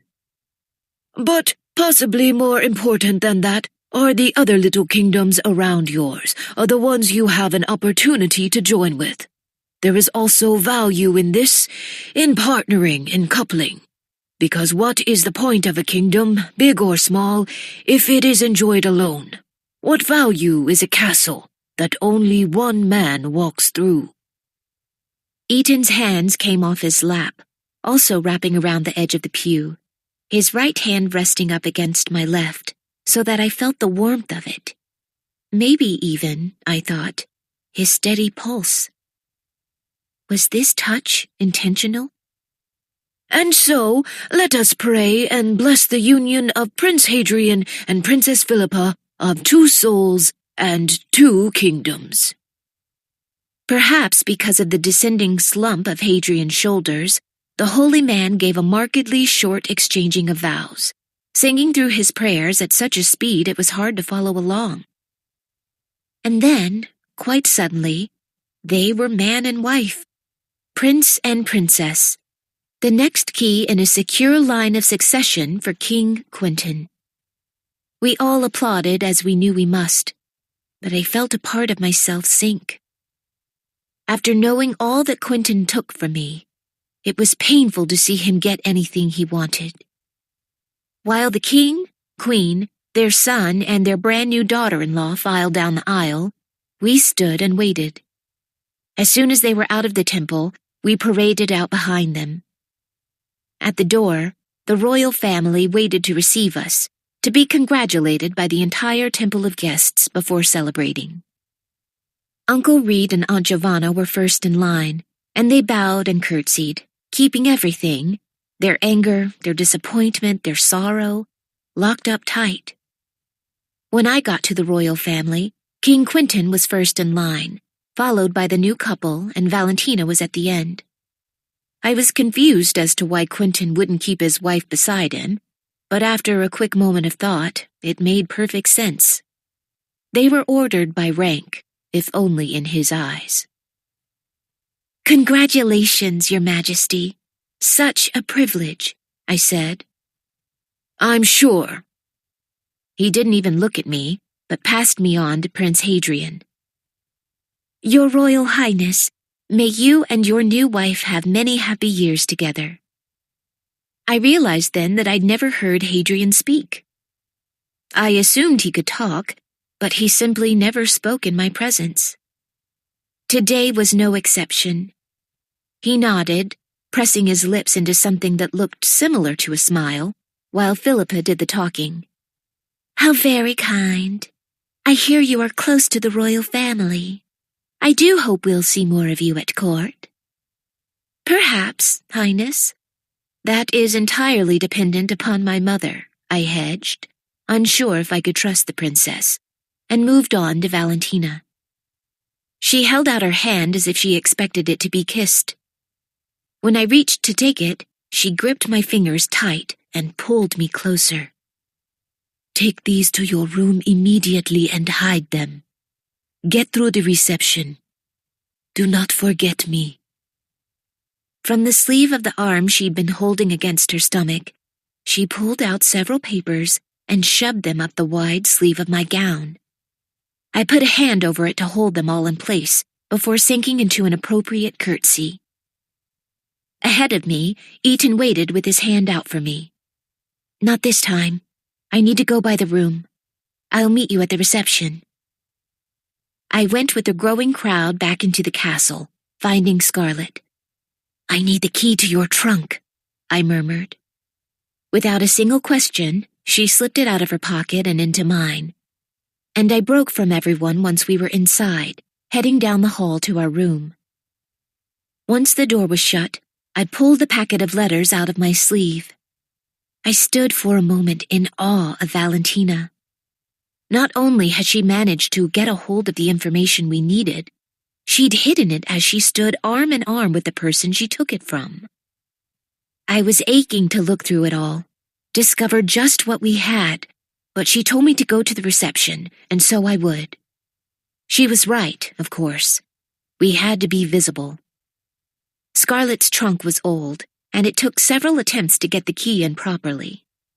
When I finally did, I buried the letters wrapped in a set of stockings at the very bottom before locking it again. And then, as if it would somehow be safer, I shoved it under the bed. I took a deep breath and straightened my gown. It was time to celebrate a wedding. Chapter 24. The great room had been made over for the reception.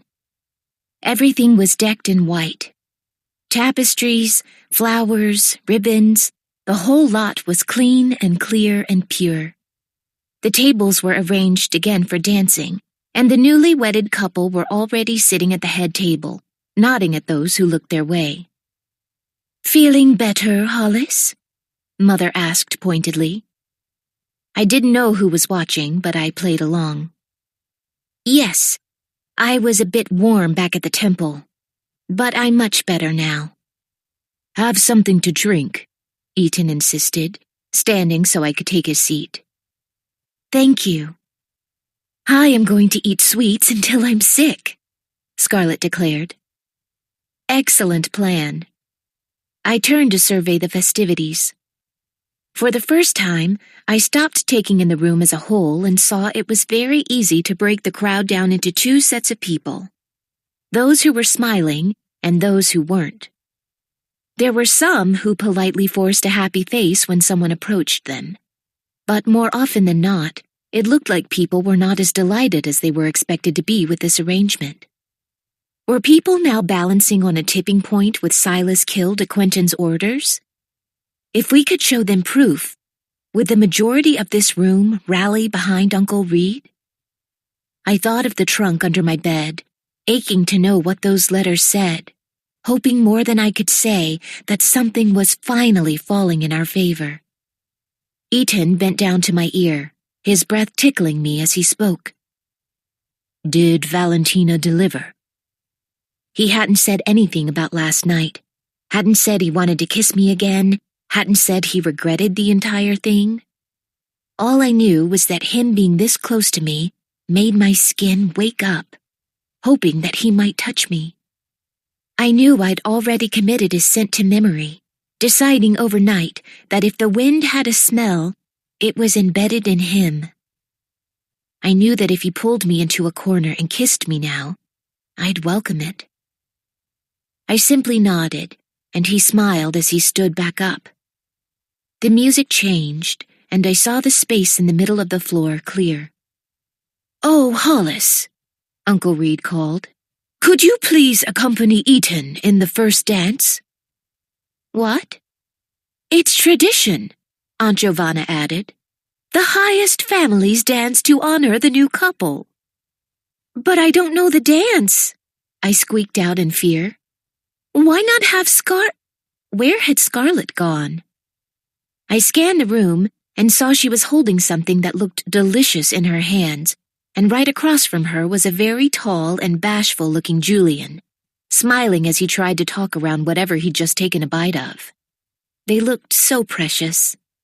Even if I could have raced across the room to steal her away, I wouldn't have. I turned back to Eaton.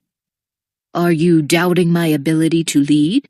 He asked, that joking tone ever on his lips. His lips. The only other partners I've seen you with are those fellows in the joust, and I'd rather leave this room standing on my own 2 feet, if you don't mind. Mother laughed at that, but Eaton held out his hand, undeterred. I took it, and he led me onto the dance floor. It's simply a volta. If you know that, then you're fine. Oh, I love the volta. Perfect. Then you don't need me at all. I looked at him out of the side of my eyes. You say that as if I ever have. He smiled. Other couples were flooding the floor, and I stood toward the center beside the other women, with the men on the outside forming a shape like a flower. When the music began, Eaton and I wove past one another, circling around and going to the next couple. The dance was so full of movement that it excused any lack of conversation. So instead, we danced, hand in hand. Eaton did as he said, waiting exactly where he said he would, exactly when he was meant to. His hair kept flopping in his face, and he kept flicking it back, keeping his eyes on me. I was smiling. I could feel it in the very soles of my feet. My smile went so deep. We came to the section where we could move side by side, and Eaton held me tight. He looked down at me, eyes locked. There was something in them that said he wanted to speak, to say something now that all our family wasn't right over our shoulders. He just kept studying my face, maybe trying to judge how he'd be received if he did speak. I tried to wordlessly tell him that I welcomed his apology or explanation or whatever he felt he needed to say. I was prepared for it all. All he did was smile. The end of the dance was coming, and it was a good thing, as I was already breathless. 3 lifts back to back, and then it would be over. I swept around the circle a final time, coming to Eaton's ready arms, and he was smirking, ready to prove he was capable. I jumped as he lifted me up, throwing my head back into light. The watching crowds were gasping at the sight of the couples moving in time, many of the members applauding. He lifted me a second time, and I laughed at Eaton's mocking groan as if I were too heavy to pick up more than once. The third lift, I found myself looking down at him, and he seemed happy. I thought about the day we'd met. He must have been so miserable, forced to bring his family into the den of his enemy, into the home of people who'd killed his friends. I thought of how he'd hated it when I'd wormed my way into his home, infiltrating the one place in the world that ought to have been his. I thought of how much anger had passed between us. Where had it all gone? Now he was holding me in the air with such care. I knew if the ground shook the very foundations of this castle, he would still keep me aloft.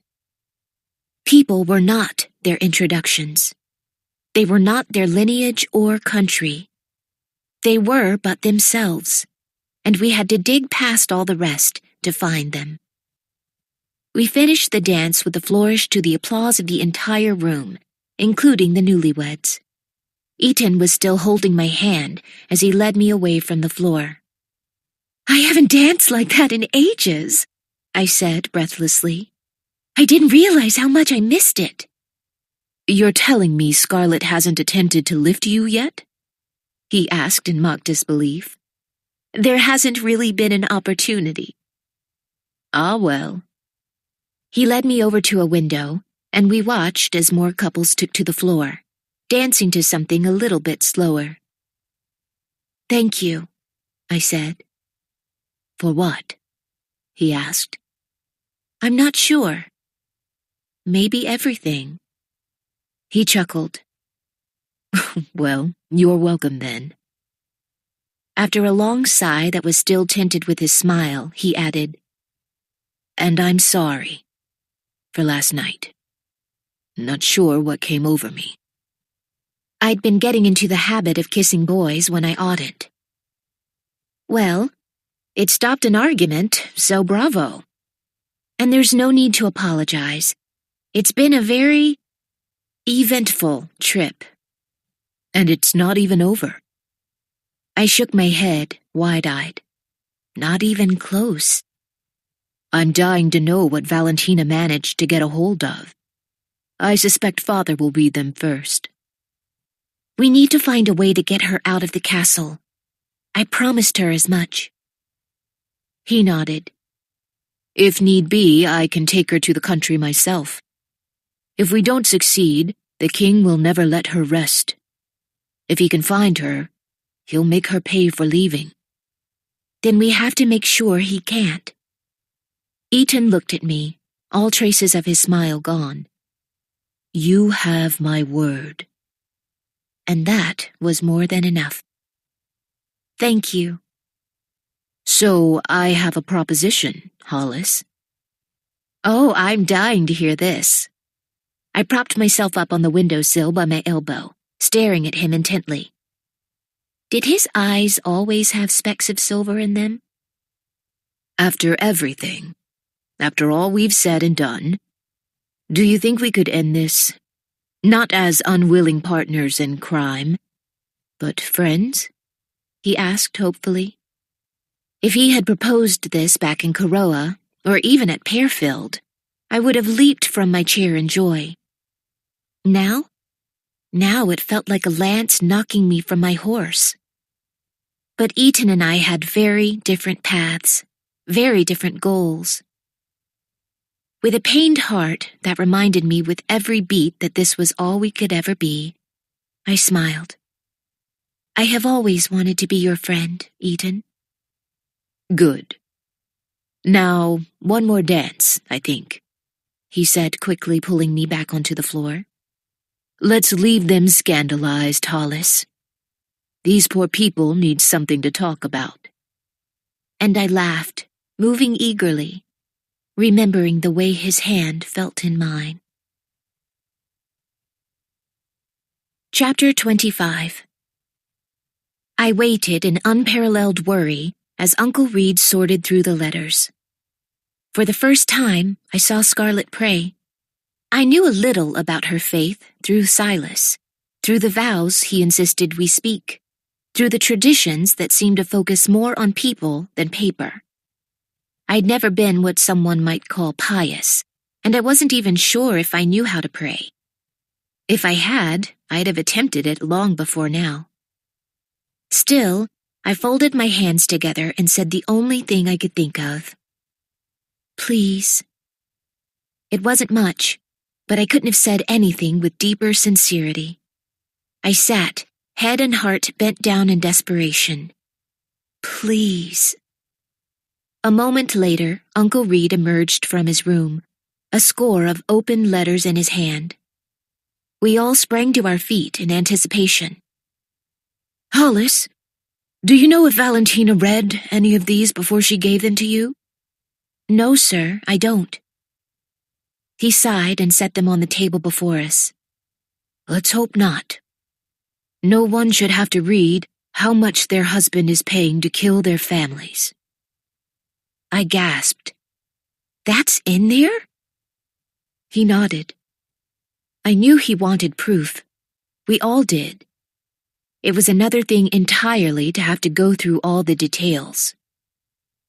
Some of these are inconsequential, but several of them put the king's hand on many of the prominent deaths caused by the so-called darkest nights in recent memory, including Valentina's parents. We have names of victims, and I think identities of at least 2 of the murderers. If this is what Valentina could grab and hide in a matter of moments, there must be so much more." His heart was undeniably heavy, and so was mine. There was one question I needed to ask, had to. Yet I couldn't find a way to form the words. But Mother did. "Is Dashiell in there? My boys?" Uncle Reed shook his head. "There are plenty of deaths not accounted for, and that doesn't mean he's innocent in them. But the deaths are not the most shocking piece of evidence here," he said tiredly. "What could possibly be worse?" Eaton asked.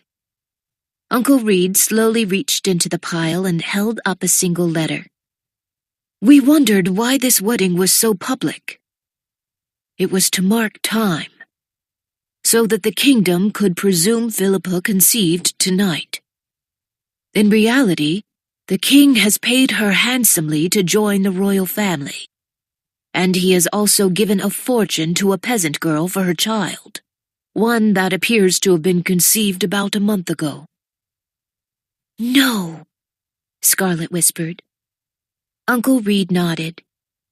"He's so desperate to keep his crown that he pushed Queen Vera all her life for more children. And he's pushed Hadrian year after year, though it was clear he was never healthy enough to do the job. The only reason that poor boy has survived this long is because of our advances in medicine. If he'd been born in Moorland or Catal, he'd be dead." I watched as he swallowed, maybe seeing Hadrian for the first time, the same way I saw Valentina. Just a piece in someone else's game. When he worried that our families were stronger than him, he picked away at us, took our lands, rejoiced when we lost our children, ran us from the country. He married Valentina for her youth. When her parents questioned the king's motives, they were murdered. When she was found unable to make him a better heir, he bypassed her for Philippa, who is at least smart enough to know who her in-laws are. She wanted money and the promise that once a proper time of mourning passes, after Hadrian inevitably dies, she can marry whoever she pleases. She has all of these things, in writing," he said, pointing to the letter and shaking his head. "If Hadrian dies, it doesn't matter. People could still believe Philippa was having his child." I couldn't stop the shiver running through me. Quentin had been so malicious, so calculating. He'd played every piece on the board to ensure that he'd never lose his crown, that he'd control who it went to. "We have undeniable proof now, Father. What do we do?" Eaton asked.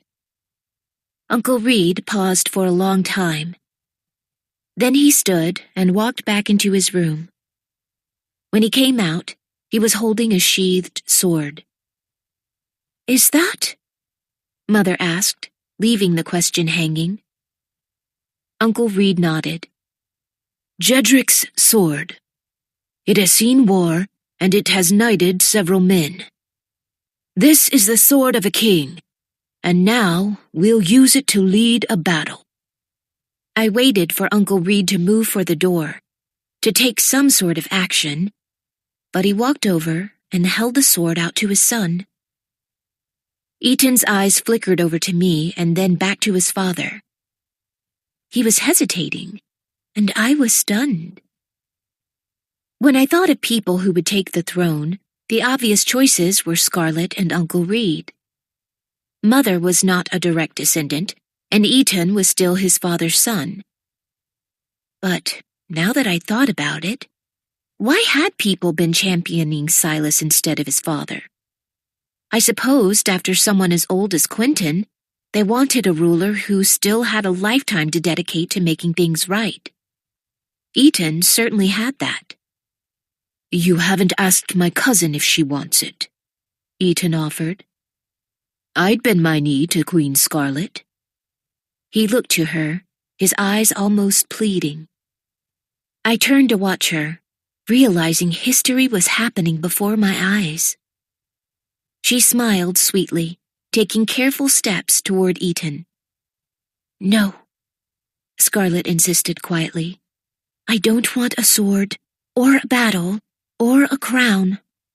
All I've ever wanted was a chance at a life I could call my own, and I know I'd never have it as queen." "Are you sure?" Mother asked carefully. "I am. I've had plenty of time to think about this. I don't want the power or the obligation, and I will never challenge you for your crown, Eton. You will have my absolute allegiance, I swear." Eton's eyes flashed over to me again, then back to his father. I can't. "Eton, we've come all this way," his father reminded him. "Why not you?" he questioned. Uncle Reed's face was perfectly calm. "If I were younger, maybe. But I cannot lead. Not like you could." "You are so brave, son," Aunt Giovanna said. "And intelligent," Scarlet added. "You have impressive military experience and a presence not many people could pull off," Mother agreed. "You're a natural leader, Eton," I said, fearing I may say too much. Still, I kept on, knowing that now, more than ever, he needed to hear it. "You're passionate, strong, and kinder than you'd let anyone know." His eyes moved to his family and back to me. "Whatever you may think, part of my heart is Isoltan, and I, for one, would rejoice to have you as my king." He stared deep into my eyes for a very long time. I watched as fear and hope and desperation flashed across his face. And then, as if the act was almost physically painful, he reached out and took his father's sword. "What do I do?" he asked. "Go back to our lands," Uncle Reed commanded. "Call up the army. Take some of these letters with you, and our people will rally behind the truth. We will quietly get word to some of the less than happy nobles and explain what is happening. Offer them secure places in your government for their support. By the time you get back, everything will be in place. And while I'm confident we have numbers on our side, you must be careful. If you speak to the wrong person..." Eton nodded. "I know." "You should go now," Uncle Reed insisted. "We will be watching for your return." "Wait," Eton said, raising a hand. "We need to get Valentina here first." He looked at me. "If she's going to have a chance at escape, I have to take her with me now. I can do that, but I need your help." I didn't hesitate. Anything. Chapter 26. It took a while to find a maid willing to go to the Queen's rooms and deliver a message. Poor Valentina. Even the staff feared being near her. Finally, we were able to send word to her that the girl from Karoa had found something of hers and would like to return it to her. Valentina showed up to our rooms wearing her nightgown and a robe embroidered with silver thread. "Your Majesty," Uncle Reed greeted her, bowing his head. "We apologize for giving you no warning, but if you're truly ready to flee, this is your only way." She looked to me. "Hollis?" I walked over to her, gripping her hands. "Valentina, you have delivered your country. You've saved so many people today, and we cannot thank you enough." Her eyes welled. "I wasn't sure. But it's enough?" I nodded. She closed her eyes, letting the tears run down quietly. "Who's to take his place?" I cast my eyes to Eton. She turned to him, exchanging a long look. She was about to throw away a crown. He was about to take one.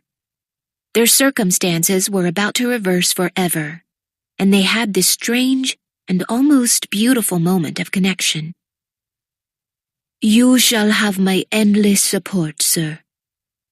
He nodded to her, his head still going respectfully low. "Trade robes with me," I insisted, grabbing mine and shoving it into her hands. "In a few minutes, you will leave with Eaton on horseback, under the guise of him escorting his cousin home. He will take you to Pearfield, and from there, he'll make arrangements to get you to Koroa. These papers," I said, holding up a handful of parchment, "are to get you across the border, and instructions for my household staff. Hester will guard you. And we have gold." I set it all on the desk beside her. She stared at the papers, taking it all in. "If he figures this out, you'll be dead, Hollis. You have to know that before I leave." Despite her warning, Valentina pulled off her robe and shrugged into mine, her face painted with fear. "I already know, and I'm choosing to do it all the same. I have very few people left in this world who I care about. You're one of them. I'll take care of you." Her eyes welled. She looked around to the warm faces in the room. I wondered how long it had been since she'd been treated with kindness. "How can I ever thank you all?" "It is we who are indebted," Uncle Reed insisted. "In fact, we're hoping you'll be able to forgive us. We should have seen you needed help and we didn't. We'd have still considered you aligned with Quentin, had it not been for Hollis." Her teary eyes turned to mine. Perhaps there were things we should have said then, words of gratitude or of love, but in the end, I couldn't say any of it. I wouldn't tell her goodbye in any form. It felt too final. And if I had to will Valentina into being beside me at the end of this, then that was what I'd do. "Please send word once you're at Varinger Hall. I just need to know when you're safe." She squinted at me. "Won't you be coming there soon?" Eaton was looking at the ground just then, and thank goodness. If I saw those slate blue eyes with their secret streaks of silver, I might have lost any resolve and several pieces of my heart. He was stealing it, bit by bit, with traces of smiles and quiet glances. And what would happen to me when he'd gotten all of my heart, and I had none of his? "Yes, of course. I'll come. I just don't know when." "Stay safe," I said, coming over to kiss her cheek. "We should go," Eaton said. I stepped away, a chill running down my back that had nothing to do with the constant Isoltan winds. "Good luck, son," Uncle Reed said, placing a hand on Eaton's shoulder, passing him some of the more incriminating letters. "We'll be waiting for you." Eaton nodded, shaking his father's hand. We had hoped that people would follow, but if Eaton failed, we'd have no way of knowing until it was far too late. Eaton embraced his mother and whispered something in her ear. I watched as she squinted, taking in the seriousness of his request. He stepped back and looked into her eyes. There was something deeper than a goodbye happening there, almost as if they were making promises. He took a deep breath, and she slowly nodded. He then moved to Mother, kissing her cheek. "Keep this lot together," he instructed teasingly. She smiled as he moved to Scarlet. "Last chance to be queen. I'd hand it over in a heartbeat, without question or remorse."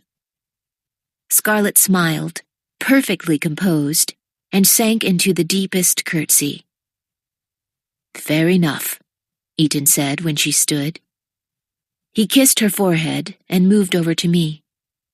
Face to face, knowing the danger in front of us, there were so many things I wanted to say. Even if we hadn't had an audience, I couldn't have gotten it all out. "I will be back," he whispered. "Please, please, stay safe." "You too," I breathed. He laced his fingers through the hair at the nape of my neck and kissed my forehead, staying there maybe just a moment too long, then turned to Valentina.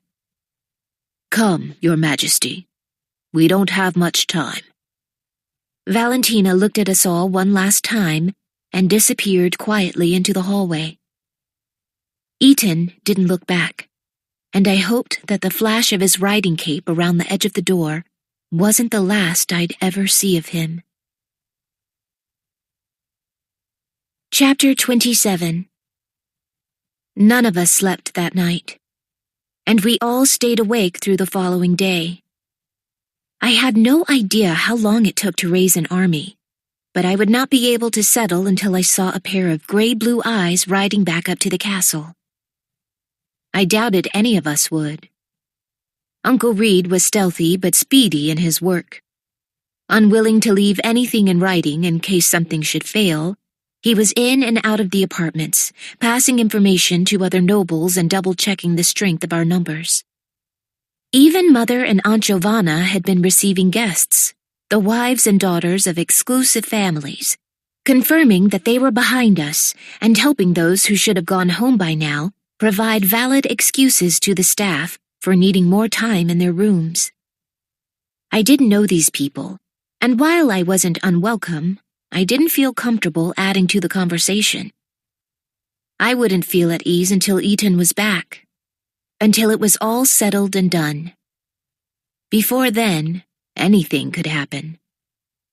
As I was perched at the window, watching the horizon as the sun went down, I whispered my worries to Scarlett as she came to settle beside me. "He's not hurt, is he?" I asked. "No, he's not hurt," Scarlett assured me. I swallowed, sweeping my eyes across the field again. I heard someone snoring. Uncle Reed was deep in prayer, but I thought Mother had fallen asleep in a chair. I didn't look back to check on Aunt Giovanna. No one's accused him of being a traitor and murdered him somewhere in the countryside and left him in an unmarked grave, right? Scarlett narrowed her eyes and turned to me. "That's very specific, Hollis. It's the image that keeps coming to me, that he tries and tries to explain the truth, but no one believes him. And he's one man against many. I'm terrified he's dead somewhere, and we have no way of knowing. Have some faith, Hollis." I tore my eyes from the horizon to look at my sister, and she placed a hand on my shoulder as she went on. "Eaton? He's strong, maybe too strong, and he's fighting for something good. He won't be taken down. Besides..." She closed her lips tight, like maybe she was saying too much. But she glanced around at the otherwise engaged members of our family and lowered her voice to a whisper all the same. "Besides, he's definitely coming back for you." "Shh," I insisted, checking that no one was listening. "We've been over this." "Yes, and you clearly weren't listening to me." "I told you. He doesn't care for me like you think he does." I sat up straighter. "He asked if we could finally call ourselves friends. Friends, Scarlett. No declaration of undying love, no request for me to wait while he avenges his family, no anything of the sorts. Friends." She let her chin settle into her arms as they rested on the stone sill of the window. "And why do you think he made such a request, dear sister?" "Because it was the only way to save face after making the massive mistake of kissing me," I thought. "Because, at the very least, he doesn't hate me anymore, and he wanted to let me know that before we inevitably part ways," I said. She smiled at me like I was the simplest creature she'd ever met. Because he thinks you'd reject him if he dared to ask for more. I sighed. And all this time I thought you were so observant. I turned my eyes back to the gate. Would you have? Have what? Rejected him. What do you mean? She huffed.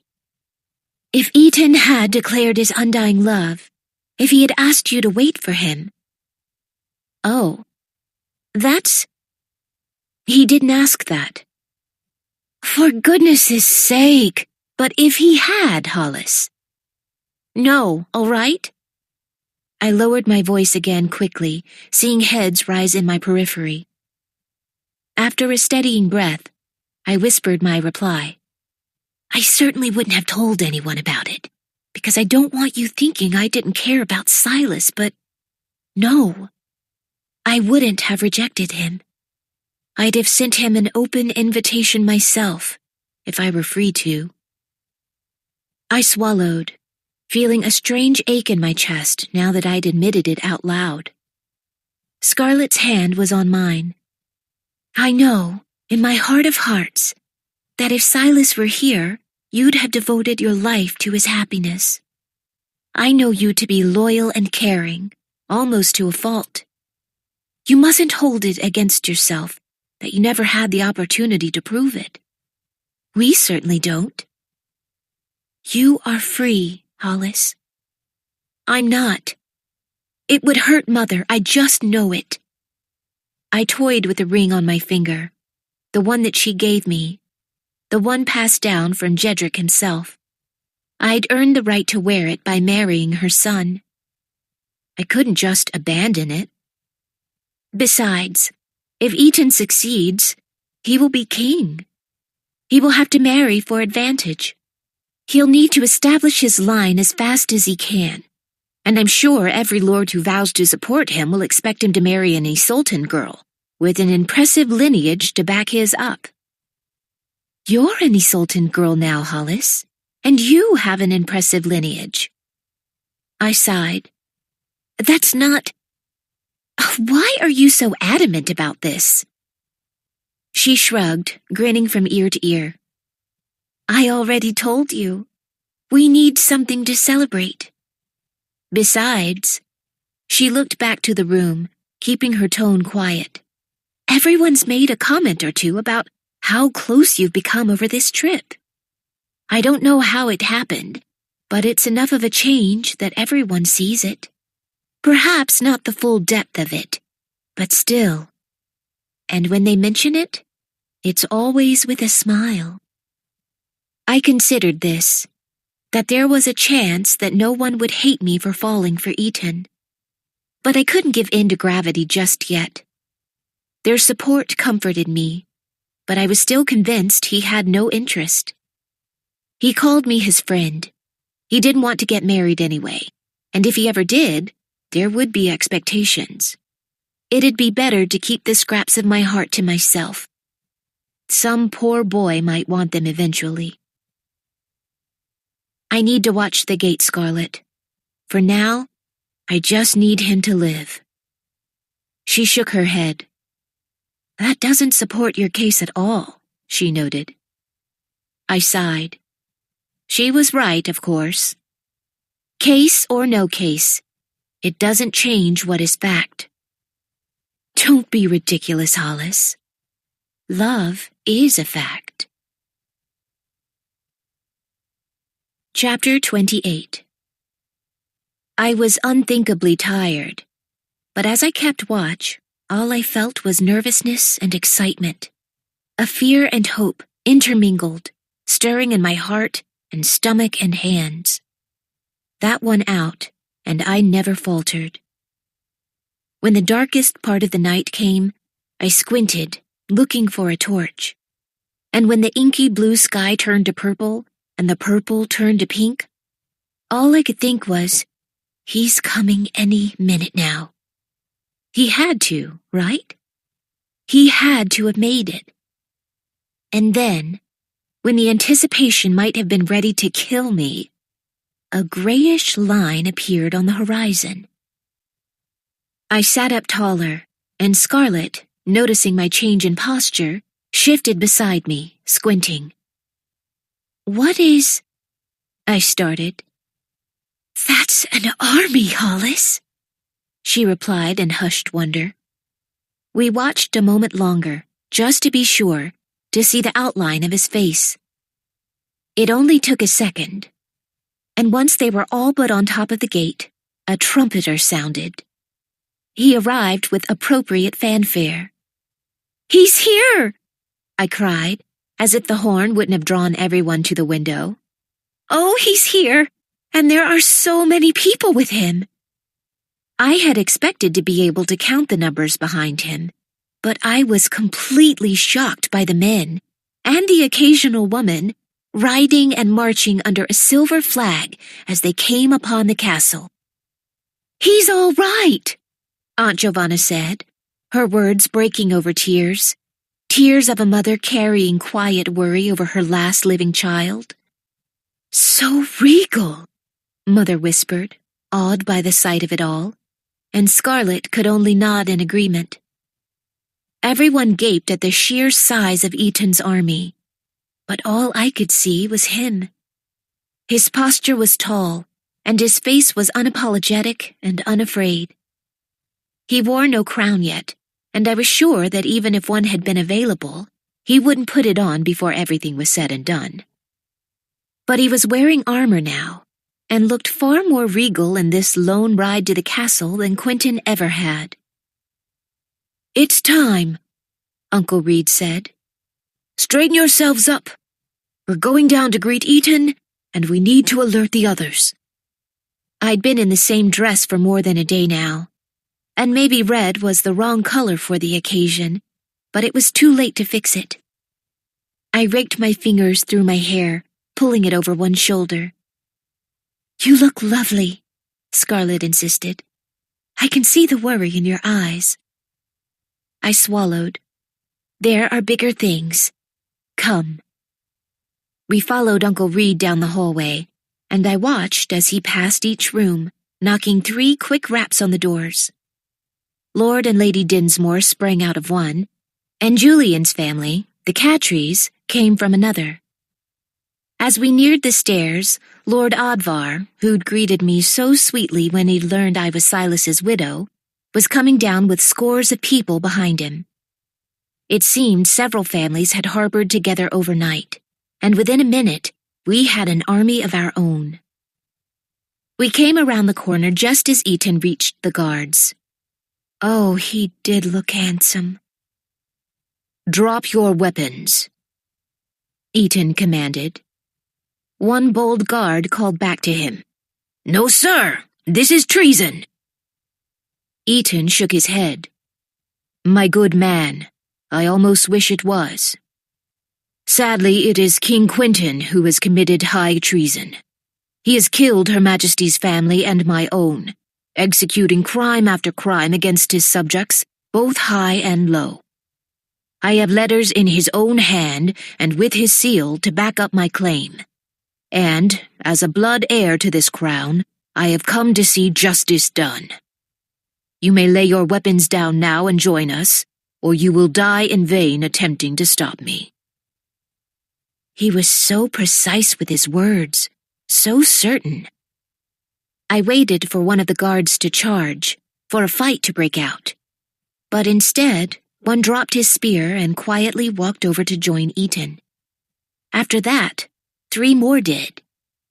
Then slowly, they all abandoned their posts. The men behind Eaton cheered and welcomed the guards into their ranks, and with that, it seemed the last of those who could defend King Quentin were gone. I let out a shaky breath, both thankful and impressed. Turning atop his horse, Eaton called out to those behind him. "My faithful Isoltans, I will go in alone and bring King Quentin down to face his charges in front of you, his people, to whom his life ought to be owed. I hope that he will come peacefully, that we might handle these matters in the open, as you have a right to know the truth about all of them. If he refuses, Then I urge you, for Isolde, you must fight." A deafening roar went up. It sounded like the entirety of the country was out there behind him. Ethan climbed off his horse, and I watched his eyes light up when they met mine. In the midst of his ascent, he wasted a beautiful moment on me. He stood there, gazing at me, his eyes asking for me to support him too. And I did. With all my heart, I did. "Son!" Uncle Reed called, breaking the spell. "Father." "They backed me," he said in shock, taking him by the shoulders. "They came. So many. It feels like too many. I can't believe they came." Uncle Reed placed his forehead against Eaton's. "I can. Are you ready?" "I think so. I worry he won't step down peacefully. I don't want any unnecessary violence today." "Don't worry, my son. Neither will he. Not now." Eaton nodded. "I want you by my side, and I want Hollis there too. I want him to know just who has led to his undoing." "Of course," Uncle Reed said. Eaton turned to me. "I am with you," I vowed. "Always." He smiled and turned to the main stairway. He marched up decisively, knowing exactly where he was going. I'd been wrong about the last of the guards dropping away. As we wound up the spiral staircase, we came upon a few more. But at the sight of Eaton, some dropped their weapons while others just ran. Clearly, the crowd had been spotted. There was no one stopping us from walking right into the king's quarters. Eaton pushed the door open in a swift and easy move, his sword, Jedric's sword, at the ready. In the room, King Quentin sat, bent over at his desk, as Princess Philippa stood beside him, hands tucked in front of her, unmistakable worry painting her face. Meanwhile, Quentin looked up, seemingly unsurprised by our arrival. "King Quentin, you are hereby under arrest for gross acts of treason against your people. I am here to escort you outside, where your citizens will hold you accountable for your crimes. Following their condemnation, I will take your crown, as is my birthright as a descendant of Jedric the Great." "That birthright belongs to Prince Hadrian and his offspring," Philippa said, her voice wavering. Right. It wasn't only Quentin who had to go, but Hadrian and Philippa as well. And, while Quentin was clearly evil, I couldn't say as much for Hadrian. In many ways, I pitied him. But what else were we to do about his presence? It turned out Quentin had an answer to that problem. He sighed heavily as he rubbed at his forehead, looking up at us from his chair. "Fortunately for your claims, sir, my son died this morning." Chapter 29. Uncle Reed, Eaton, and I all paused. In the midst of our triumph, this was a hard blow. Hadrian's only sin was being Quentin's son. What's more, it looked like this was crippling to Quentin. Perhaps he was pained to lose the final link in his line for the throne, but the way he swallowed hard and didn't want to look into our eyes hinted that he was equally pained to have lost his son. But, Philippa said pointedly to Quentin, "I could be carrying his child as we speak." "You're not," Eaton replied flatly. "We know about that little plot too." She smashed her lips together angrily, turning to Quentin. "You made me so many promises." "If you were stupid enough to believe them, that's really your problem, isn't it?" Her face went red, not in embarrassment, but in rage. Her chest heaved as she stood there, wordlessly demanding this wrong to be righted. Unfortunately for her, that would never happen. You will stand, Eaton ordered, and you will take up your crown. The people in the back need to be able to recognize you. Quentin raised an eyebrow. You must have brought an impressive crowd of witnesses. Not witnesses, Eaton corrected him. An army. Of men and women, poor and wealthy, all ready to finally call you to pay for the crimes you've been committing for decades. He made no attempt to deny this, bothered only that he'd been cornered. His head was heavy, his posture weary. He stood, walking to the coronet resting on its indigo pillow. He ran his bent fingers over the sharp tips of gold, seeming to remember an entire reign in seconds. I wished I could have said he looked to be mournful, regretful. But no. He placed it on his head and turned to Eaton. So quick to judge. Wait and see what you do when someone comes to challenge you, because that will certainly happen now. You've set a precedent today, and when you show the slightest sign of weakness, they will do what they can to topple you. I hope I'll still be alive to see your mighty principles fall.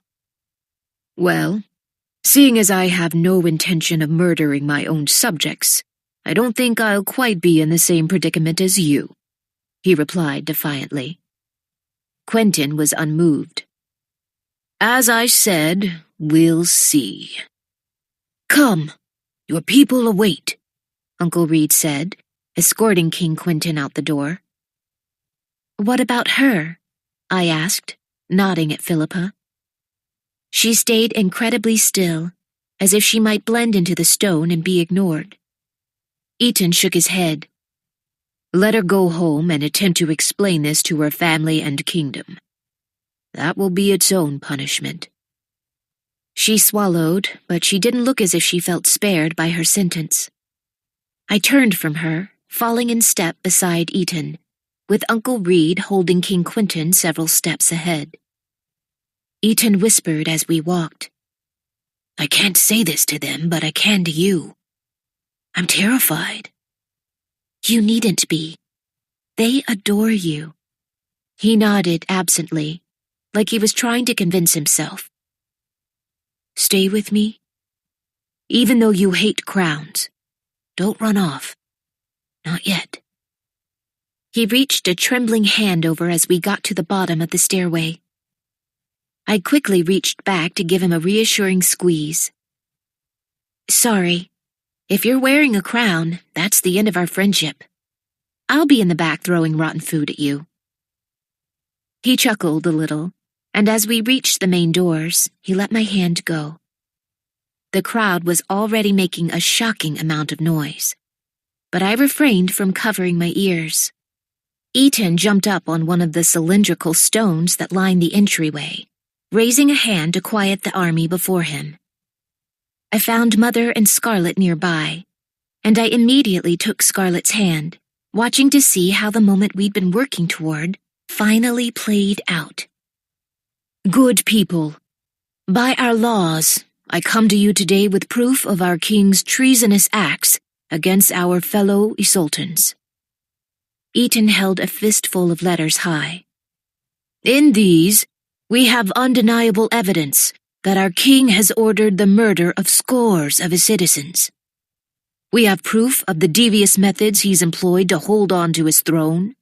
His actions preclude him from ever wearing the crown again. Queen Valentina has renounced her crown and fled the country, he called, and Quentin looked up to him in shock. And it has been brought to my attention that Prince Hadrian died this morning. There was a murmuring through the crowd. As a descendant of Jedrick the Great, I stand before you today to claim my right to the throne of Isolt, and to ask your blessing as I take it from this unjust man. Eaton pointed to Quentin. I supposed he was a king no more. The crowd cheered, ready to be done with the years of absolute terror. When they had all but quieted down, one brave soul shouted out above the crowd, Justice for the Eastoffs! And the cry went up again. At this, Quentin, whose head had been low under the blows of losing his wife, his son, and his throne in one fell swoop, stood up straight, raising a hand. I will admit that I have done plenty of things over the years some might call criminal. I'm sure that, very soon, I will be forced to tell a committee all about them. But the Eastoff's blood is not on my hands. I felt the tension in Scarlett's body change completely through the touch of her hand, and Mother staggered a breath before calling out, Liar! No, Quentin insisted. Did I have Valentina's family killed? Yes, it had to happen. Lord Erstwell, Lord Swithins, a whole family on the coast. I've had so many people killed in the name of my own peace, I can't count them. But Sir Eastoff, that upstart Silas? He shook his head. I can't take credit for that. We stood silently. I clutched the rings at my throat. He admitted to his crime so easily.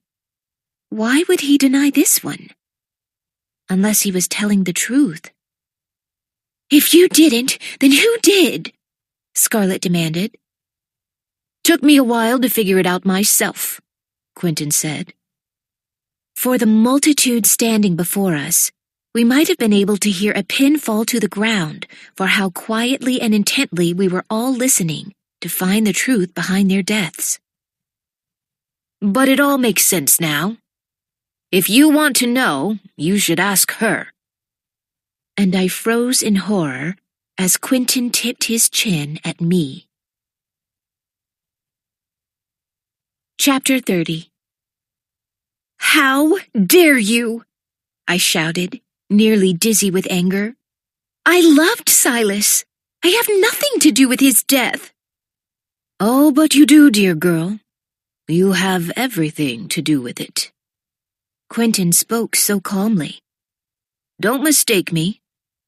I was relieved to find out the Eastoff line was all but dead, but I didn't know it had happened until you walked into my palace and told me about it. I still don't understand, I rasped, hysterical tears threatening to take over in the midst of such a wild accusation. I didn't kill Silas. He smiled at me cruelly. Can you not think of anyone in this world who would want that boy dead more than I would? The edges of my vision went blurry as my body started shaking. Yes, I could think of someone who would want Silas Eastoff dead. Jameson, I whispered.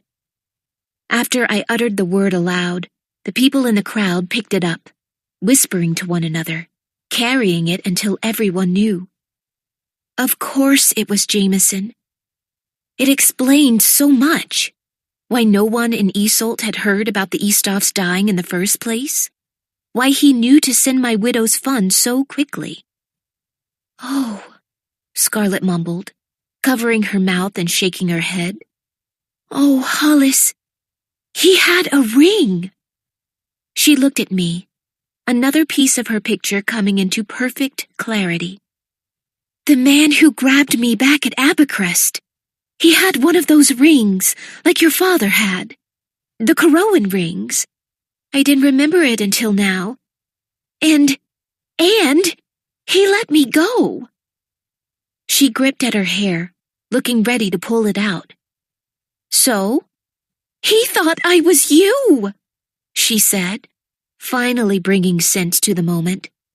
You were supposed to be the only one who made it out alive.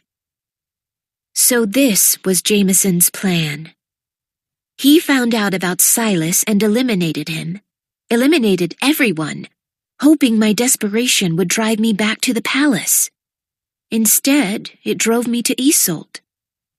So now you know, Quentin said, looking so pleased with himself. He smirked, looking smug even in his downfall. And interestingly enough, if the Eastoffs were truly Corroan citizens, it would seem Jameson is just as guilty as I am. Do you intend to take his crown as well? Throw him in a dungeon? My blood was turning to ice, making my body go numb as it traveled. Jameson. All this time, it was him. Silence, Eaton ordered. If King Jameson has crimes to atone for, we will address that in the future. He looked to me, clearly pained to see what this did to me, to be so deceived by someone who claimed to love me. Today, we are here to discuss your crimes and your crown.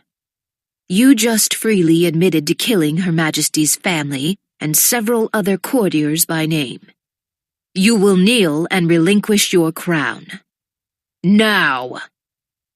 Some restless soul called out, "Off with his head!" And a second later, most of the crowd had joined in. Quentin looked sideways at Eaton, reaching up to remove the coronet. He handed it over to Uncle Reed wordlessly, standing there and awaiting his fate. The people were thirsty for blood, and I couldn't blame them. Quentin had listed their friends and neighbors by name, admitted there was much more. But I wondered what would become of so much violence. The fear in Eaton's eyes had returned. What was he to do now? The crown was hanging between his head and Quentin's, and his new people were making demands. I watched as he drew Jedric's sword from its sheath, holding it in his hand with perfect control. I waited for him to come down from his perch, to kill Quentin in one clean stroke. I had no doubt he could do it. Instead, he turned and faced the massive army, holding the sword in the air, demanding silence. By law, this man must have a trial. None of us here are fit to stand jury, so we will assemble one from nobles in neighboring countries to offer the fairest treatment we can. Furthermore, he has given the command in many of these murders, but they were done at the hands of the group you and I know as the Darkest Knights. We need names, and only he can provide them. We will not act in anger now, not when we know we can do better. When people speak of this moment, they will speak of how we acted justly, and nothing more. He turned to a handful of guards. Escort him to the dungeon. We'll deal with him in due course. He spoke with such authority that if he told me the law required anything, I'd have believed him. And he looked so regal, so princely atop that stone, sword in his hand, that no one dared to question him. Son? Uncle Reed said quietly. Eaton turned to him. It's time. Eaton nodded, swallowing hard before jumping off the stone. He looked at me, his eyes still nervous. I gave him a quick smile and nodded, trying to tell him to just get on with it. He knelt to the ground, the sword still in his hand, driving the tip into the ground like a crutch. Eaton looked up to his father and then bowed his head. Eaton Northcott, son of Reed Northcott, descendant of Jedric the Great. Do you give your word that you will serve and protect the people of Isolt as its king? All of them, even unto death, Eaton vowed. Uncle Reed placed the crown upon Eaton's head. Arise, King Eaton. He stood, looking somehow even taller, and the crowd exploded into jubilant cheers. Taking deep breaths, Eaton climbed back up on the rock to see out into the crowd, and the cheers grew even louder as everyone in the back could now see he wore the crown. Eaton started, but he had to stagger out a breath. He put his hand to his heart and looked near tears when he spoke again. My people, I thank you for your support. I cannot express my joy in the knowledge that good was done today, and not a single drop of your blood was spilled to attain it. We have much to celebrate. I invite as many of you who would like to please stay. We will open the palace stores and commemorate the day. To any who are unable to stay, I pray that as you travel home, you share the news of what has happened here, and pass on my blessings to every subject in Isolt." There was more cheering as people moved into the palace and spread across the lawn. Eaton was enveloped by people, and I watched as he smiled in disbelief as person after person congratulated him. King Eaton. It suited him. In the rush, it was all too easy to take his horse and march quietly through the sea of people, moving against the flow. It wasn't until I was well outside the palace walls that the crowd somewhat dispersed and I could climb atop Eaton's horse. When I'd thought Quentin had killed my husband, I'd only wanted one thing: to look into his eyes as he confessed his sins. And now, I would have that from Jameson. I dug my heels into the horse, and we bolted. Chapter 31. I hoped I was heading in the right direction. There was one large road out of the city, and once it branched off, I assumed the one heading west would veer north and take me up to Koroa.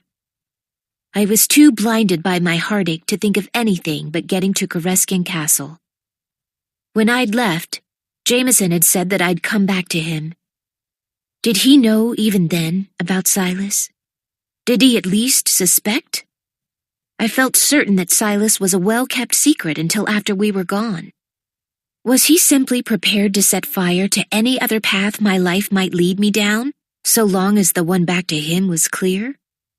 I thought of all the others who died in this farce. Jameson knew about the darkest nights and wanted to mimic them to hide his own monstrous deeds. Because he wanted Silas to die, so did everyone at our wedding. Mother was spared because we were in the garden, and Scarlet was only alive because my hair was a little too close to Isolt and blonde. Tears blurred my vision as I pressed on. I didn't know what lay before me. I didn't have a plan. If I accused Jameson, what exactly did I expect to happen? He wouldn't admit to it, but I had no doubts now that all of the pieces were in place. But even if he confessed to me, nothing was going to happen to him. Unlike Quentin, he hadn't wronged most of his countrymen. Jameson was young, charming, beloved. Furthermore, he had no one to challenge him for his throne. So even if he was to lose it, it would make things worse for Koroa. What was I doing? I was powerless. I had no army, no proof. I had the word of a deposed king and a stolen horse. But, in the depths of myself, I knew I'd never know peace again until I went to Jameson, looked in his eyes, and demanded the truth. For better or worse, I had to keep going. I rode on, noting how quickly the sun was moving and thinking of the carriage ride to the palace a week ago. I'd had a similar feeling in my gut, like I was moving closer and closer to the thing that might kill me. The difference, then, was that Mother and Scarlet were riding ahead of me, and Eaton was beside me. Oh, Eaton. How I wanted to kick him in his shins every time I saw him. The thought brought a smile to my lips. I just wanted to one-up him at everything. Little chance of that now. Hard to get better than being king. He was going to do so well. He had good parents to guide him, a purpose to direct his passion toward. He had the skill to curb anger and enough wit to disarm anyone daring enough to get close to him. He was going to absolutely flourish. I thought of that string in my chest, the one that pulled me to Silas, the one that pulled me to Mother and Scarlet. That thread was now fully unspooled at the feet of Eaton Northcott, and I imagined nothing would tug at my heart ever again. In a way, I wanted to mourn. Certainly, this was the end of so many things for me. But I was also so grateful. I'd finally gone somewhere. I'd built a family. Even if I failed in Koroa, I'd helped bring justice for those in Iseult. I'd loved and I'd been loved. It was all more than I'd imagined myself capable of. So I rode into the unknown with doubt in my heart, but my head held high. What was that? I heard something that sounded like a rumbling storm. The sky around me still looked clear, and even when I surveyed the fields in front of me, nothing was there. Where was that noise coming from? What was that sound? Hollis! I pulled the horse to a dead stop, turning in disbelief. On the horizon, Eton was coming, full speed, coronet on his head, and his army behind him. My eyes welled. He'd come for me. Hollis! I waved back to him, telling him I was waiting. He raised his hand, and the mass of men on horses behind him came to a stop as he carried on, coming to meet me. He stopped as we faced one another atop our horses, staring at each other. "Hello," he finally said, and I laughed. "Eton Northcott, you idiot." "King idiot to you, thank you." "What are you doing here?" He sighed, looking at me as if it were obvious. "My dearest friend, who usually, mind you, is very bright, decided to ride off, alone, and confront a king for something he undoubtedly did, but for which she has no proof. Alone. And my guess is she actually has no idea how to proceed once she gets there. And did I mention she was alone?" "You did." "Ah, well. Then you see why I had to come." I shook my head. "You can't go with me to Koroa. You've been king for, what, a few hours? Go home." "And you cannot run off to face Jameson on your own," he replied. "I knew you were a bit ridiculous, but this is too much, even for you." I rolled my eyes. "This is how we're doing this? You're just going to insult me?" "It seems if I do it enough, you see reason. So yes. Also, your hair looks terrible." "What?" I asked, reaching up to touch it. He smirked. "I'm joking. You look like a goddess riding into battle. You're glorious." I put my hand down, shaking my head and smiling against my wishes. I looked over his shoulder to the army behind him. "I can't ask you to come with me. I can't ask them to come with me. This isn't their fight." "You're not asking," he said. "I didn't even ask them. I announced where I was going and—" He gestured to the throngs of men behind him. "Really?" He nodded. "Besides, as the widow of an Isoltan citizen, and in a sense an extended member of the royal family—" "Barely, not even by blood." "No, not by blood, by an hour of marriage. Yes, I understand the terms of your arrival. Still, you are under my rule, and you are under my protection. You're an Isoltan, Hollis, and I won't let you face your enemy alone. I won't let you do anything alone." I batted back the tears. My heart was allowing me to make too much of those words, and I wanted to hate it for that. Instead, I did what I always did with Eton. I argued. I remember someone saying I would never be Isoltan. He shrugged. It was easier than admitting you already were. We stayed there a moment, horses shifting beneath us, watching each other's eyes. "I'm going whether you like it or not. In the same way you have been both Koroan and Isoltan, so was my uncle. So were my cousins. Killing one's own subjects is evil, and Jameson ought to be held responsible." I swallowed. "We may not walk out alive." "If that's the case, then I'll fall beside you. And Scarlet will be queen. and I will be happier in my death than I ever thought I could be." I let out a shaky breath. "Good luck keeping up. This horse is fast." I pulled the reins and started moving. "That's because he's mine," he protested, lifting his hand to move the army. We rode wordlessly, Eaton right beside me and his army not far behind.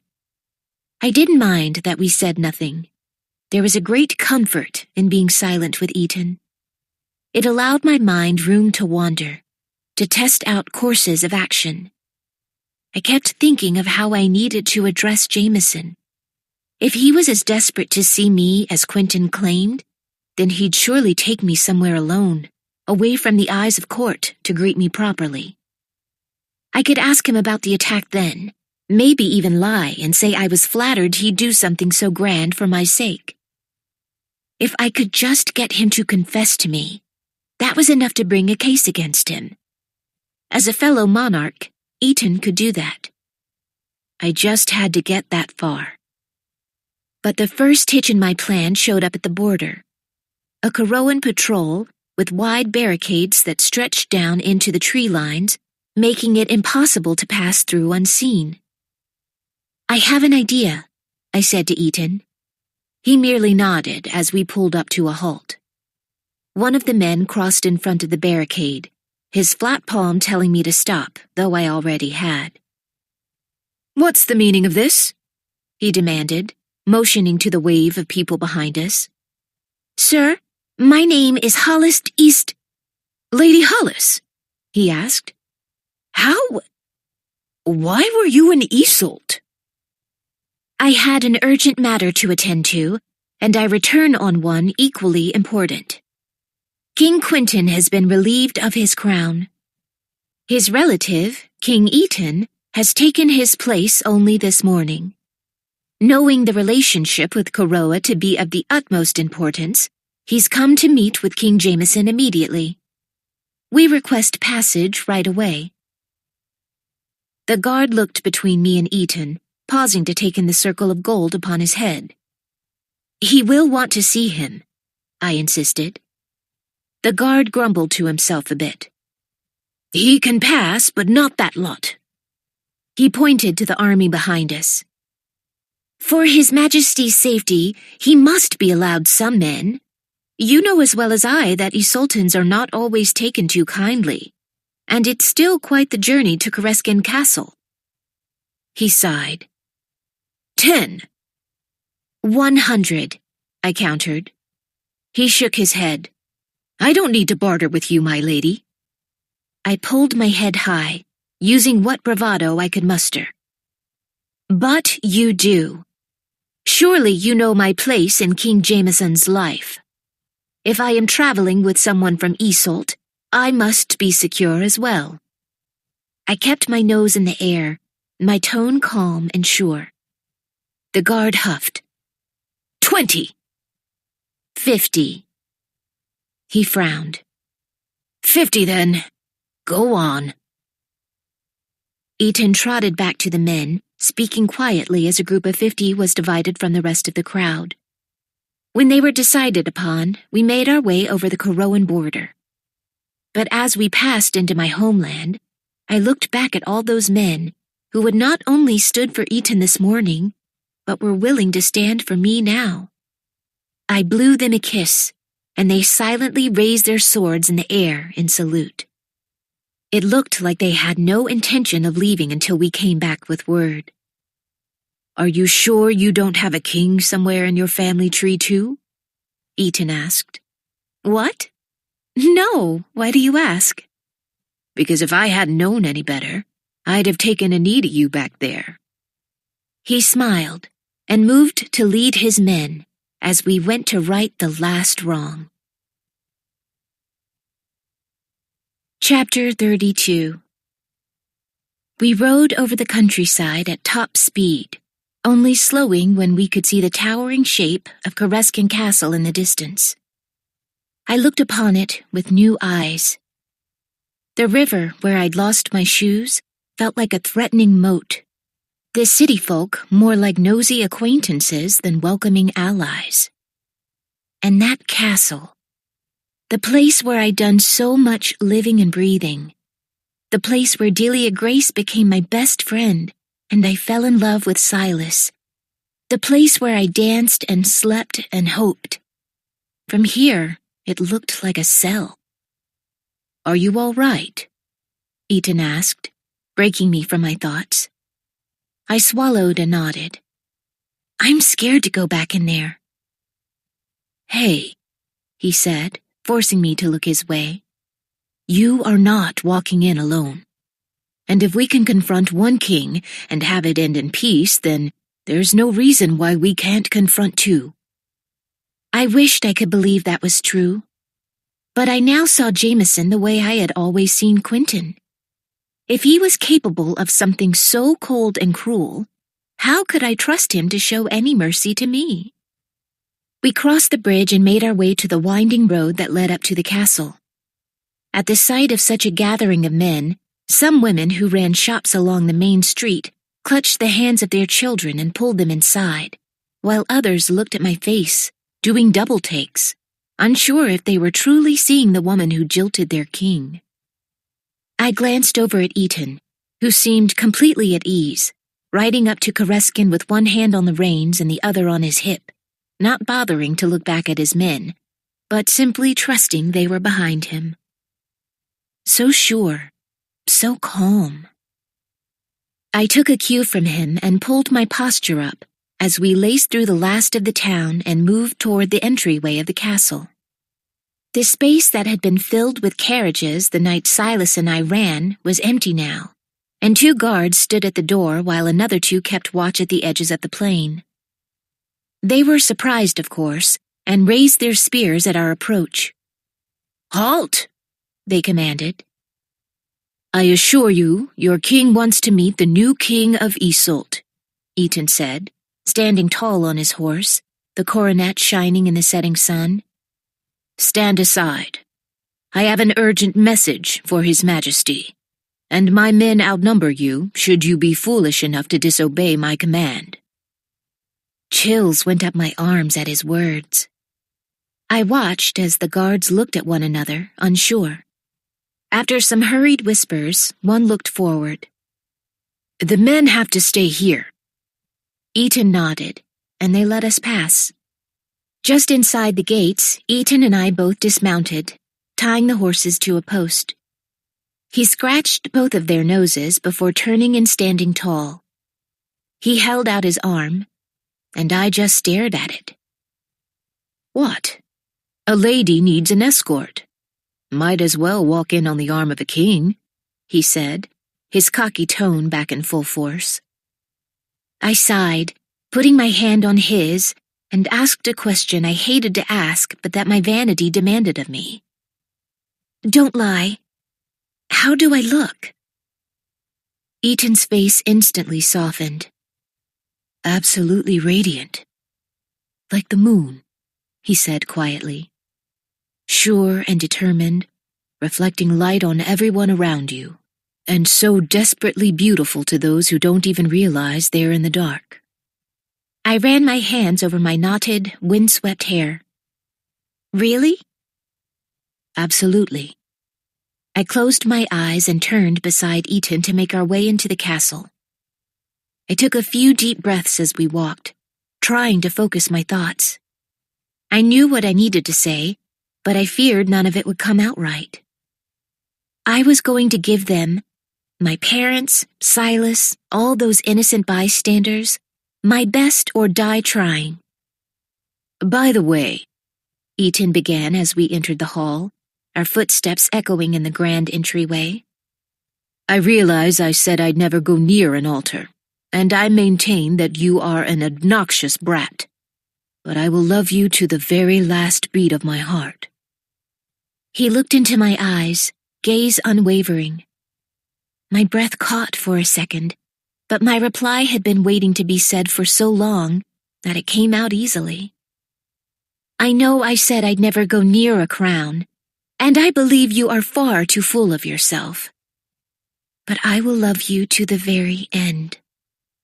We turned into the great hall, catching everyone mid-dinner. There were people dancing in the middle of the floor, girls looping arms around one another and spinning as Delia Grace and I had so many times in our childhood. Speaking of my dear old friend, there she was at the head of the table, just to Jameson's left.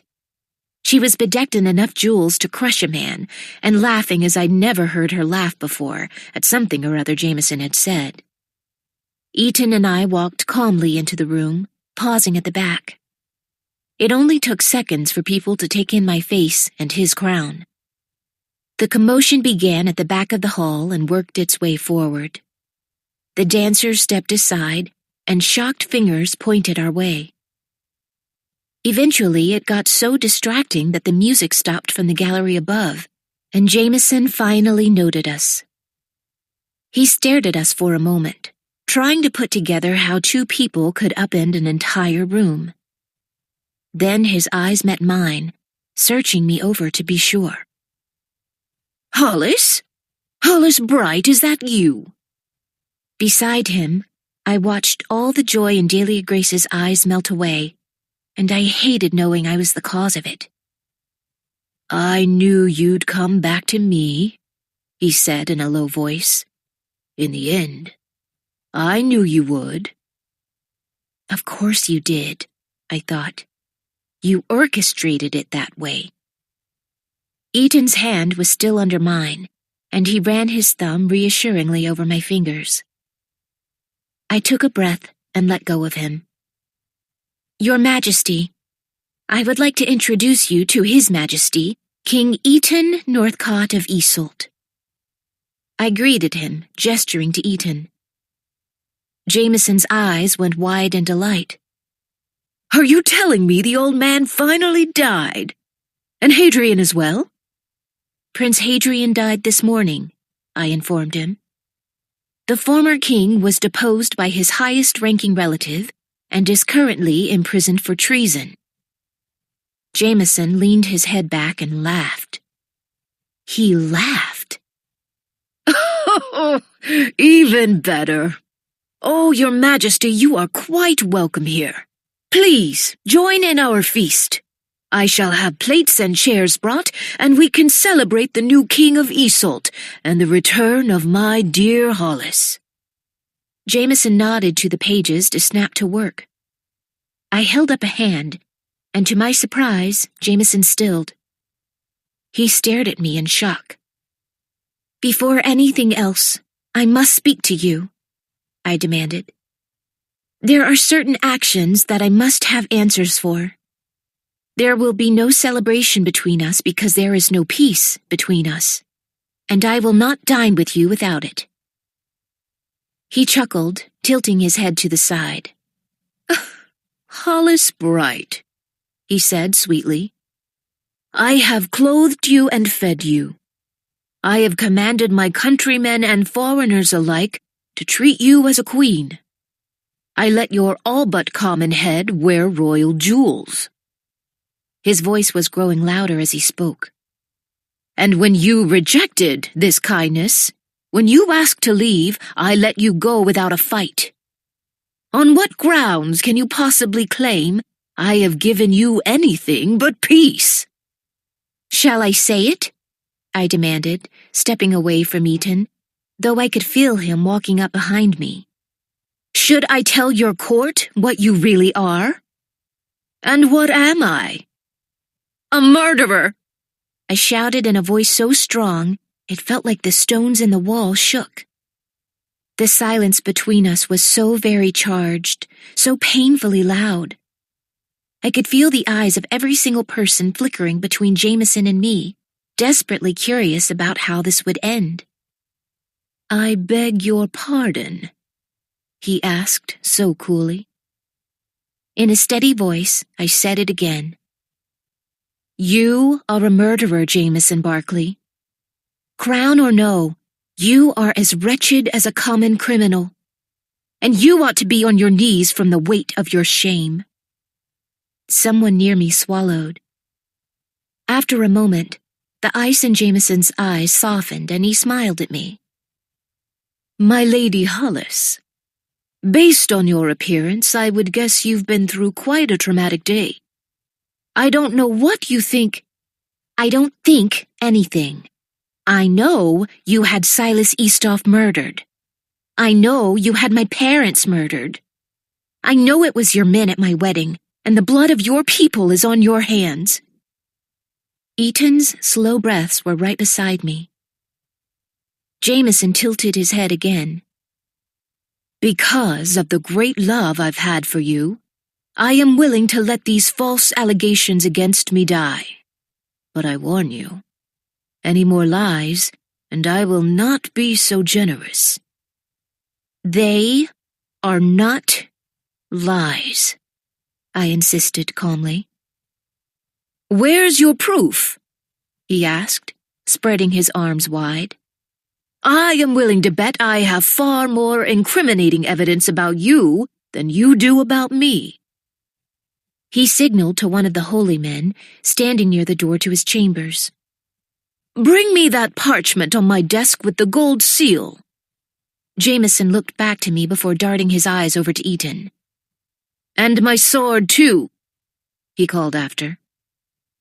You were the only one in all of Karoa or Isolt who acknowledged their deaths and my widowhood, I continued, ignoring his little show.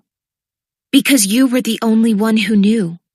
The sole person who made it out of the room was my sister-in-law Scarlet. And that was only because my hair looks closer to Isoltan blonde than Karoan brunette. The men who took down our guests were wearing silver rings, the rings of Karoan nobility. The men who killed my family are probably standing in this room. My voice started to shake, my anger and sorrow mixing into something bigger than I could hold. Breathe, Eaton whispered. I did. This is all circumstantial, Hollis. It proves nothing. He said it all with such composure, as if he'd known this day might come, and he'd had this speech prepared. If anyone here has cause for wielding accusations, it's me. And if anyone here has broken a law, it's you. Because, unlike you, I have things in writing. I have proof that you, my lady, never should have got married at all, seeing as you were already married to me. Chapter 33. There were gasps all around the room, but I stood there unmoved, as I knew this to be a magnificent lie. A second later, the holy man reappeared. In his hands he held two things. The first, a rolled-up scroll with a golden seal. The second, a sword. But it wasn't any old sword Jameson had in his vast collection. It had a golden blade and jewels encrusted in the hilt. He meant to threaten me with something made by Silas's hand. Do you know what this is? Jameson asked with a smirk, holding up the scroll. I had no answer. After a short silence, he broke the golden seal and opened it, showing a very long document with several signatures on it.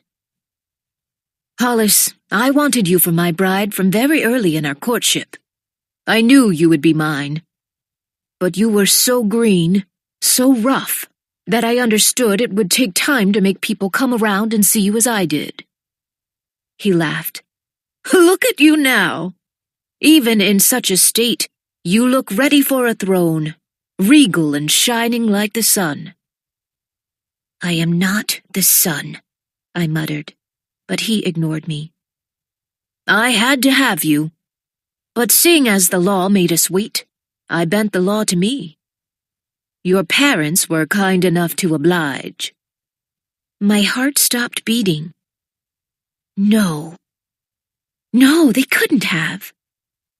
I'm sure from there you might not be able to see the date on this, Jameson said. But if we look right here. He pointed to a line. Why, what's that? Oh, it's the date of crowning day. What is that thing, Hollis? Eaton asked quietly. A contract. My parents signed me into a betrothal. They're formal, complicated, and the only one who can void them is the king. I said, looking over to Eaton, feeling absolutely defeated. According to that paper, I'm married to him. I've been married to him since the night I ran away. There you have it, Hollis, Jameson said finally. You are mine. And now you will be made to yield to the law. And you will take your place beside me, as I always said you would. He turned to Delia Grace, who'd been sitting there quietly this whole time. When she stayed there gripping the arms of the chair in shock, he said, You can go. After watching her be repeatedly degraded through the years, I felt the deepest shame that her most public humiliation unwittingly came at my hands. For better or worse, Delia Grace had been my sole companion for most of my life, and she had a measure of my love no one could steal. Her tears fell silently as she rose from her seat, curtsied to Jameson, and walked to the side of the room. In an unexpected act of kindness, Nora was waiting off to the side with open arms, embracing her as she came down. Delia Grace stood there, facing the wall as Nora held her, trying to hide her face from the crowd. Any time, Hollis, he said, gesturing to the space beside him.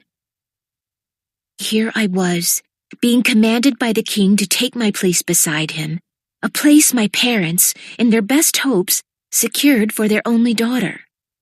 Oh, their rage when I refused to go back to the palace with them made so much sense now. What else could they have done?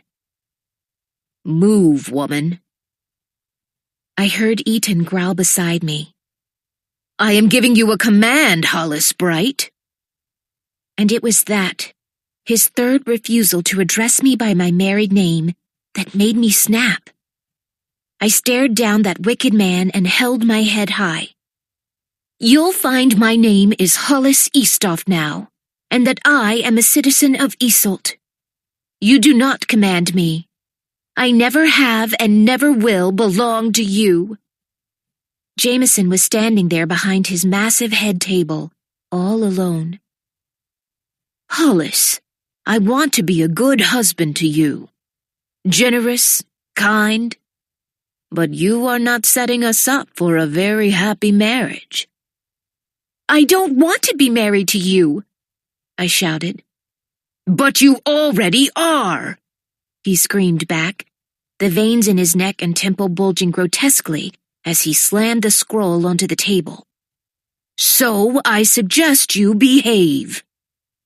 And what if she simply refuses? Eaton asked calmly.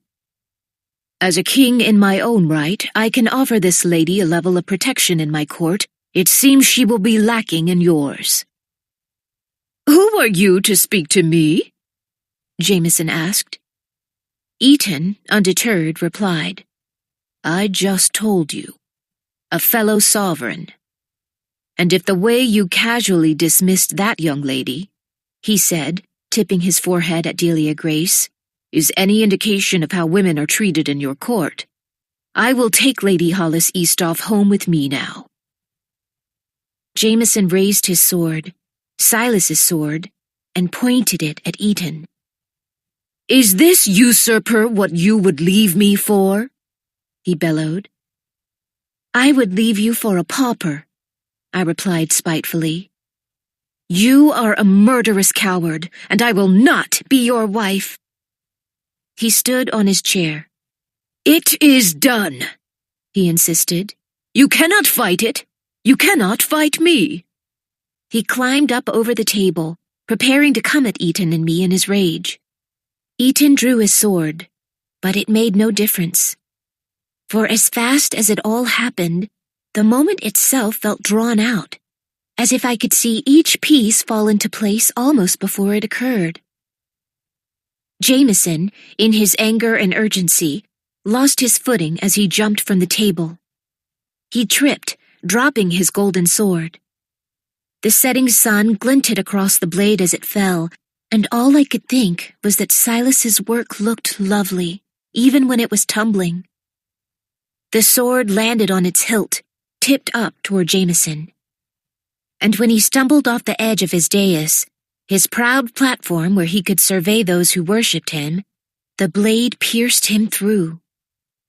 I saw the way it lined up with his body, knew that there was no way to save him from his own mistake, and I turned my face into Ethan's chest. For all the pain Jameson had wrought, I didn't want to see any more death. I stayed there for a moment, wishing I could also block the shouts from around the room and the anguished sounds of Jameson gurgling as he died. When everything finally went quiet, I turned. Jameson lay there in a pool of his own blood, a golden sword through his chest. A holy man went over to him and placed a hand beneath his nose, feeling for a breath. When nothing happened, he rose. "The king is dead," he called out. "Long live the queen!" And I stood in silence as an entire room of nobles looked to me. Chapter 34. Beside me, Ethan went to a knee. Kissing my hand and then touching it to his temple, he whispered, "Your Majesty." A tremble rose from my toes and went all the way to the ends of my hair. In an instant, the holy men were beside me as the guards carefully escorted the courtiers from the great hall.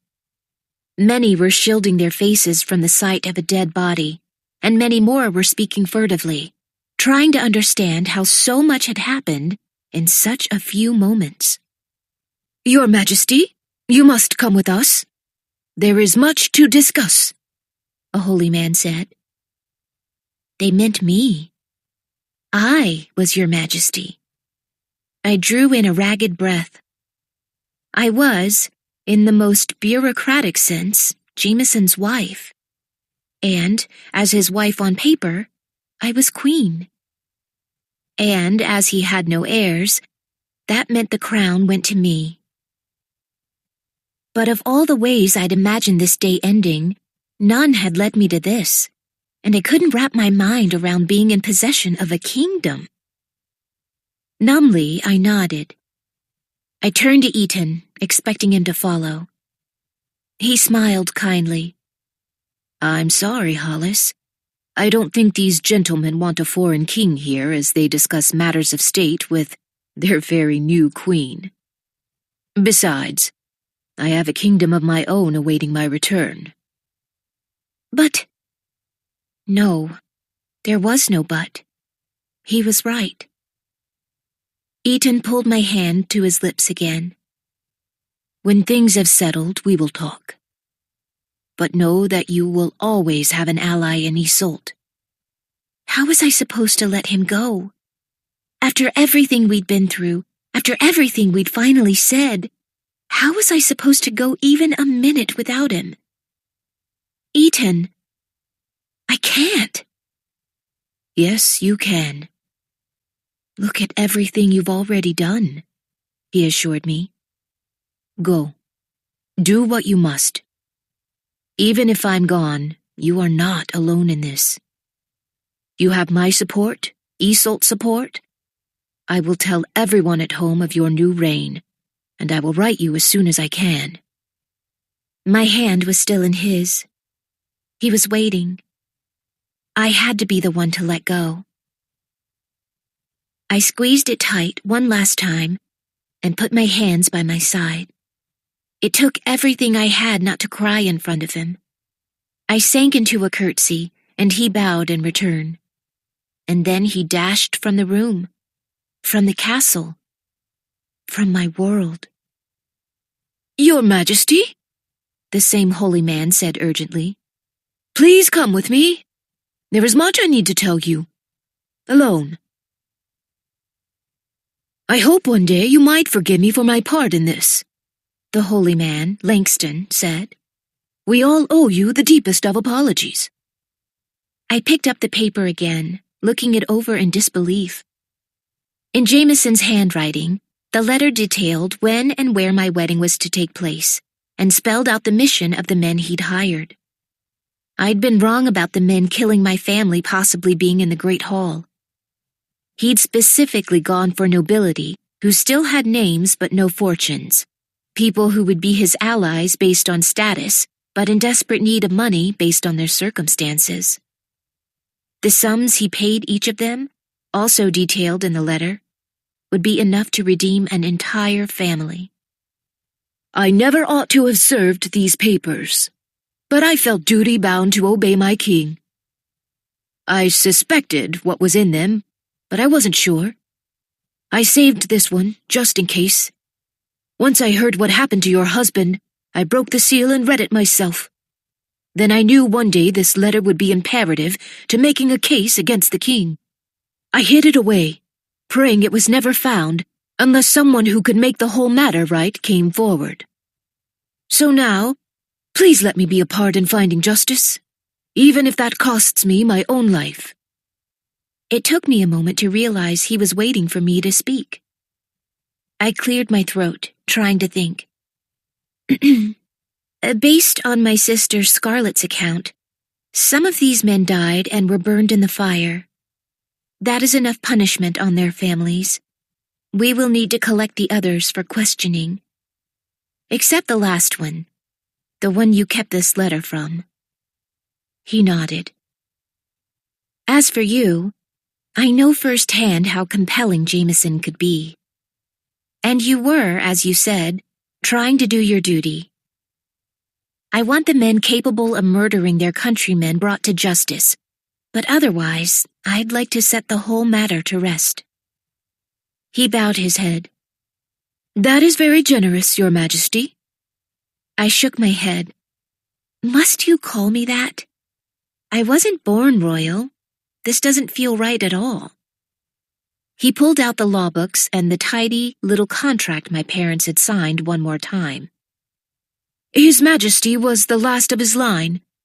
He has no relatives to speak of, no one who has a legitimate claim to the throne, except for you. Perhaps not in practice or deed, but on paper, you were his wife. I cannot force you to take the crown. No one can. But I must beg you to consider the outcome if you do not. We could risk civil war as usurpers try to take the throne.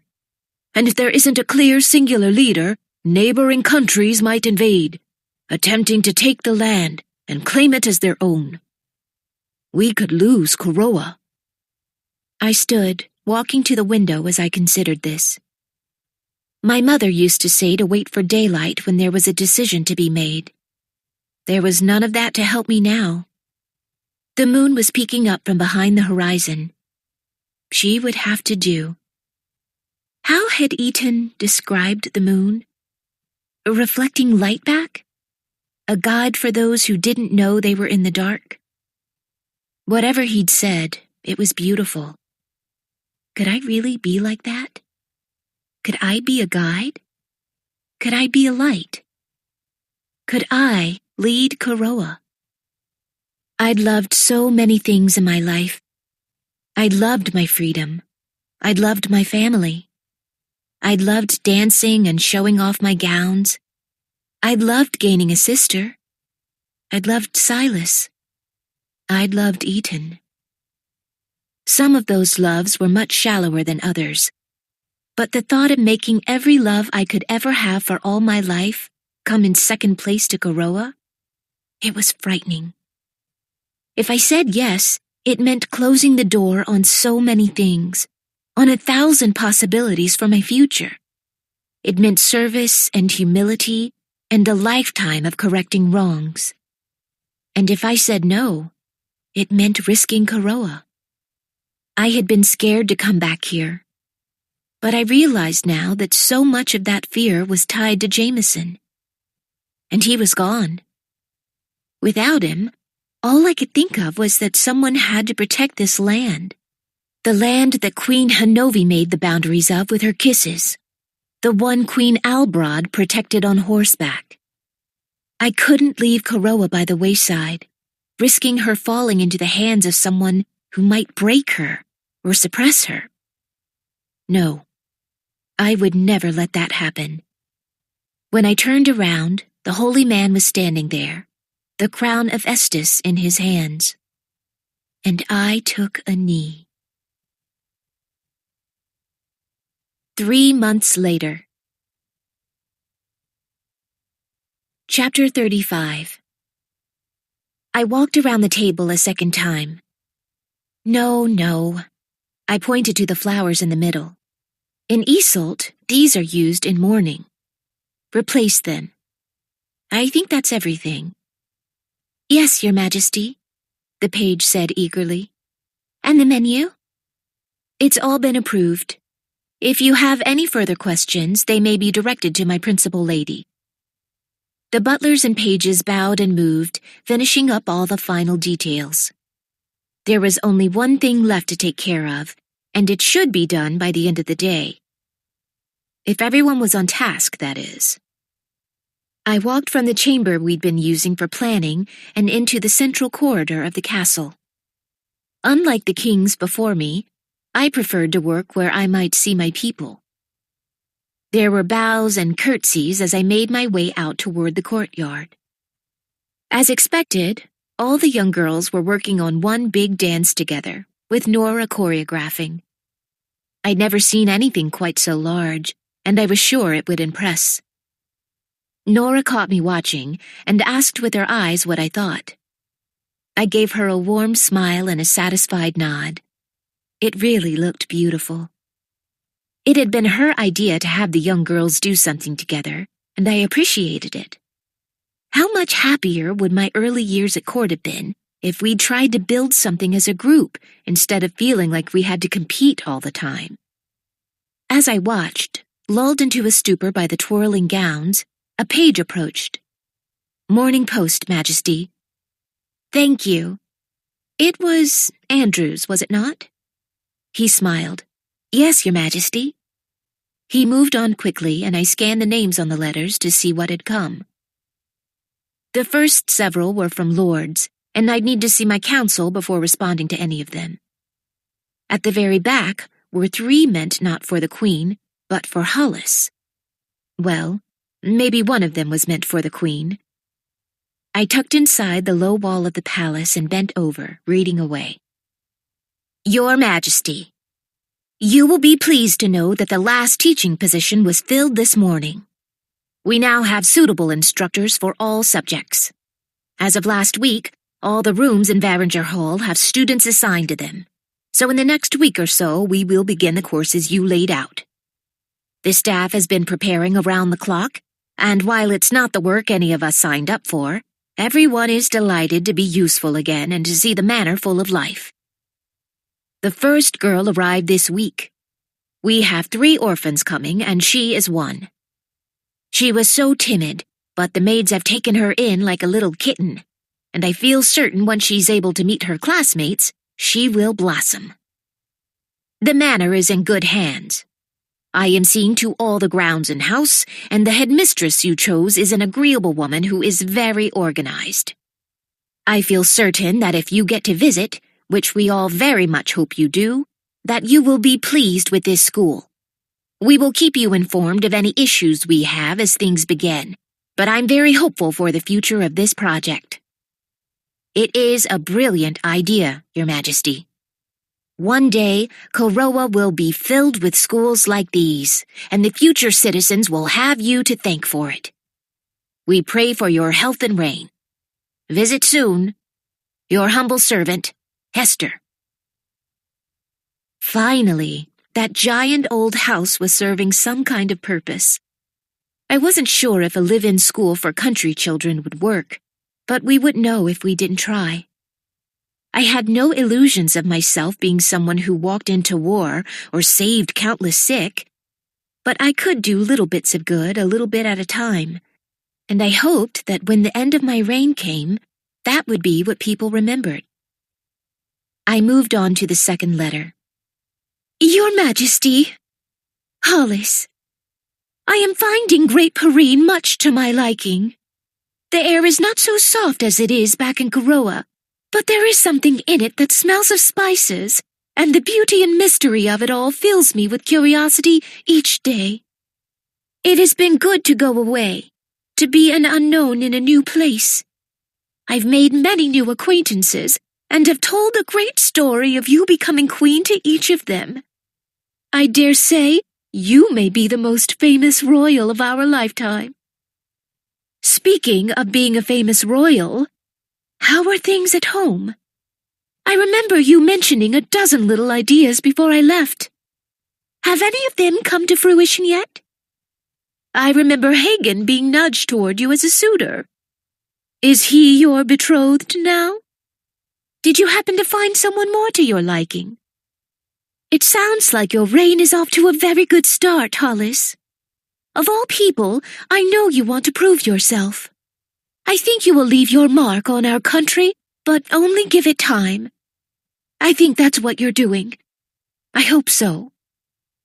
All that to say, I have enjoyed studying here in Great Perrine, learning about literature, philosophy, and art. I have thought many times that I should make this place my home. I'm not sure I could bear the pitiful or judging eyes of the court in Koreskin Castle again. And yet, the thought of staying away forever makes my chest tighten. Did you feel that way when you went to Iseult? What is it about a home that pulls us back even when things weren't always good? Perhaps in the next month or so I might come back to visit, to see you and your great plans. Maybe then, once I walk through the resplendent halls of Koreskin again, I'll know where I'm supposed to be. I know you are far busier than anyone else on the continent, but once you find time, please do write and tell me of your many adventures. After all this time, you're the one I want to know about the most. I send you my love and my devotion. Your subject abroad, Delia Grace. Reading that letter was akin to taking a deep breath. While we had talked through many things before she decided to leave, I felt like my life at the castle would never feel quite settled until she was here beside me. By now, there was no way that she was the most scandalous one between the two of us, so she wouldn't have to worry about drawing eyes in every room she walked into. But I wondered if there was a part of her that still wished for those eyes to be on her, so long as they didn't find her wanting. Maybe I'd never know, but I hoped. I took a deep breath and broke the seal of the last letter. Your Majesty. We write to tell you we shall be arriving around 9 tomorrow, Thursday the 17th.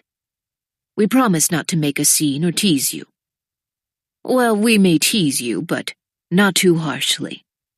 Not this time. Eton Rex.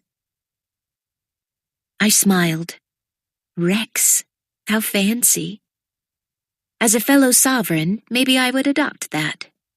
But not the royal we, which I intended to taunt him mercilessly about once he arrived. I held the letter up to my nose. I could smell Iseult on the paper, and if I focused, him too. He was on his way, and he was still joking with me, and no matter what else was happening, at least there was that. Never a dull moment, my principal lady came bounding up the pathway. Valentina, what is it? She was beaming. It's done, Your Majesty. I let out a blissful sigh. Ah, perfect. Chapter 36. I sat at the vanity in the king's, queen's chambers as Valentina gave me one last look over. My crown was speckled with sapphires, my ring from mother shone with its ruby, and my wedding rings? Well, they sat in a safe place, so I could see them when I wanted. Jameson and Silas both had their hands on how I'd made it to this place, but the steps I took forward from here all belonged to me. So I wanted to be perfect today. Given her past, Valentina was more eagle-eyed than even Delia Grace and was a natural at my side. What's more, we had one another's perfect trust, a thing that had been found and lost and found so many times between Delia Grace and me. Valentina, I feel silly for not asking this sooner, but are you uncomfortable being out there today? Not being queen anymore? She made a playful face. Not at all. I am much happier being your subject than their queen. So you don't miss it? Not even being away from Isolde? She squinted a moment, thinking. No. Home is what we make it, and I've made mine here. You have been too good to me, I said. I'll have to find a way to thank you for it someday. She shook her head, her tone peaceful and resolute. You rescued me.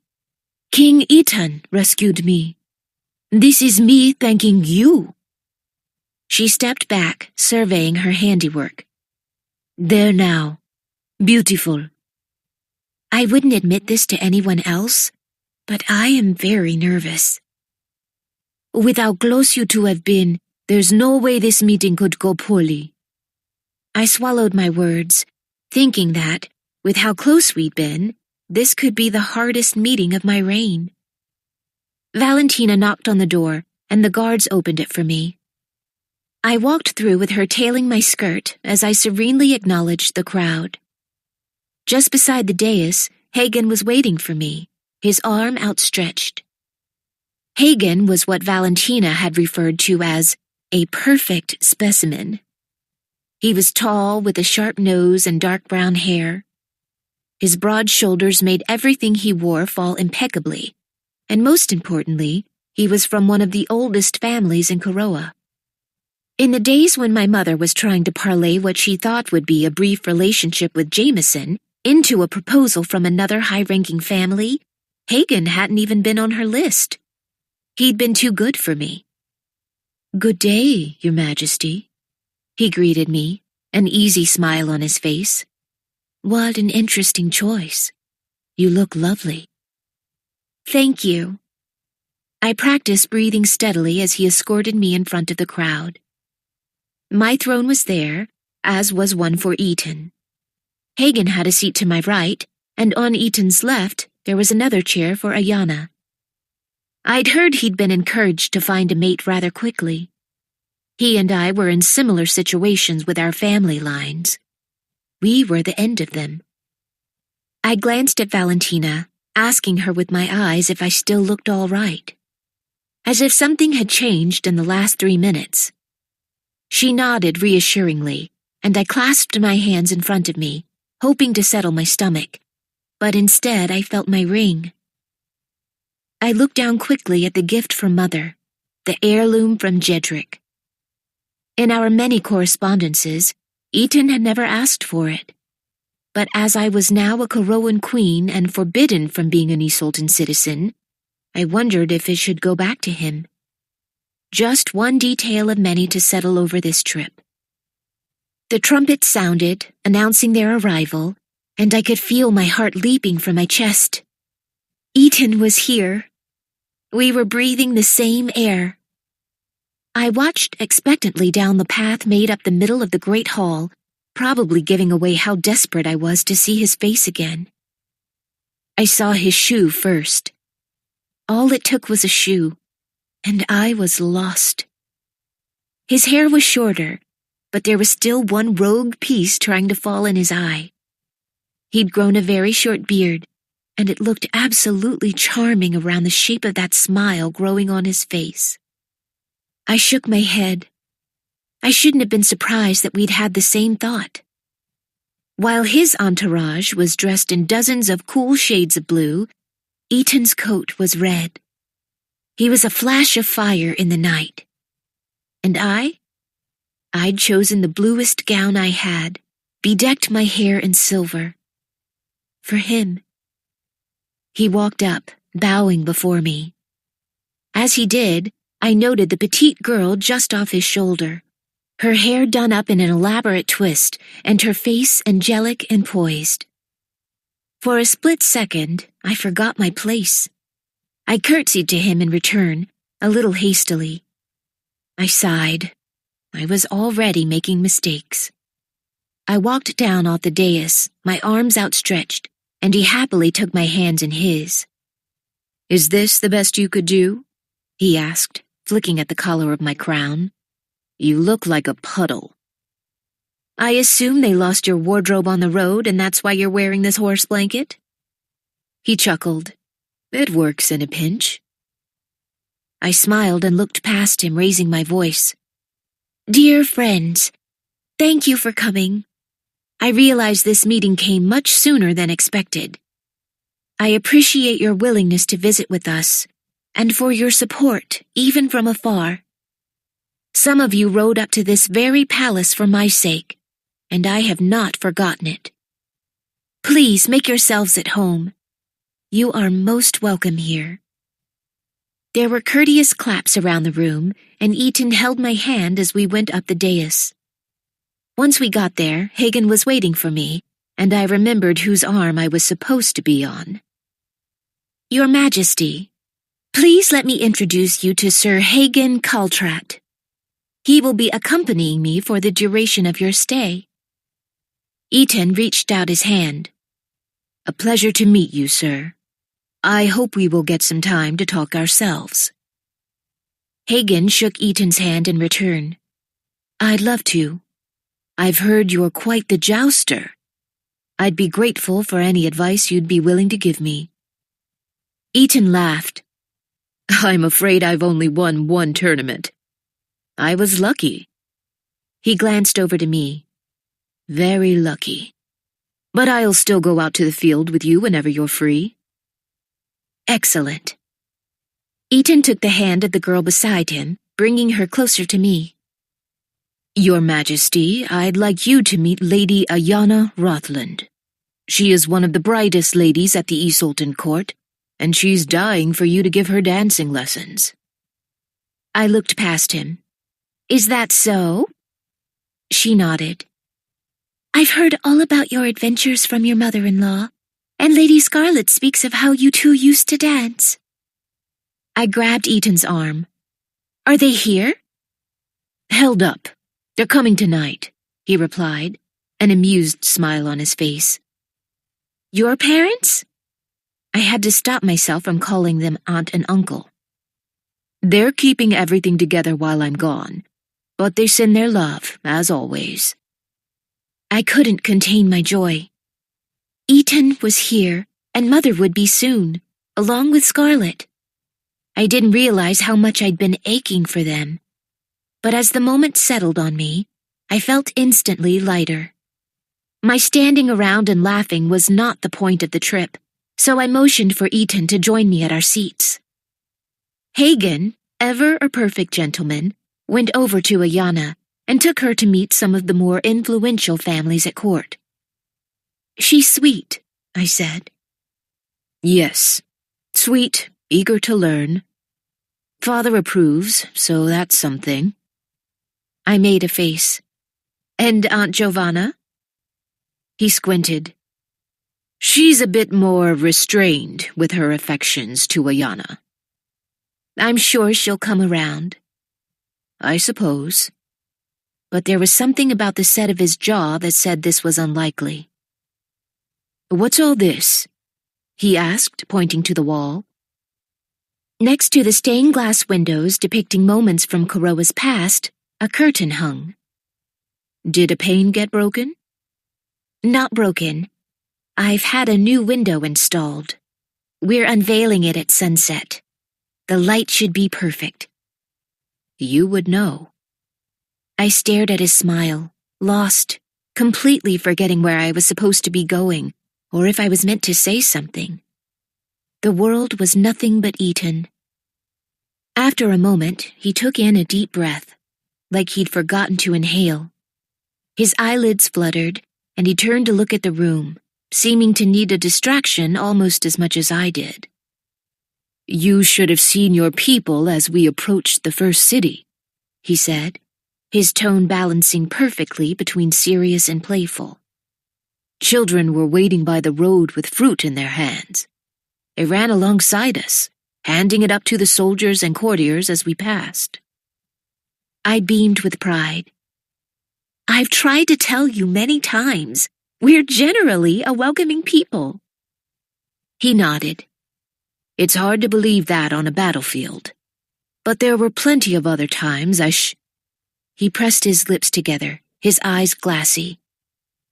Hollis, I said so many things. Terrible things. About you, about Koroa. I called you names.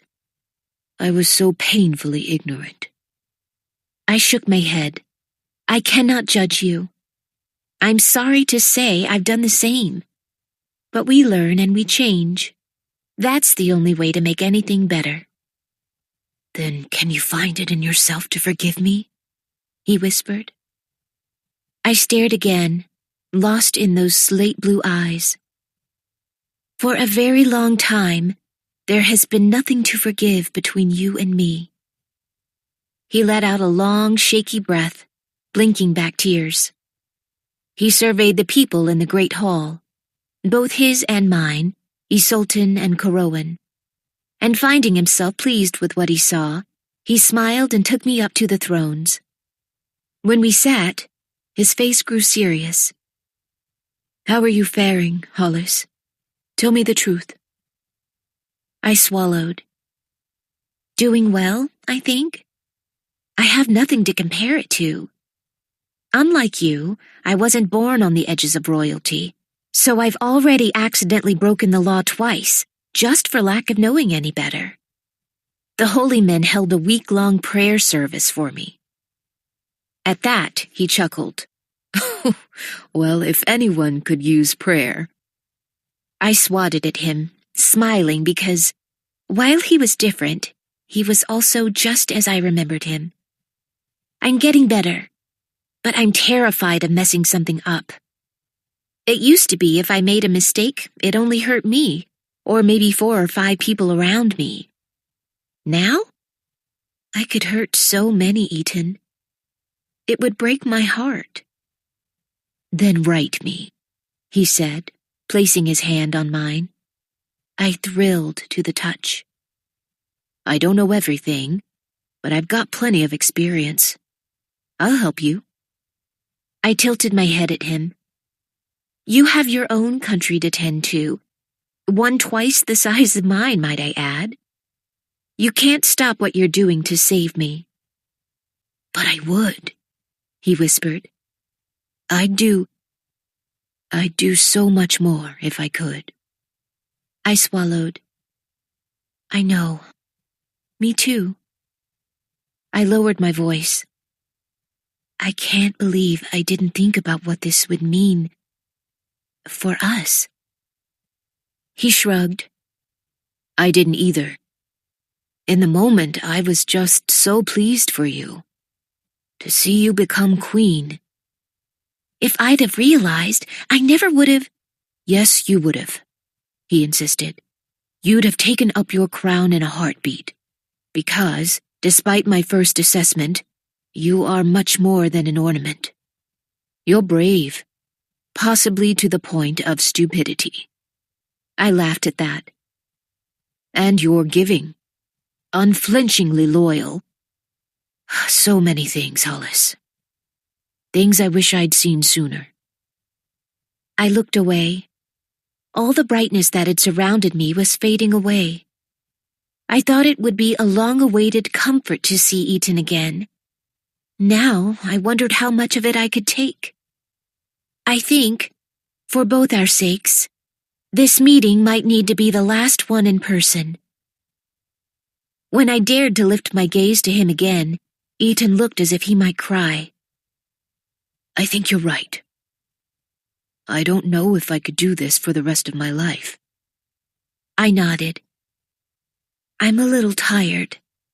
I might excuse myself. But I have so many things I want to ask you about this afternoon. Trades to make. I think we can do a lot of good. I will always have a heart for Isolt. He smiled, a beautiful, defeated thing. I know. And my heart will always live in Koroa. I swallowed. I couldn't even say goodbye.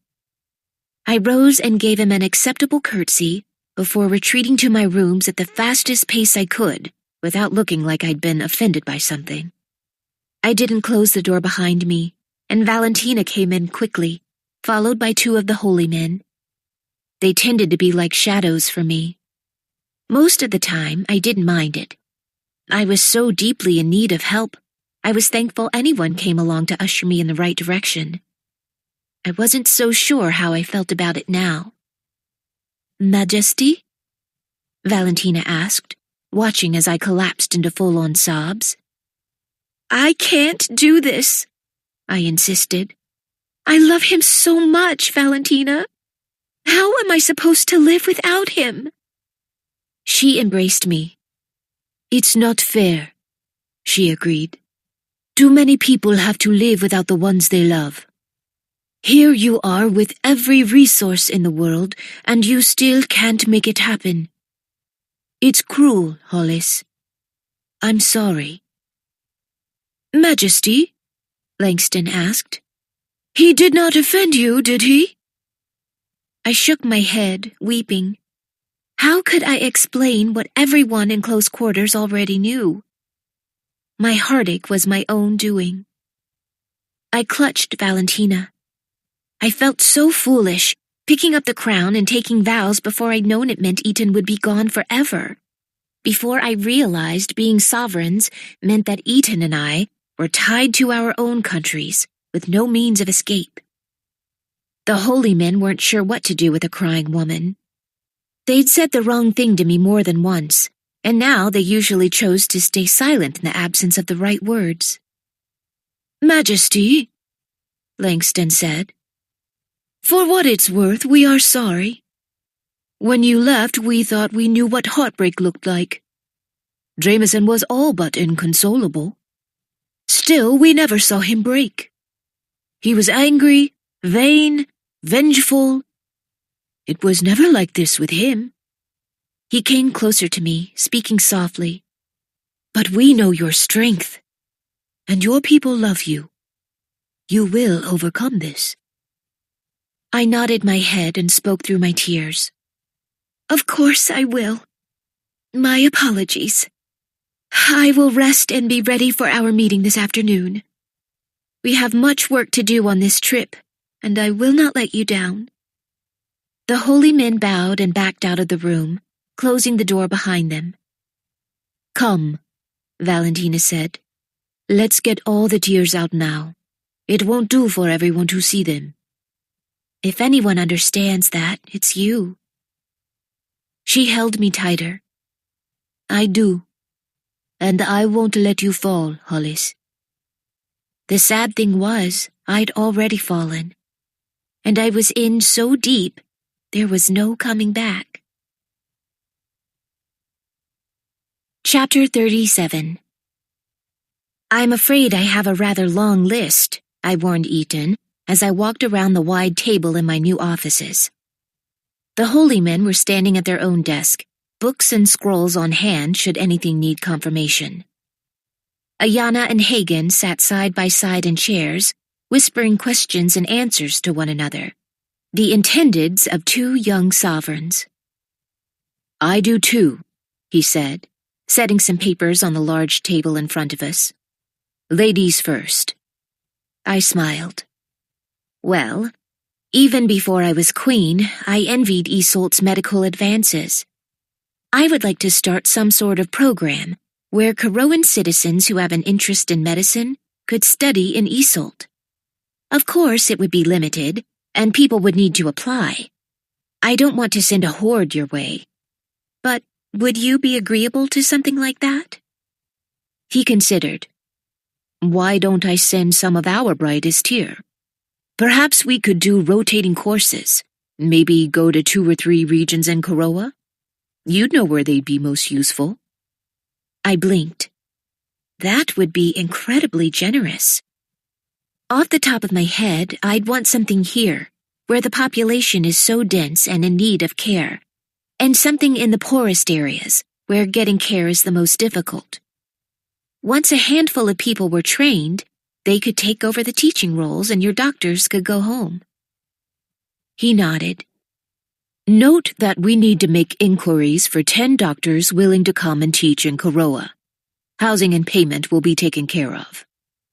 One of his pages wrote this down. "Thank you," I breathed, standing a little bit taller. That was easy. All right, your turn. What do you want the most? He turned and looked at me for a long time. It wasn't the best choice of words, a question neither of us could honestly answer. I heard Hagen clear his throat, and I finally moved away. Eaton reached for a scroll. This is the project I'm fondest of. He rolled the paper out, placing 2 weights on the edges so I could see the outline of a map of the continent. I squinted, letting my fingers wander around the map. I don't think I understand. He pointed at a faint red line along where Koroa and Isolt met. When you told Quentin he should simply give the land over, it was one of the best ideas I'd ever heard. With the turnover of sovereigns recently, he began, giving me a pointed look, I haven't heard of any skirmishes along the border. It seems people are otherwise occupied. But before there's a chance for animosities to build up again, I want to cut it down. I suggest a new border, giving these 2 sections of land to Koroa. He traced along the red line, and I could see now how it dipped ever so slightly into Isolt, barely taking anything from the mass overall, but changing everything. I leaned close to Eaton, whispering, I can't help but notice that so far, everything is of a benefit to me. It's all I can do, Hollis. Please don't stop me. I swallowed. This time it was Ayana who cleared her throat. I tried to hide it, tried to not look as if my world revolved around his smile. I felt positive every inch of my face gave me away, and try as I may, there was nothing I could do about it. I peeked over my shoulder at Eaton's intended.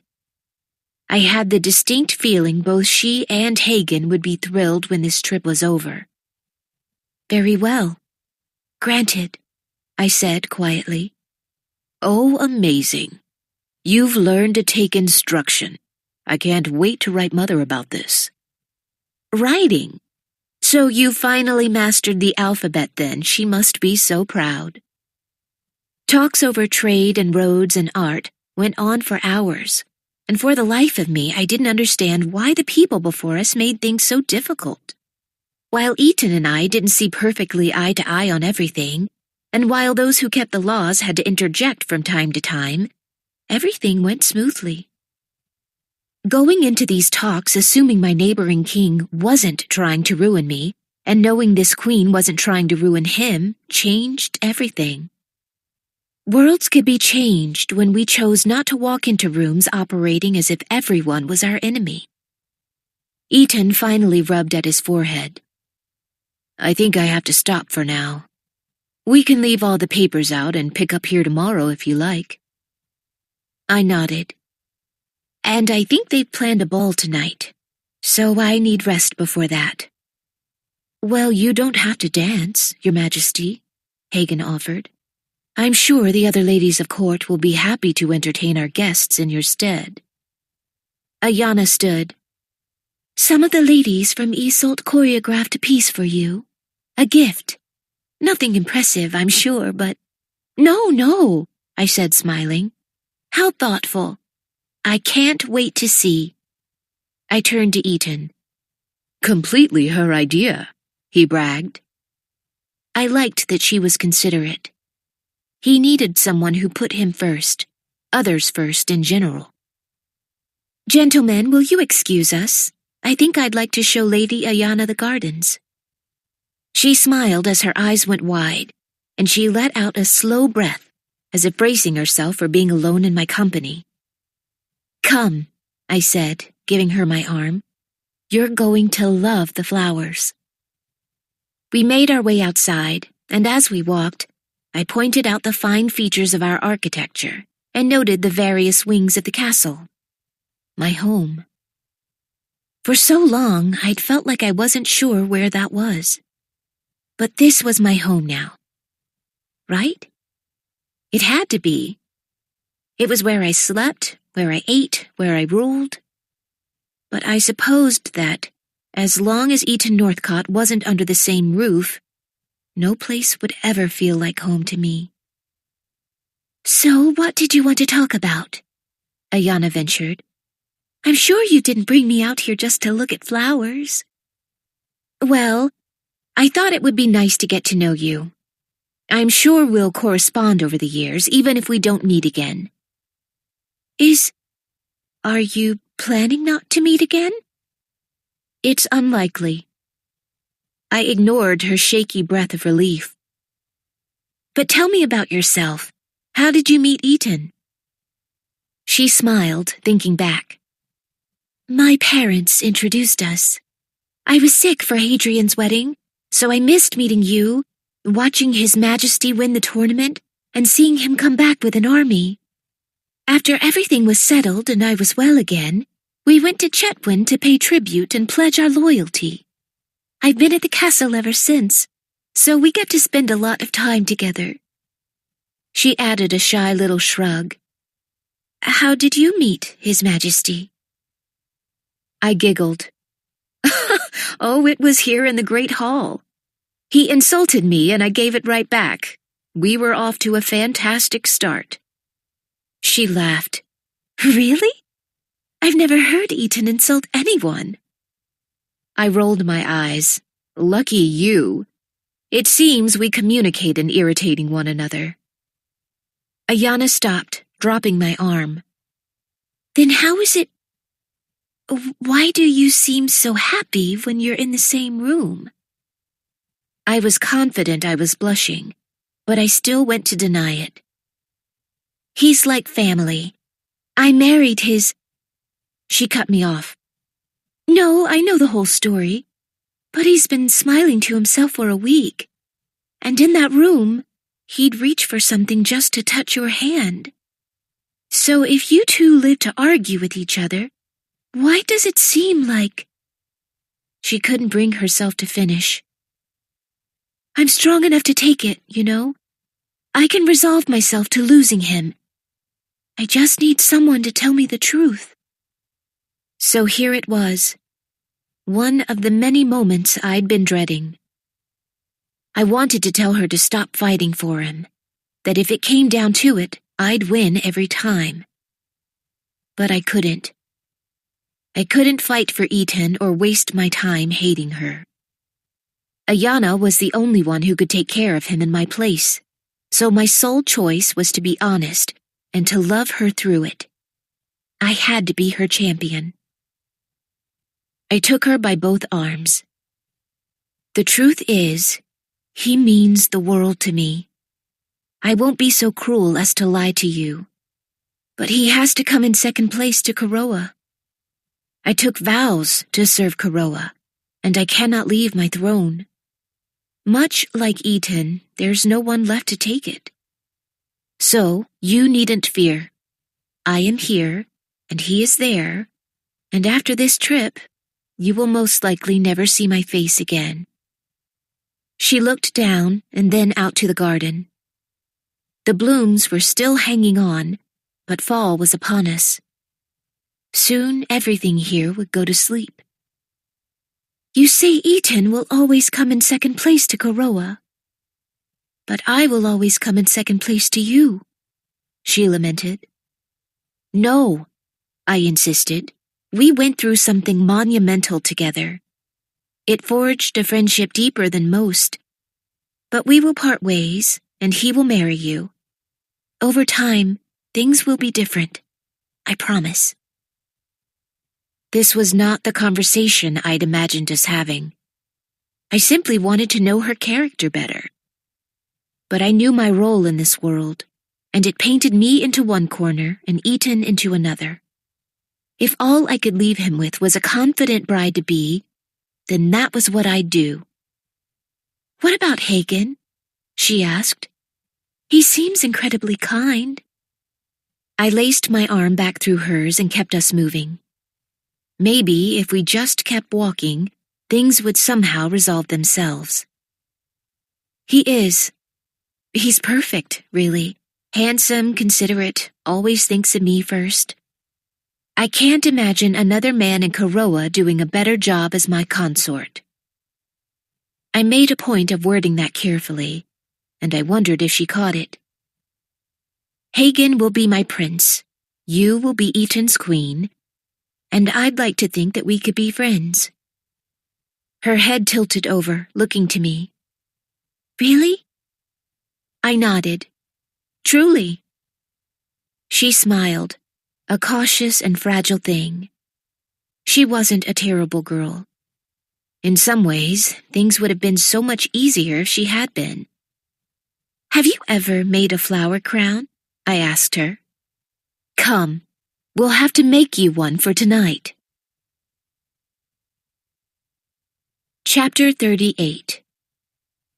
Thanks to Silas, I'd learned many things. I'd learned what love looked like. I'd learned that playfulness and seriousness could walk hand in hand. And most practically, I'd learned that lots of things could be done with metal. This is quite pretty, Nora commented. Where in the world did you get a golden feather? I smiled at my reflection. Oh, somewhere along the way. With the spaces left between the barbs, it was easy for my seamstress to weave golden thread through them and attach it to the front of my gown, all blindingly bright and beautiful. Someone might say it was ostentatious to have something so large laced into the bodice of my gown.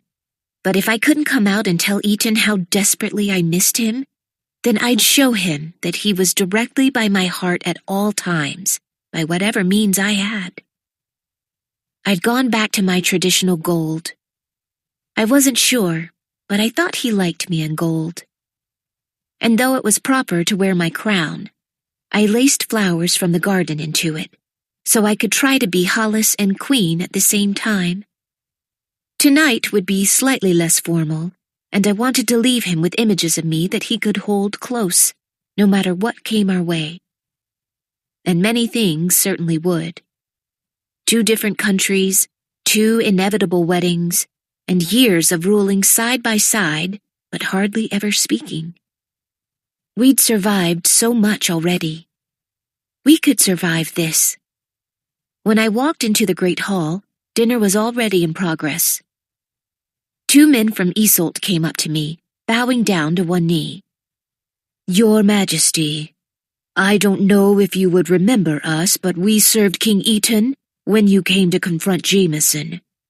We know you played a huge role in finally bringing us a just king, and we are glad to see Karoa now has a fair queen. We wanted to pay our respects. They lowered their heads, showing more humility than I thought I deserved. Gentlemen, you risked your lives more than once that day. It is I who should be honoring you. Oh no, miss, one replied adamantly. We've heard all about your bravery. His Majesty speaks so highly of you. I laughed. Well, I know how hard it is to win his praise, so I will take that as the greatest of compliments. Please rise, sirs, and enjoy yourselves.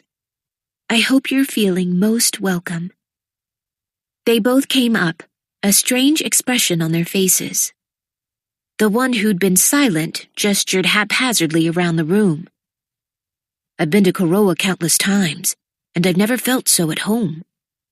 I have to attribute it to having a fair and generous queen, he said. Thank you, sir. That means a lot to me. They both nodded again and went to join the festivities. Hagen found me as they left and walked around 2 steps behind me like a duckling. I found myself pausing to study him. He was everything I told Ayana. Attentive, handsome, and he would be a good father, I could see that. He had no great ambitions and didn't ask for anything. From what I could tell, he didn't seem bothered by the idea of having a wife who outranked him. He was as good as I could hope for. Look how well things are going, Your Majesty, he said, gazing out upon the room. I followed his eyes, and he was right. The last time the people of Karoa and Isolt met in this castle, There had been petty fighting and an air of mistrust over the entire trip. I saw those in blue toasting with those in red. People with dark hair clapping those with stark blonde on the back when they made a joke. It was so very happy. I was so wrapped up in my thoughts that I barely registered that someone had stopped in front of me. "Your Majesty."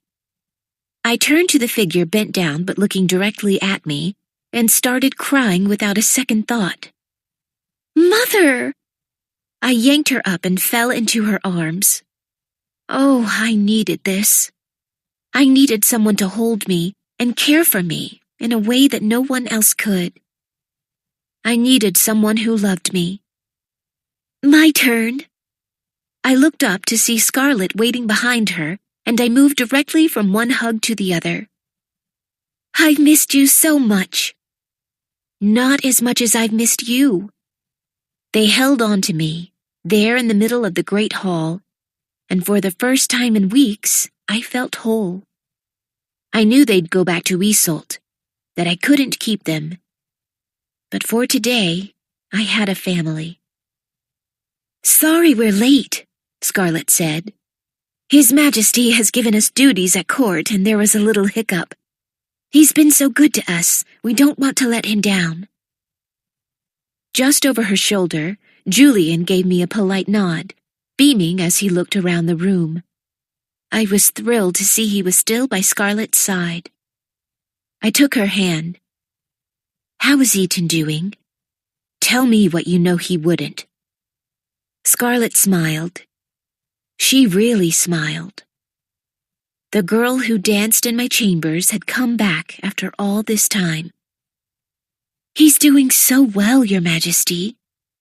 You have nothing to worry about. He's weeding out those who served in the darkest nights, and he's been cleaning the city near the castle. Every day, he has a new idea of how to make Isolde better. People have embraced him with open arms, and we are a peaceful country. At last." The tension fell out of my shoulders. Ah, thank goodness. Then I have all I could ask for. Almost. "Pardon me." It sent a thrill up my spine that I knew his voice under any circumstance. I turned, and Ethan was there. "If I might steal you from your family, I think you and I should set the example, Your Majesty." He held out his hand. Beside him, Ayana smiled, tilting her head, telling me this was fine. I looked back to Hagen. He raised his hands in the air and spoke with an easy smile. "Who am I to contradict a king?" "Very well," I said, sighing. As he led me out to the center of the room, the couples on the floor cleared for us. When we were standing face to face, I watched as his intent eye went over my face, doing what I knew I was doing, and putting every detail to memory. Finally, his eyes fell on my dress. "I always wondered what happened to that feather. It makes you look like a warrior. I rather like it."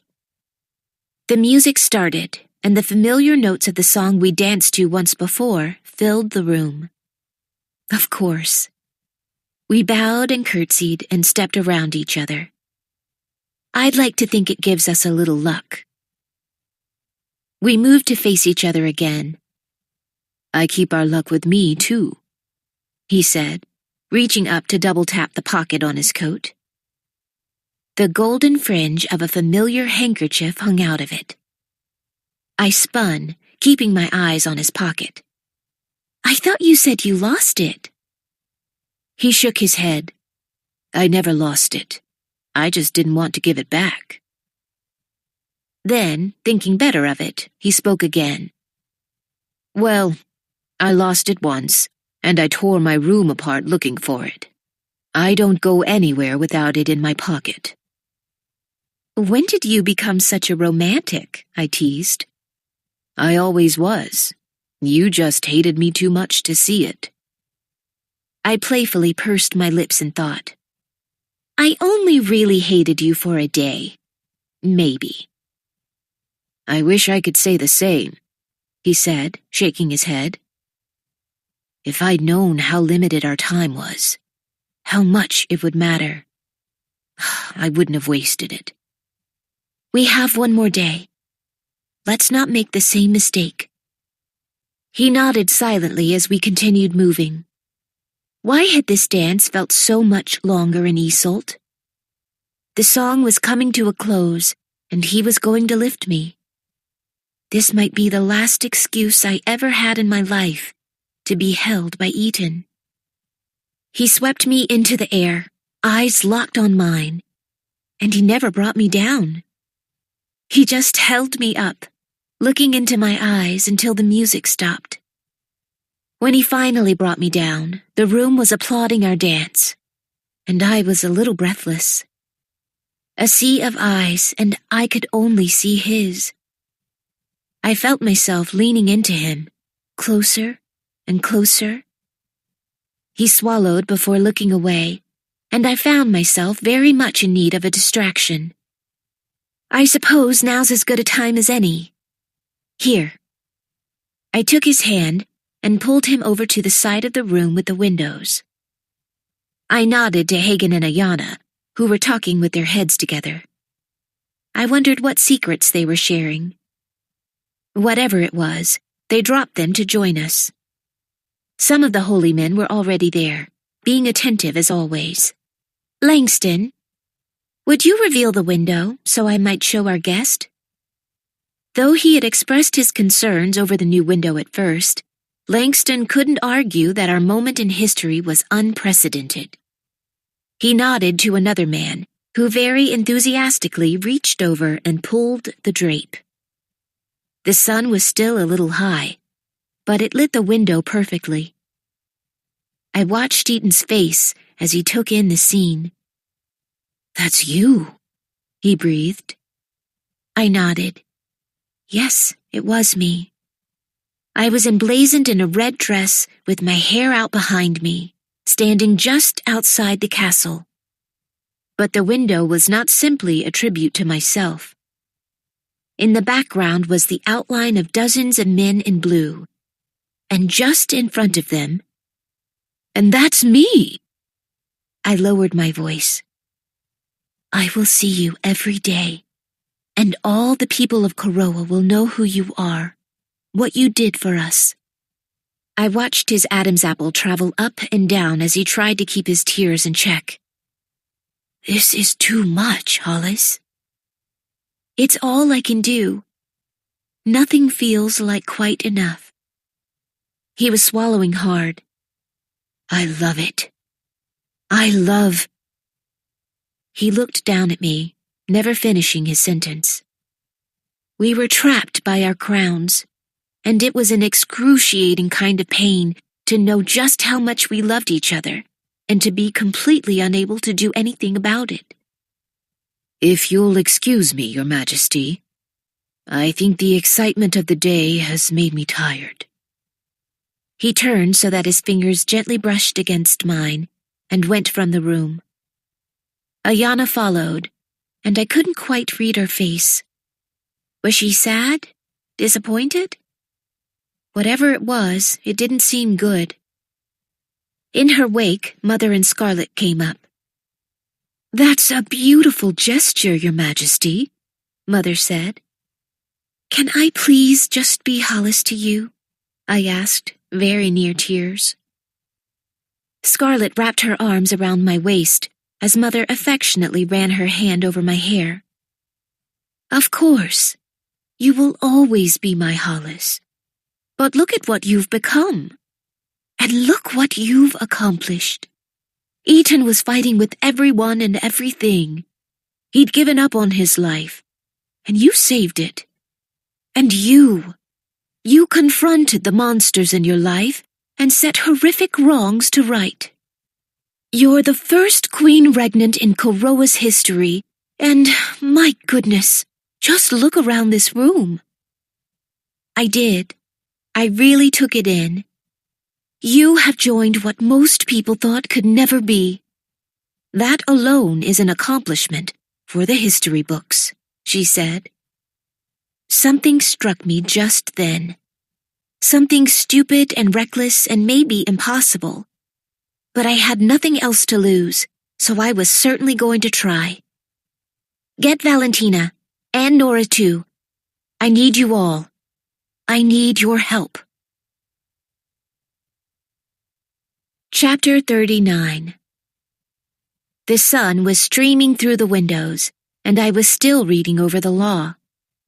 Mother, Scarlett, Valentina, Nora, and I traded the books to one another repeatedly, checking everything between the 5 of us. Valentina let out a gaping yawn. I don't think it's illegal. I just can't be sure no one could argue your position. Nora? The language they use is impossible. I keep needing to use the dictionary. Why don't they write this out plainly? She moaned. Scarlett wiped at her eyes. I didn't see anything against it. But things started blurring together about 4 hours ago. I think I may pass out, Mother added. I know. I'm so sorry, I apologized drowsily. But everyone's leaving this evening, so if I'm going to do something, I have to do it now.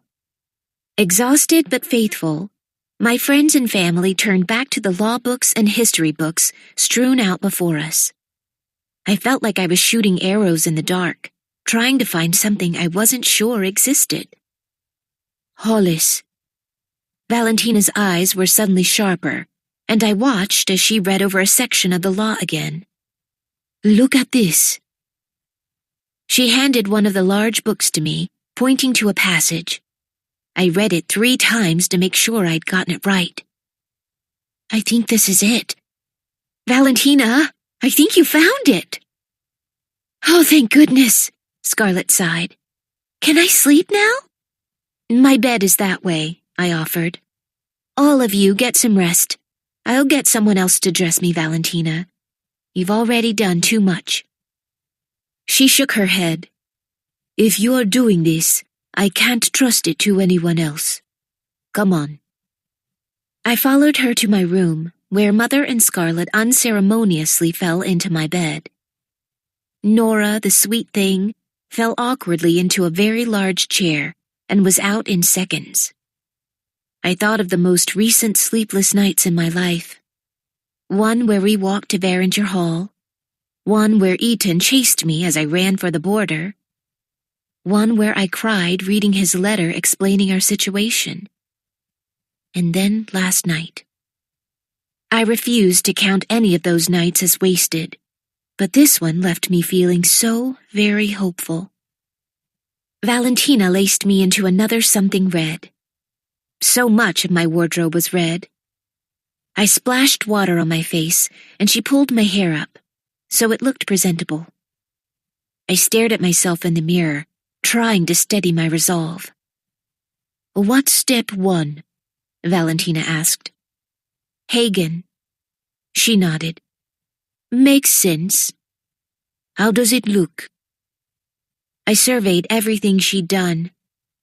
Perfect, as always. Thank you. Do you want me to come with you? I laughed at her drooping eyes. No, I think I have to do this alone. Oh, thank goodness, she said, flopping onto a nearby couch. I left her, moving swiftly through the still quiet castle. There was a good chance that Hagen was still in bed, and I was about to give him the rudest awakening of his life. People bowed as I passed, making my way to his room. Once there, I stood, telling myself with each new breath I was going to knock. It took several minutes for me to finally do it. His butler opened the door, and once he saw me, he fell into a bow, looking very nervous. Lawrence, could you please tell Sir Hagen that I am here? I will wait for him to dress if he needs. Lawrence stood, handing a folded letter to me. That won't be necessary, Your Majesty. I took the note and cracked the seal, taking in a quickly scribbled letter. Hollis, I'm sorry. I know you want love, and so do I. and it doesn't look like we'll find that with each other. I'm so sorry. A better man might have been able to do it. I hope you find someone who can stand in the place where I cannot. Hagen. Perhaps my first reaction shouldn't have been relief. Did he say where he was going? No, Your Majesty. I stood there for a moment, stunned. Not angry, just surprised. If you learn, please let me know, so I might send my blessing. Thank you. I turned away, trying to think. I supposed it stung a little to find that even a crown couldn't make life with me tolerable to Hagen. Then again, the same was true of me and Jameson. No, I wouldn't hold this against him. Someday, I'd find a way to thank him. Really, that's what he deserved. With that done, the only thing to do now was go to Eton. I kept imagining his rejection. If nothing else, he was devoted to Isolde, and his character was so strong that he'd be loath to hurt Ayanna. This could end quite badly indeed. I swallowed and went up the stairway to his room. I did the same ridiculous dance in my head, saying I just needed to breathe a little more first. But in the middle of my useless ritual, I heard talking behind the door. I knocked and was greeted by Eton himself.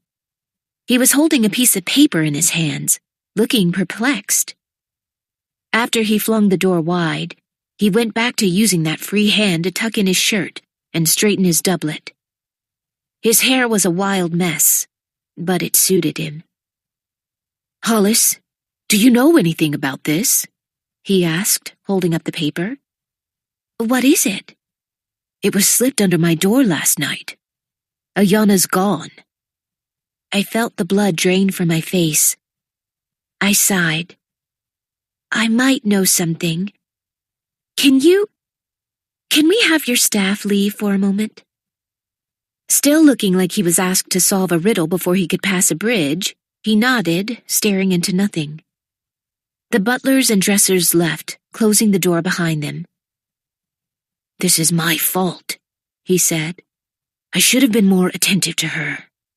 I got swept up in needing to give you the best goodbye that I could, and I don't think she could see past it. I brought this on myself." We talked. She knew there was a light at the end of the tunnel, and she was hopeful. You did nothing. He looked over at me, shocked. "You talked?" "Yes, women do that. I highly recommend it. Solves so many problems." "Didn't solve this one," he said bitterly, throwing himself into a chair. "We spoke yesterday afternoon," I told him. "Something must have happened between then and now.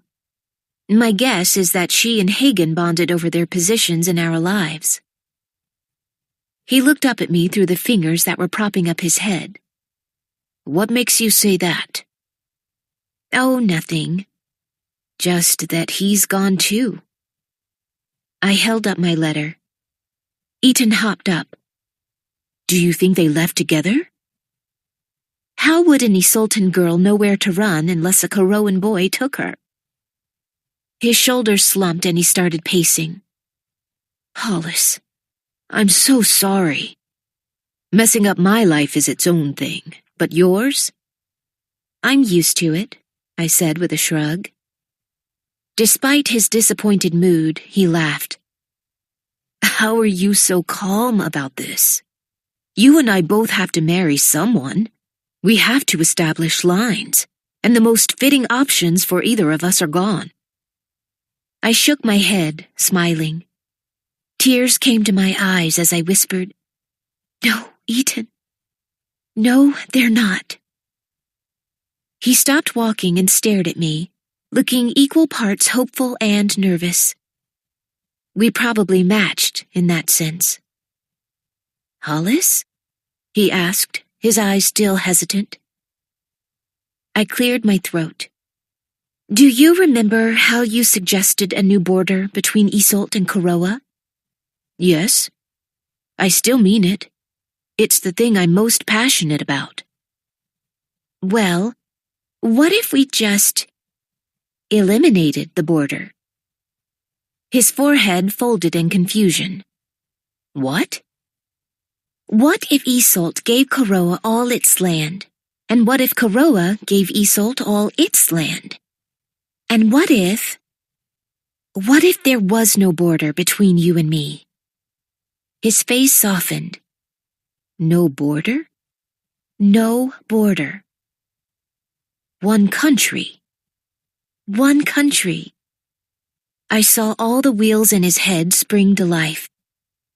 So instead of 2 thrones and 2 castles and 2 countries, those thrones would be in 1 country? 1 castle? With a circular throne room, I proposed. And a garden maze, obviously, he added. Valentina, Nora, Mother, Scarlet, and I stayed up all night reading the law, dissecting everything. We would need to word it differently, but it is well within my rights and power as queen to acquire new land, to absorb other countries into ours. Seeing as Isolde is also a land of laws, I'm sure you have similar powers. We can find a way around one law with another. We could be together. I looked at him and shrugged. What do you think? He charged at me, crashing his lips against mine. I held on to him, dying to have him closer. There was simply too much air. Could we make this work? He asked genuinely. They're still 2 different peoples. Not like they used to be, Eaton. I've been watching so carefully over this trip. Things have changed, probably because of us. It is surprisingly easy to teach people not to hate. I think it will work, Eaton. I really do. He looked me up and down. We'll have to start wearing purple. That'll work. I look good in everything. I suppose, he teased, gripping me tighter and kissing me again.